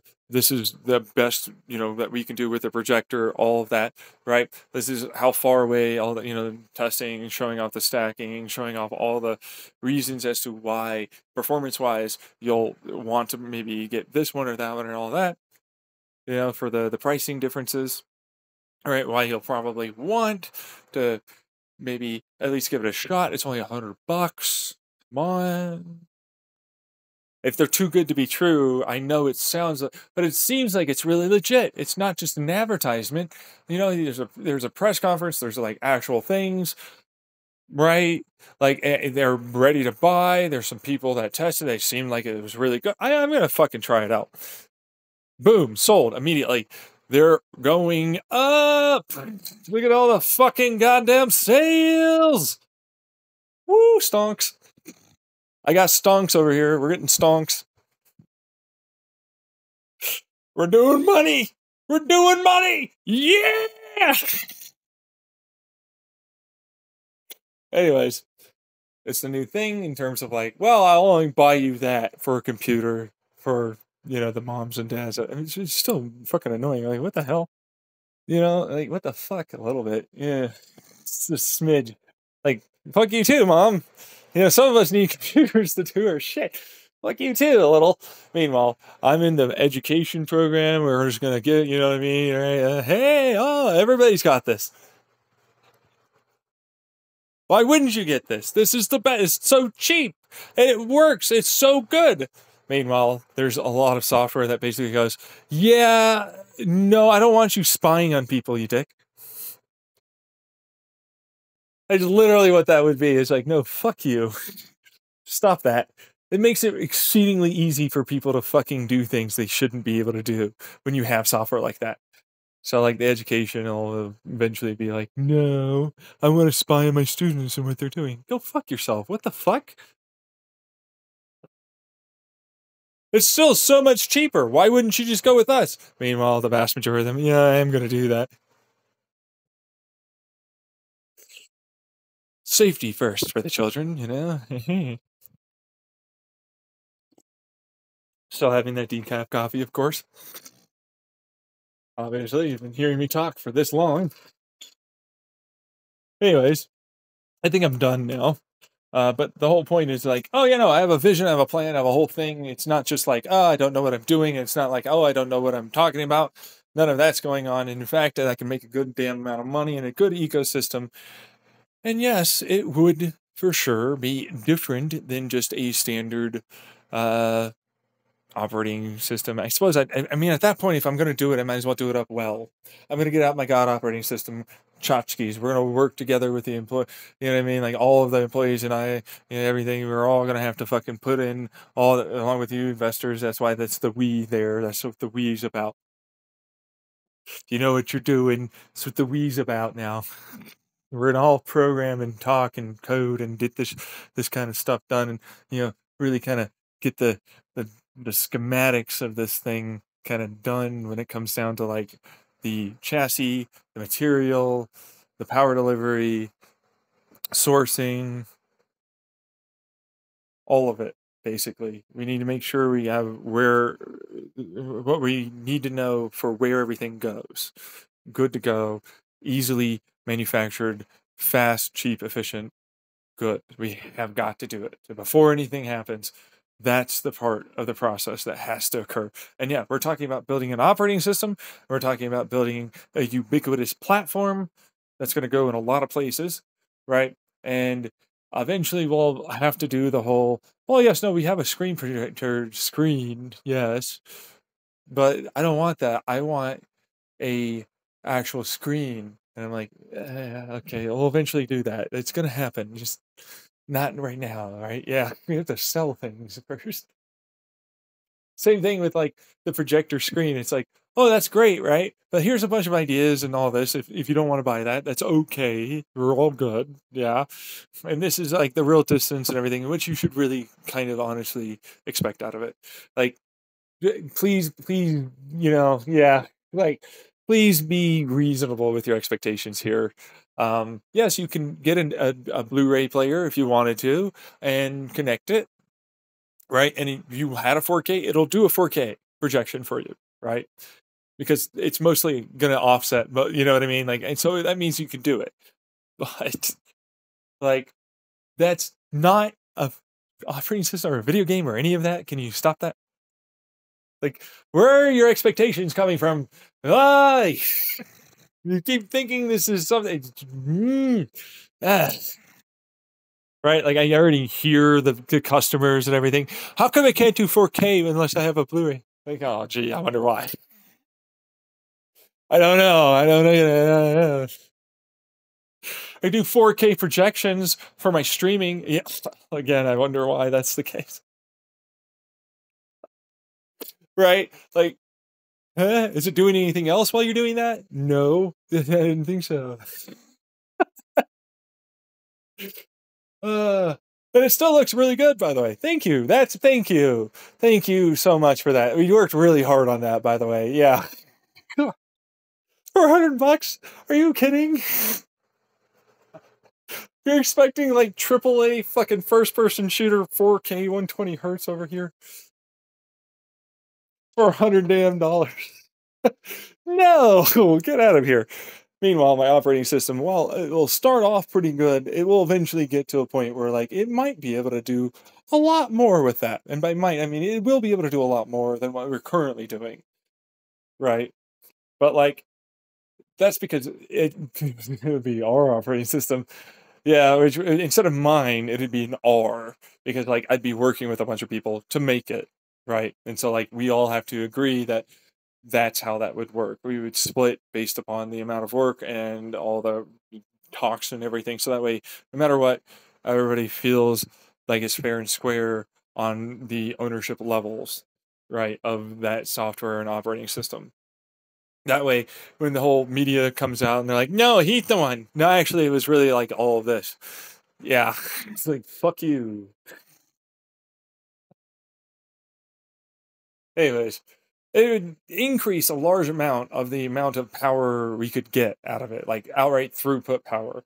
But that's also going to turn into power delivery, and a lot of the other stuff that I have discussed on my YouTube channel, and then we would ultimately discuss as well, like how far we could really get at first for an actual launch. Like, we're not going to do this for like 10, 15, 20, whatever year. We need to do it soon and actually get money back, right? Like, like this has to be done, that kind of thing. So that's what that would be.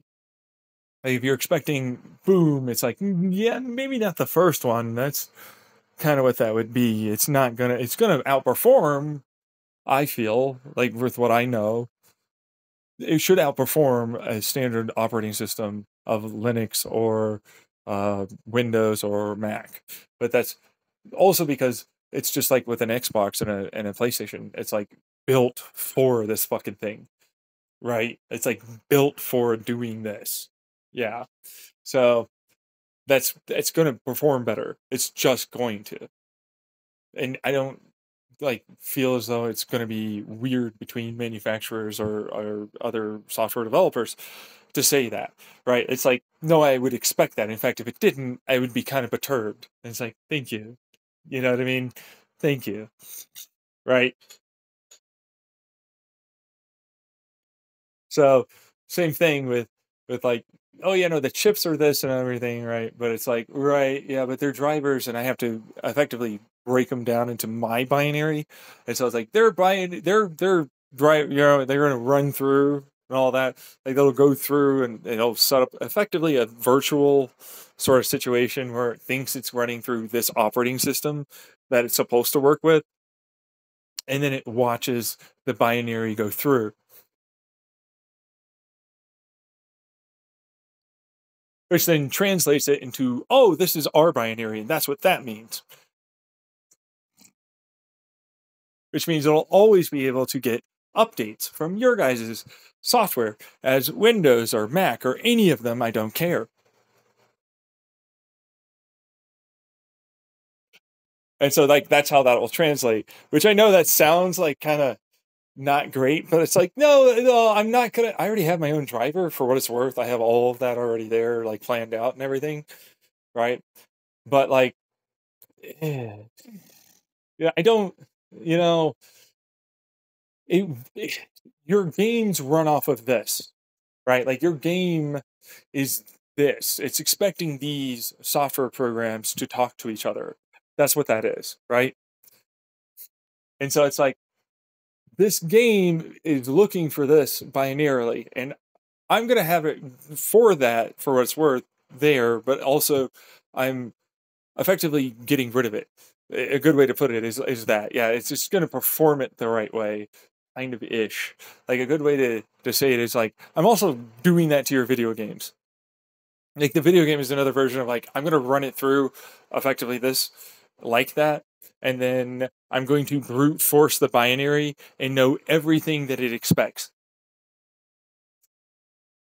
which then is going to translate into my operating system, which will then break it down for that game, the whole however many gigabytes it's going to be, into this compressed, more or less ish. It's not really, but that's how the operating system works. Anyways, point is, this binary that will then operate correctly and even send all the right binary to the servers and the all the internet online stuff. All of it will work as it's supposed to, and so on, right? Except it'll calculate it much faster with a lot less overhead, with a lot less actual need for the vast majority of what they're doing, just because I don't want any more of this fucking shit. It even like corrects while loops and glitches, which it's not supposed to do. But it's like, eh, well, while loops are, well, they're not a thing of fast. But anyways, they're like glitches that goes, hey, this thing, what am I supposed to do? And it goes, and this will go, yeah, no, just what? So it'll do that for single player, but multiplayer, it's like, I have to send it the right way or whatever that is, so I can't alter that. So there's that. And then it's like, then unfortunately, I have to have it translate all that, right? It's like, oh, we're sending this binary in. It's like, oh no, that's fine. Honestly, it'll do the physics and everything correctly as it is. It's that's the input and output of like multiplayer data versus like that. So it's like it'll look very much like it's it seems like the same. It's not the same. There's not a single bit of your program that is the same here. I effectively literally ripped your entire program of your game and everything, and yeah, it's basically your source code for what it's worth, like binarily your source code, but it doesn't store it at all in any way. It just translates it to this program that is our operating system and makes it so it works with our operating system. That's all it's doing. It's just doing it ahead of time, right? And instead of in real time, because that's fucking slow and I hate that. So it goes and breaks it ahead of time, gets it onto your hard drive down for our operating system binary profile that we run for our architecture and all that, which is a different coding software architecture entirely. We're not going to be basing it off of anyone else's.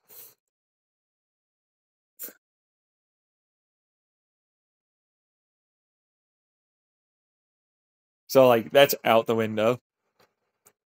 So, but that's fine because it will still work with literally anything effectively. It'll just take time to do it. Like, what is that, Mac? I don't care. Was that Adobe? Like, which version of any of your software? I'll fucking make it work with this. By that I mean we are. We're making it work with all of that. It's like that's the programmer. Like that's what our software development and everything else is going to do. And it more or less is going to use that as like kind of a digital analog hybrid of like all the chips that we have to brute force it. Yeah, which is super fun to think about, but also like we're not doing anything illegal because nothing's being stored and we're not using it malicious or any of that. But it's like, yeah, I understand why you'd be upset to a degree, right? But it's also just getting rid of it. Like it'll store and it'll break itself out and it'll, you know, instead of like storing it on well, it's stored on your hard drive, right? But it's like a breakout program, so it'll go through a sequence and then it'll have the entirety of the whole gigabyte as their binary type instead of our compressed and encrypted binary type. So like that helps it because it's like really, really small, like all of the amount of power and performance we have. So we have to make it way more efficient and do way more with way less, which is what we're going to be doing with that operating system. That's why it's called a God operating system, but also needs to translate basically everything. But that also means that you don't have to worry about having it bespokely made for your operating system, right? You can get it from anything. It'll work anything into it. Yeah, like that kind of thing. I know that sounds kind of weird, but it's like it doesn't matter if it's Mac, it doesn't matter if it's Windows, it doesn't matter if it's Linux, it doesn't matter if it's Android, it doesn't matter if it's ARM, it doesn't matter any of it.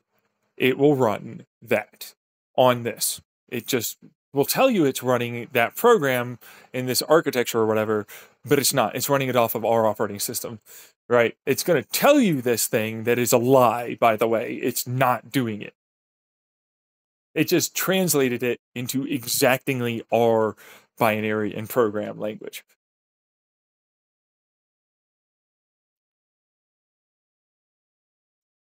Which is a really easy way to get around basically all the issues of like Linux and Mac operating system and Windows not talking to each other, or ARM, or any of them. It bothers me. You can hear it. So I hate that. And as a result, I go, fuck this.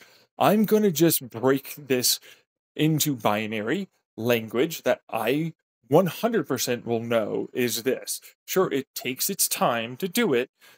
Fine. Doesn't matter though, because now it works perfectly as it's supposed to.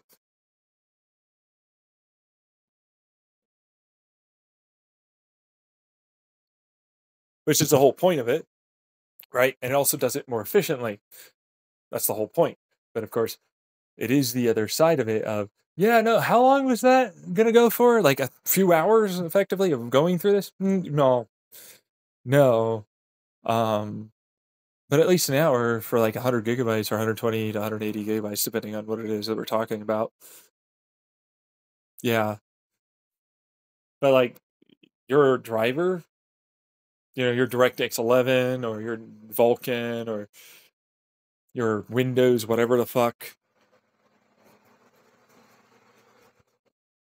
whatever it is, I don't really care. It just makes sure that it works.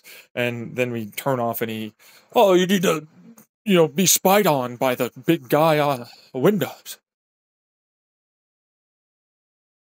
It literally just goes like, do you want any of them to fucking send any of this information? No or yes. Or like, let me select specifically which ones, right?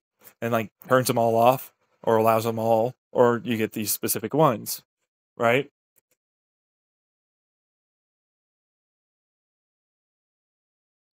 Which, great, right? But it's like, yeah, you'd be surprised how much they hide that shit in a large amount of their shit. It sucks. Their operating system's just chock full of like callbacks to fucking servers and shit that suck, that just drain your overall amount of performance. It's not chip manufacturers that can't possibly do it. It's fucking garbage operating systems that have been bloated to hell now.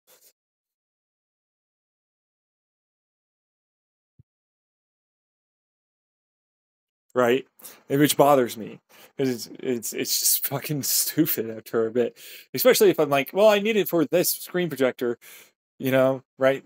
That, or I need it for like if I was eventually going to just add a monitor, which you could do. Okay, it's still got the USB-C, so you'd still be able to do it, right? And that's like, oh, I'll just translate it to that.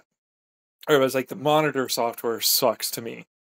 And so it'll go, are you sure you want to use the monitor software?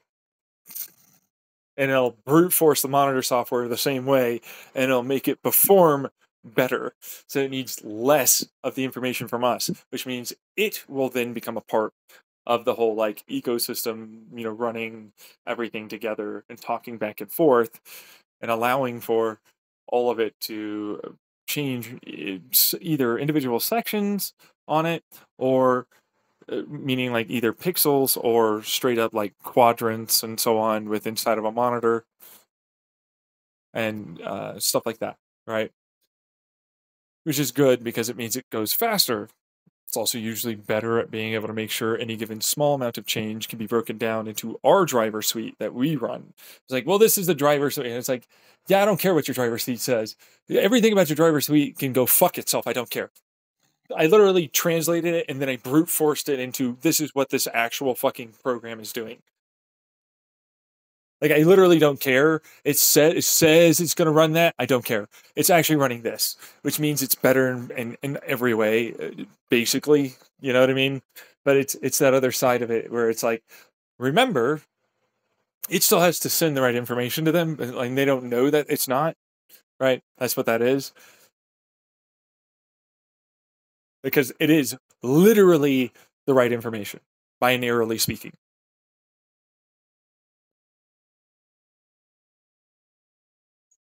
So there's no way to tell what the difference is.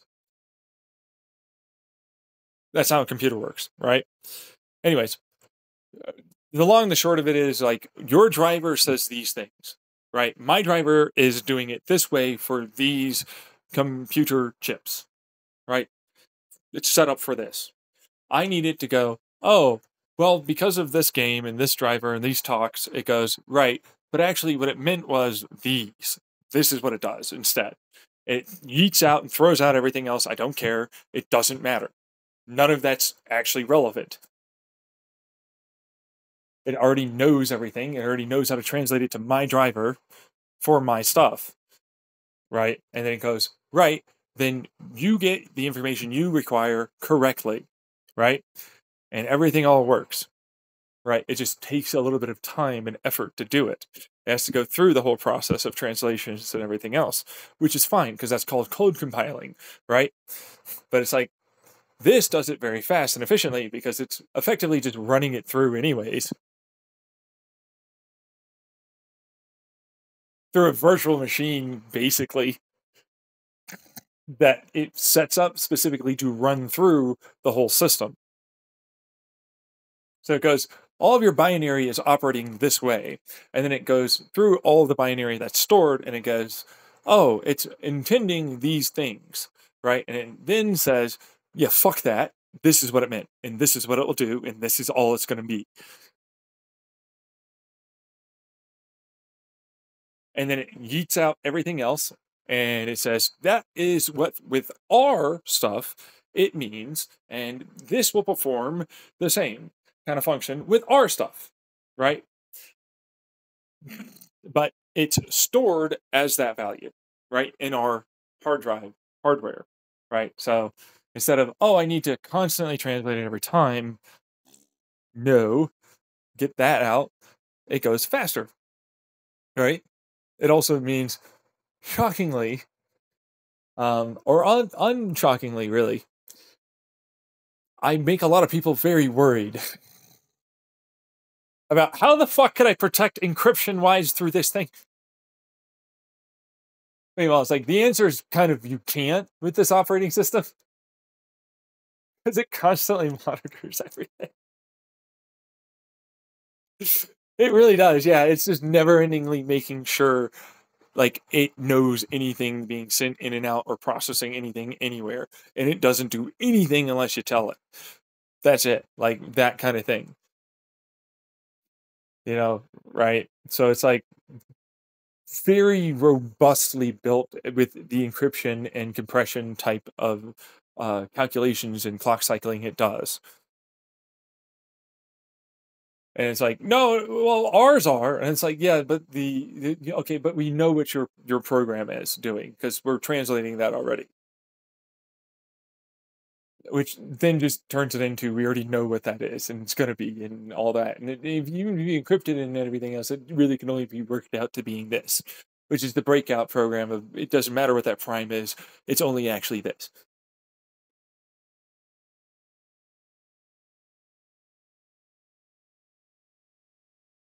It's like, good luck with your compression and your encryption. I'm still going to be able to 100% know everything about your program.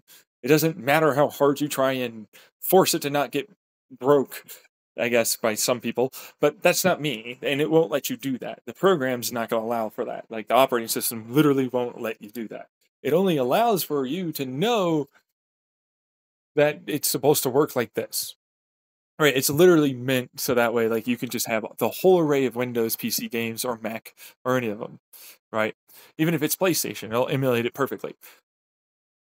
Even if it's Xbox, it'll know it perfectly. Even if it's old Nintendo, it's perfectly emulated.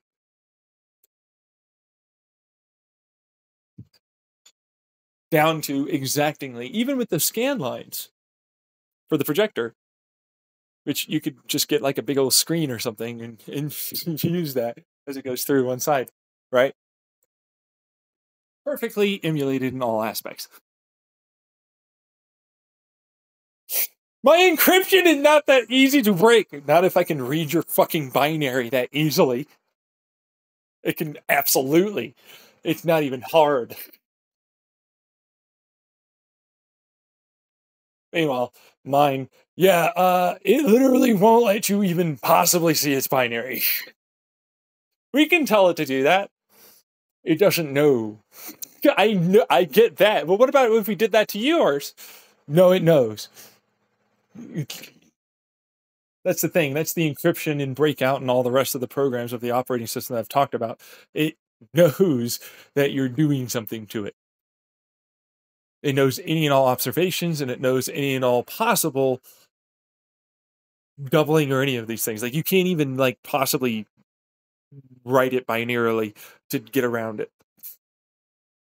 But that's the point. Like, I wanted to get around like the ability for people to fuck around on kernel BIOS kind of attacks for like our Intel and AMD systems for predictive analysis, transistor stuff. So it's like, oh, I just need to make it like this, and then that way that fucking whole entire bug and problem for hacking is gone, and it's no longer an issue or threat.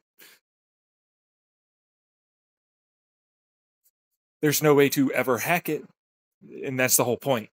It literally can't be done. You can't input something because it'll know what you're trying to do. It knows everything that you're attempting to make it do.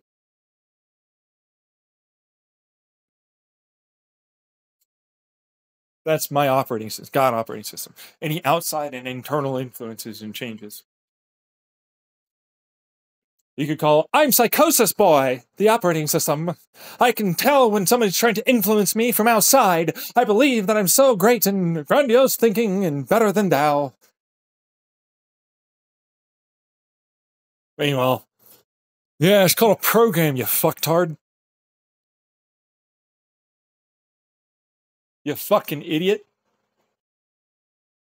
That's why it's called the God operating system, you fucking retard. It knows everything that it's going on with and doing. It sees everything inside of it and anything that might come in, right? It knows all. Makes some mistakes, I'm sure, but we're not perfect at programming, right? No, it'll self-correct. That's what that is. That's a whole thing that I've already built into it for what it's worth for my own version. I haven't put that on my YouTube, but it doesn't really matter because I don't really have to tell everybody everything. But the point is, you can't be observed, which is the whole reason why it's like that. You know, and it's also able to do a lot more with each individual transistor, cache system, all of it, right?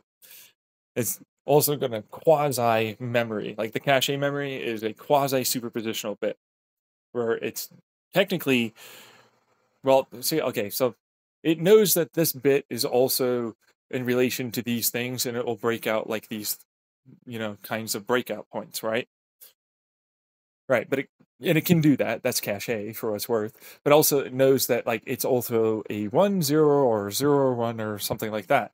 Right? But it depends on how ultimately the next series of bits comes in, which are four total, technically speaking, can be used for one whole, for bits, that is, byte. One whole byte is 4, but it's not really because of the breakout, which means 2 bits are really able to be broken out into a lot of bytes, which are only going to be 4, but they're actually a table of 4. So a good way to put this is a bit table, which is a 4 by 4, which is a total of 16, which then can be broken out by each 2 into this is what this information meant, and then this next to it then breaks out to this table. Right? And like it can be it can be doing that with all 16 of them. And I've already described that in my God operating system playlist on my YouTube.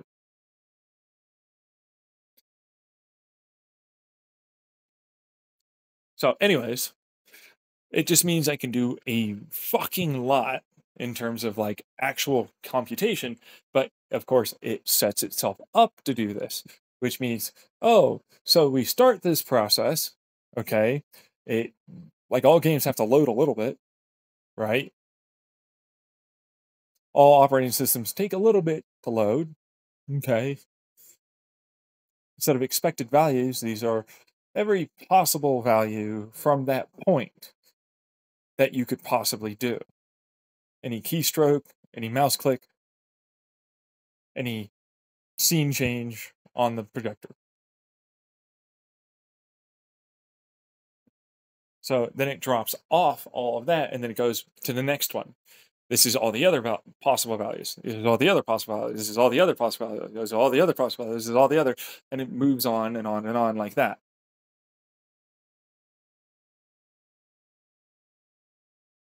Quasi-computational computing.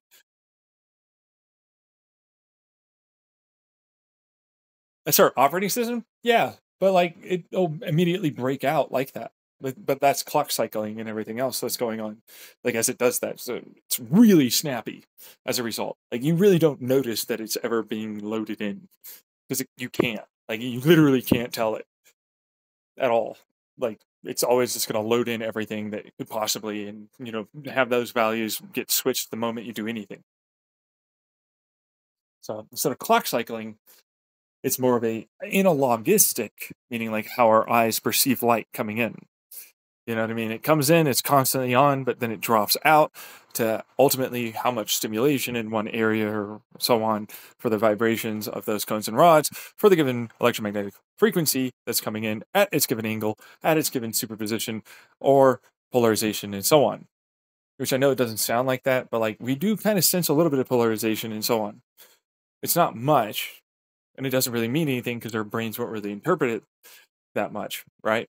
But what it does tell us is that it's like, oh, well, it then shifts the brain's lobes, the occipital lobes, into performing this given calculation.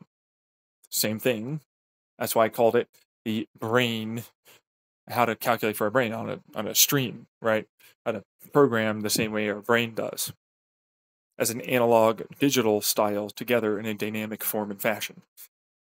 It will have an AI on it, yes.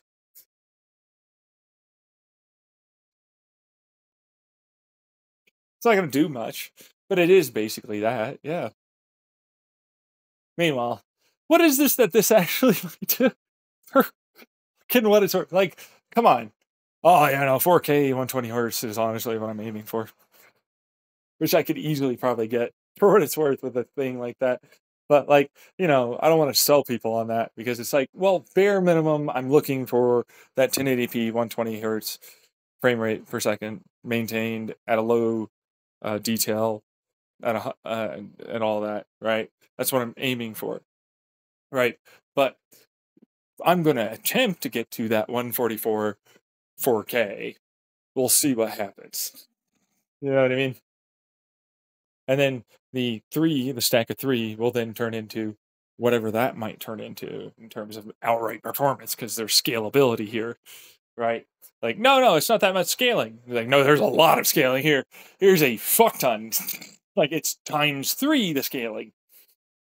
But technically not so much because really, realistically, what do I need to do?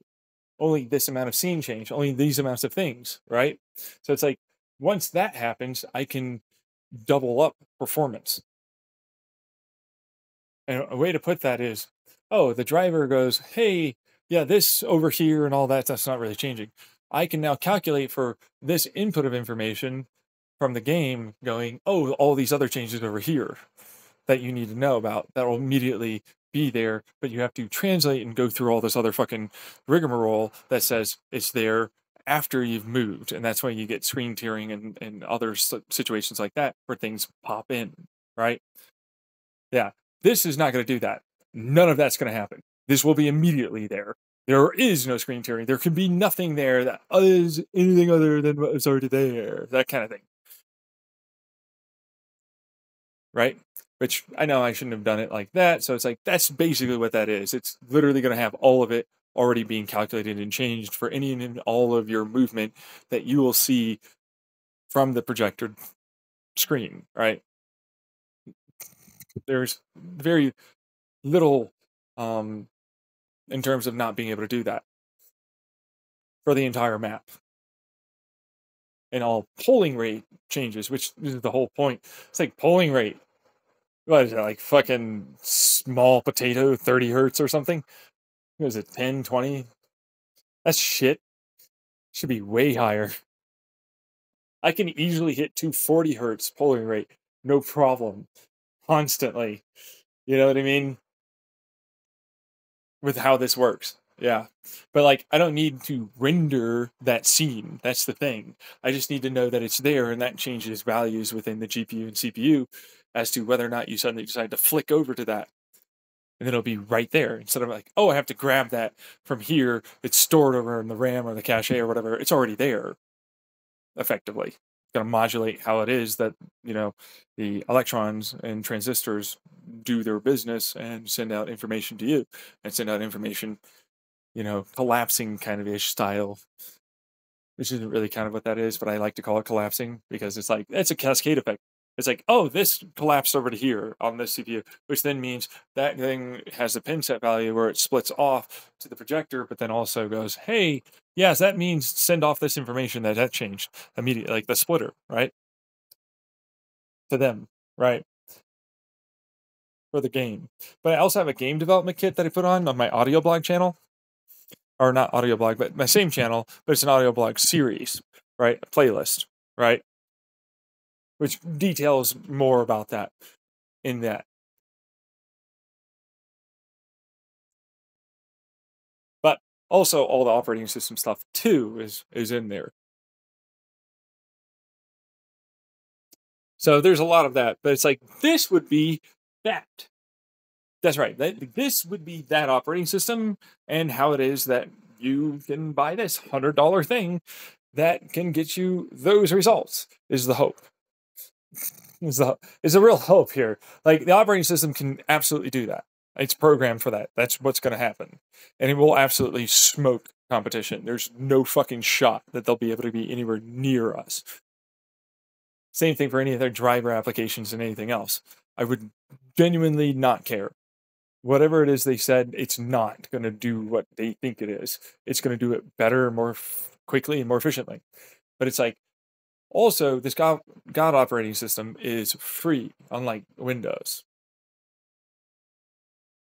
We don't have servers for you to connect to. That's what that would be. You're going to, have to deal with it for your servers, right? Like, if you want to use it for your server, it'll be able to use it for your server, right? So it'll use all of that and then some to all connect that it can, right? But that's because it's like, I know what this little stupid connector is. I know what that little stupid connector is. I know what this stupid fiber optic is. I know what that stupid chip is. I know all the chips, all the connectors, and everything else. I know how you want to send the information. I know how you want to pulse it. I know how you want to have this volt, that, and everything else. And it stores that more than enough in all the places where it needs to.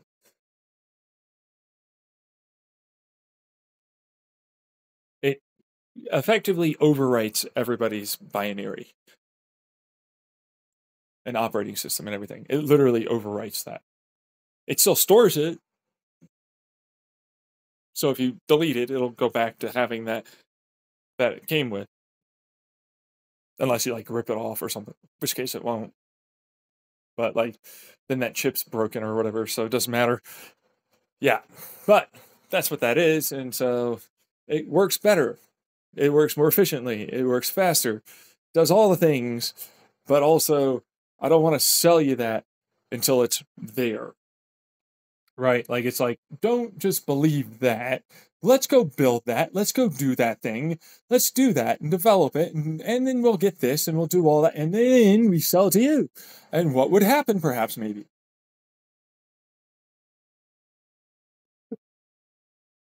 Perhaps, maybe lots of shit. What the fuck? Right? Like, no, you don't have to pay for the operating system. Why would you want to fucking pay for the operating system? That's irrelevant. You're paying for this. You're gonna pay. I mean, it'll work on anything, basically. Yeah, but it'll work for all of our software. That's great. Yeah, go for it. Right. It's very ubiquitous everywhere. Bingo! And people will immediately start developing in the operating system. That's right. They'll start developing software specifically just in the operating system. So that way you don't have to, in any way, shape, and or form, translate anything anymore. It has its own architecture. It's going to have the whole thing that goes on with it as is.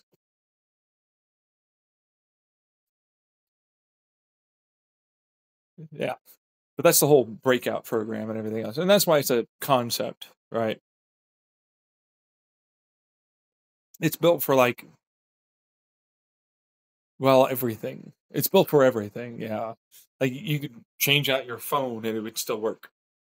Your phone's operating system would still work with this. In fact, it'd probably work even better for what it's worth because it has less overhead. Yeah, like it's what that is. Same thing when it comes down to like the camera. The camera has its own type of like analog, like as it senses light, right? But it's like it only pulses this like this, right? It's like, yeah, that's stupid. Why would you do that? That's a really dumb way to go about that. So, anyways, the way it's traced and everything, it means like you can get around with effectively kind of finagling more out of that by having it essentially do more than it should technically. But that's only because of the way they operate it. And they run the fucking programming. It kind of annoys the hell out of me because it all camera systems are sensor based, like in our phones, like our eyes. They constantly analogically put in signals, right? But it's like we amplify that signal. But it's like we don't need it. Do that like that way, the way that we do that. It's kind of stupid. I don't like it. So like this is a way of like instead of pulsing it, it's just going to be a steady state frequency, and we'll detect what that given change is and that value is, right? And it's like some of those are way better, but you always pay a fucking shit ton for them, and it makes no sense when they're basically the exact same thing. So it bothered me after a while. So I was like, oh yeah, no, I can do a little bit more than just that because I can also process that information and any given change in value for a given total area screen and any given shift and change for depth and movement and all that. And then even use like, oh, this is the expected value of any given amount from the microphone and the pulsing of your hand, shake of your hand, heartbeat, so on, and the frequency of the air, so on, to get like a more and more clearer picture as it'll uh, brute force effectively the entirety of what were in any way, shape, or form the possibilities for how light was and could possibly have been refracted, diffracted, interfered, bent, and more. But it also has to sense it the entire time to do that, which I am now, but that's the operating system. Which now then means, shockingly, you can do a lot more with that camera than you thought. You can even use the camera as a microphone if you wanted to. Although they've already had that technology for a while, for what it's worth. So then there's even more that you could do with that, right? It's like, yeah, no, there's a finite limit here. That's what that is. But like, kind of, sort of. See, since it's analog and it's already going to be processing it during that, right? So it's like always going to be doing that, and then it's always going to be gathering that information and then going, oh, this is now then not that. And in fact, then you took the picture and it goes, right. And then based upon that, and collapses into this as all the possibilities of what this would possibly be, then turn it into this along with the expected values we already know about and the calculations that are possible to do based upon those given situations of input. Effectively is a good way to put that. It's an input, so like as you constantly see what's going on, instead it's an input of variability instead of neural network weighted natures. I don't need that. Who gives a shit about that? There's only so many ways that light can be bent. There can be so many ways that this light coming in can look like this, that, or something else. So instead it goes, well, there's this many, and then it collapses into this, and then it goes into that, and then it goes into that, which is the cascade effect. And then it goes, well, based upon this, which is already going to have, which is stored value. Then it goes, this is the input value, which immediately gets rid of all that stored value. And then it says, we are already going to start calculating based upon this input value as it builds up. And then you hit the fucking, button to go, hey, take that picture. Then it goes, and out at the other end comes, well, I was already calculating all of this. And I was already doing all, and then this is the stored binary, which then comes out as this codec, which then goes and gets written, or read, not written, by you for your little phone screen. Right? And it goes, and I see it like this. Wow, that's a really good fucking picture. Thanks, man. Yeah, no, I had to program out the ass for that, but it worked.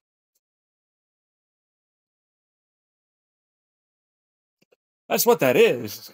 We had to program for a lot. Like all of us really crunched for a while for that one. We had to learn light wave interference patterns. We had to learn diffraction, refraction patterns. We had to learn a lot about physics. We had to program that in. We had to do a lot of experiments. We had to do a lot of like brute force method for like testing over and over and over and over and over for all the different sensors that there are, which there's quite a few. And so like we had to do that. And then this is the degree of variability depending on the given chip and sensor for the given performance of those things, the polarization, the type of, all that for what it's worth. And then this is how it ultimately all has to drop out and collapse into becoming this given value. So the cache gets freed up, we get more value, we get more things that get, processed much more quickly, and everything gets then suddenly, oh, it's like it was what processing? I didn't see it process. It's like, yeah, it's because it did, but like it was doing it while you were doing things. That's what that would be. And you didn't even know just that at all, it seems. Which is a good thing because you don't want it to take like forever to do it. So like there's that, right? Now, otherwise, for anyone else out there that's not doing that, but that's because like they're built on old 80s and 90s and early 2000s architectures. Yeah, no offense to Bill Gates, but well, it worked for the first time. And same thing with what's his name, the guy that died of cancer, some dude. I forget what his name is. I'm not even kidding right now. I'm blanking. Steve Jobs. Steve Jobs. That's right. That guy. Yeah. Anyways, yeah, he died of that. So there's that. But then I'm gonna move on from that because it's like they're great for their time, but they're not what we can do now. It just doesn't make any sense to do it now. We have way more choices. We have way more ways of making this work. The cache is interconnected. We have a way better way of doing it now than we did back then. It effectively turned an analog into a digital. Now we're like turning the digital and analog into combined into one kind of thing that we can dynamically play with digitally. And you just got to get better at knowing physics to be able to do it well. Like that's the thing. Like you gotta get better at math, you gotta get better at physics, you gotta get better at like storyboarding, telling stories, right? Like this leads to that, which leads to this, which leads to that. But this is also their perspective, and this also is their personality, and these are their decisions that they could possibly make. Which is the programming language for this is only possible with that, and these are these, and so on. And so if that then drops out to this, then that. It's all very C sharpy if you want to get technical with it.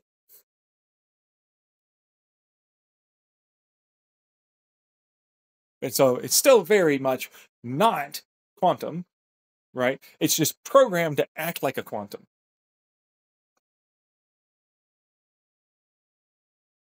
which then makes it phenomenally better than other people's. Both the projector, because I know about light wave interference, and it's basically built and designed to analogistically and dynamically, digitally produce the pulses and sequencing very quickly instead of I need a bunch of overhead to know how to pulse and sequence. No, I don't. Why? It's a stored value. It's not hard to do it at all in any aspect or way. Same thing for the tube TV LCD screen thing. That's effectively right there. Well, yeah, no, I know. I skipped forward to like fucking 5 hours and 13 minutes in so far. Yeah, no. So there's that, right? I'm just wrapping up. Standard wrap up takes about 2 hours, I guess. Anyways, that's the operating system. And it's like, hey, investors, you thought I couldn't do it. I got it planned. I already know how to do the operating system. I already know how to do the marketing too. I already know what to fucking do on that. I'm not even kidding. I already know how to source those materials for what it's worth. It's really not that hard. This is, oh, no, we're not recycling. Look at how much money I get from them. They're paying me to take this shit. What you got over there? Mine. Thanks for the money.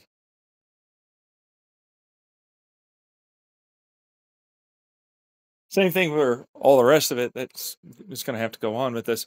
But for what it's worth, it's also, hey, that'll help me with my one-pot method, which is a one-pot method of producing a hydrocarbon and alkaline and acidic and salinity and all this other stuff. So basically, it turns it into a bunch of stuff that's combined and then stored off as carbon elsewhere through a fuel cell-like movement that makes also a bunch of electricity.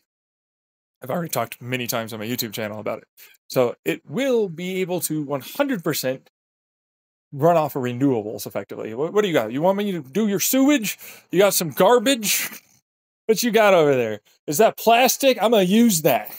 I'm going to use all of that. I'm going to make batteries with that carbon. I'm going to make that fucking salt, that sodium, my bitch. I make so many batteries. Sodium ions up in here. Oh, yeah. I'm going to do so many cool things. You have no idea. It'll be very cheap to manufacture, very cheap to produce, very cheap to effectively store it, very cheap to run the electricity, very cheap throughout all of it. Basically, except for the fact that, man, this takes a lot of money to fucking store something other than like the electricity. I mean, that's basically free now. But it's a good thing I get paid. So that means like, renting this stupid box of a place is paid for, I guess.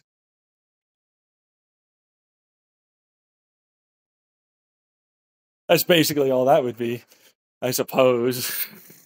Stored now, distributed with my cool, awesome, very hyper efficient both engines and motors, which are also on my YouTube channel.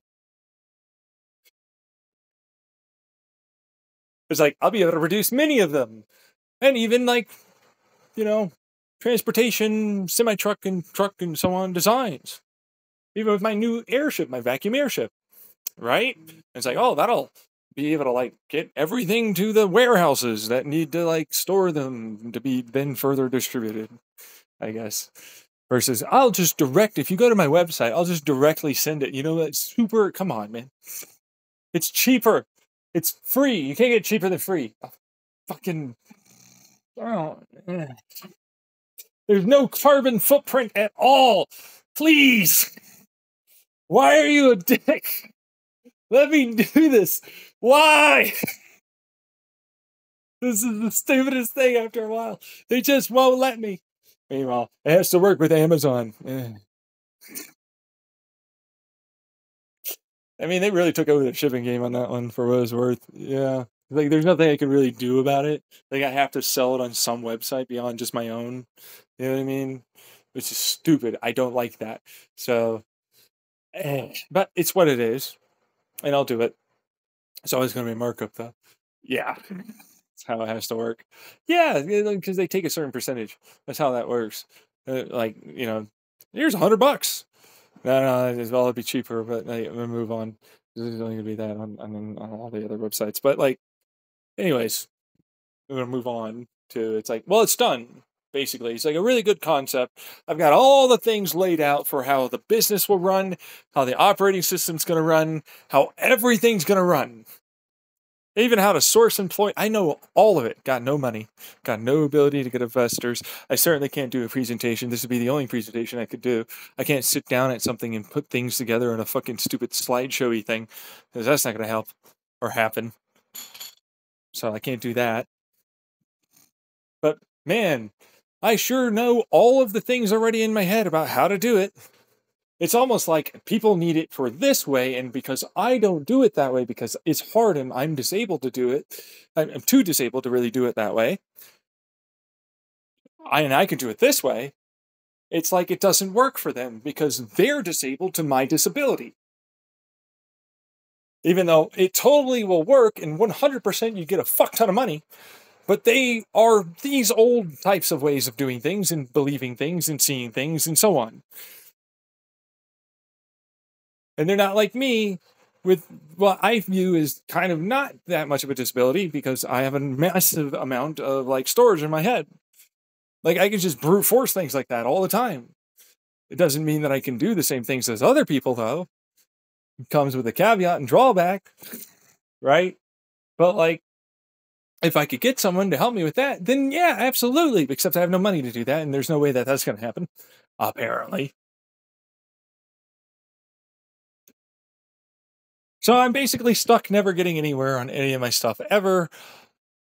And this is just a concept that I guess will never happen, except for like all the people that will steal my idea and probably do it.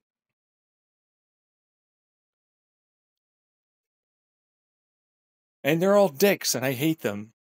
And I want them to die. All of them. Every one of them. Everyone that has ever stolen my ideas.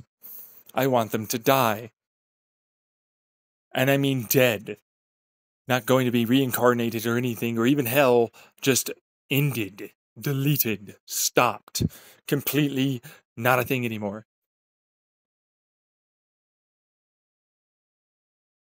All of them, every one of them. It doesn't matter how they did it. I don't care if they hacked me. I don't care if they fucked around with my brain somehow, or they just heard me on YouTube.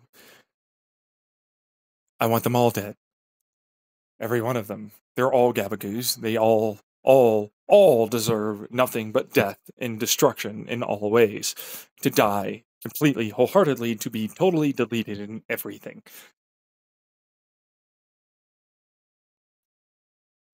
So there's that. Anyways, that's the end of it. Almost 5.5 hours long. Suck my dick and balls. Like and subscribe. Hit that notification bell. Share it, please, so I can grow. Have a good one. Toodaloo.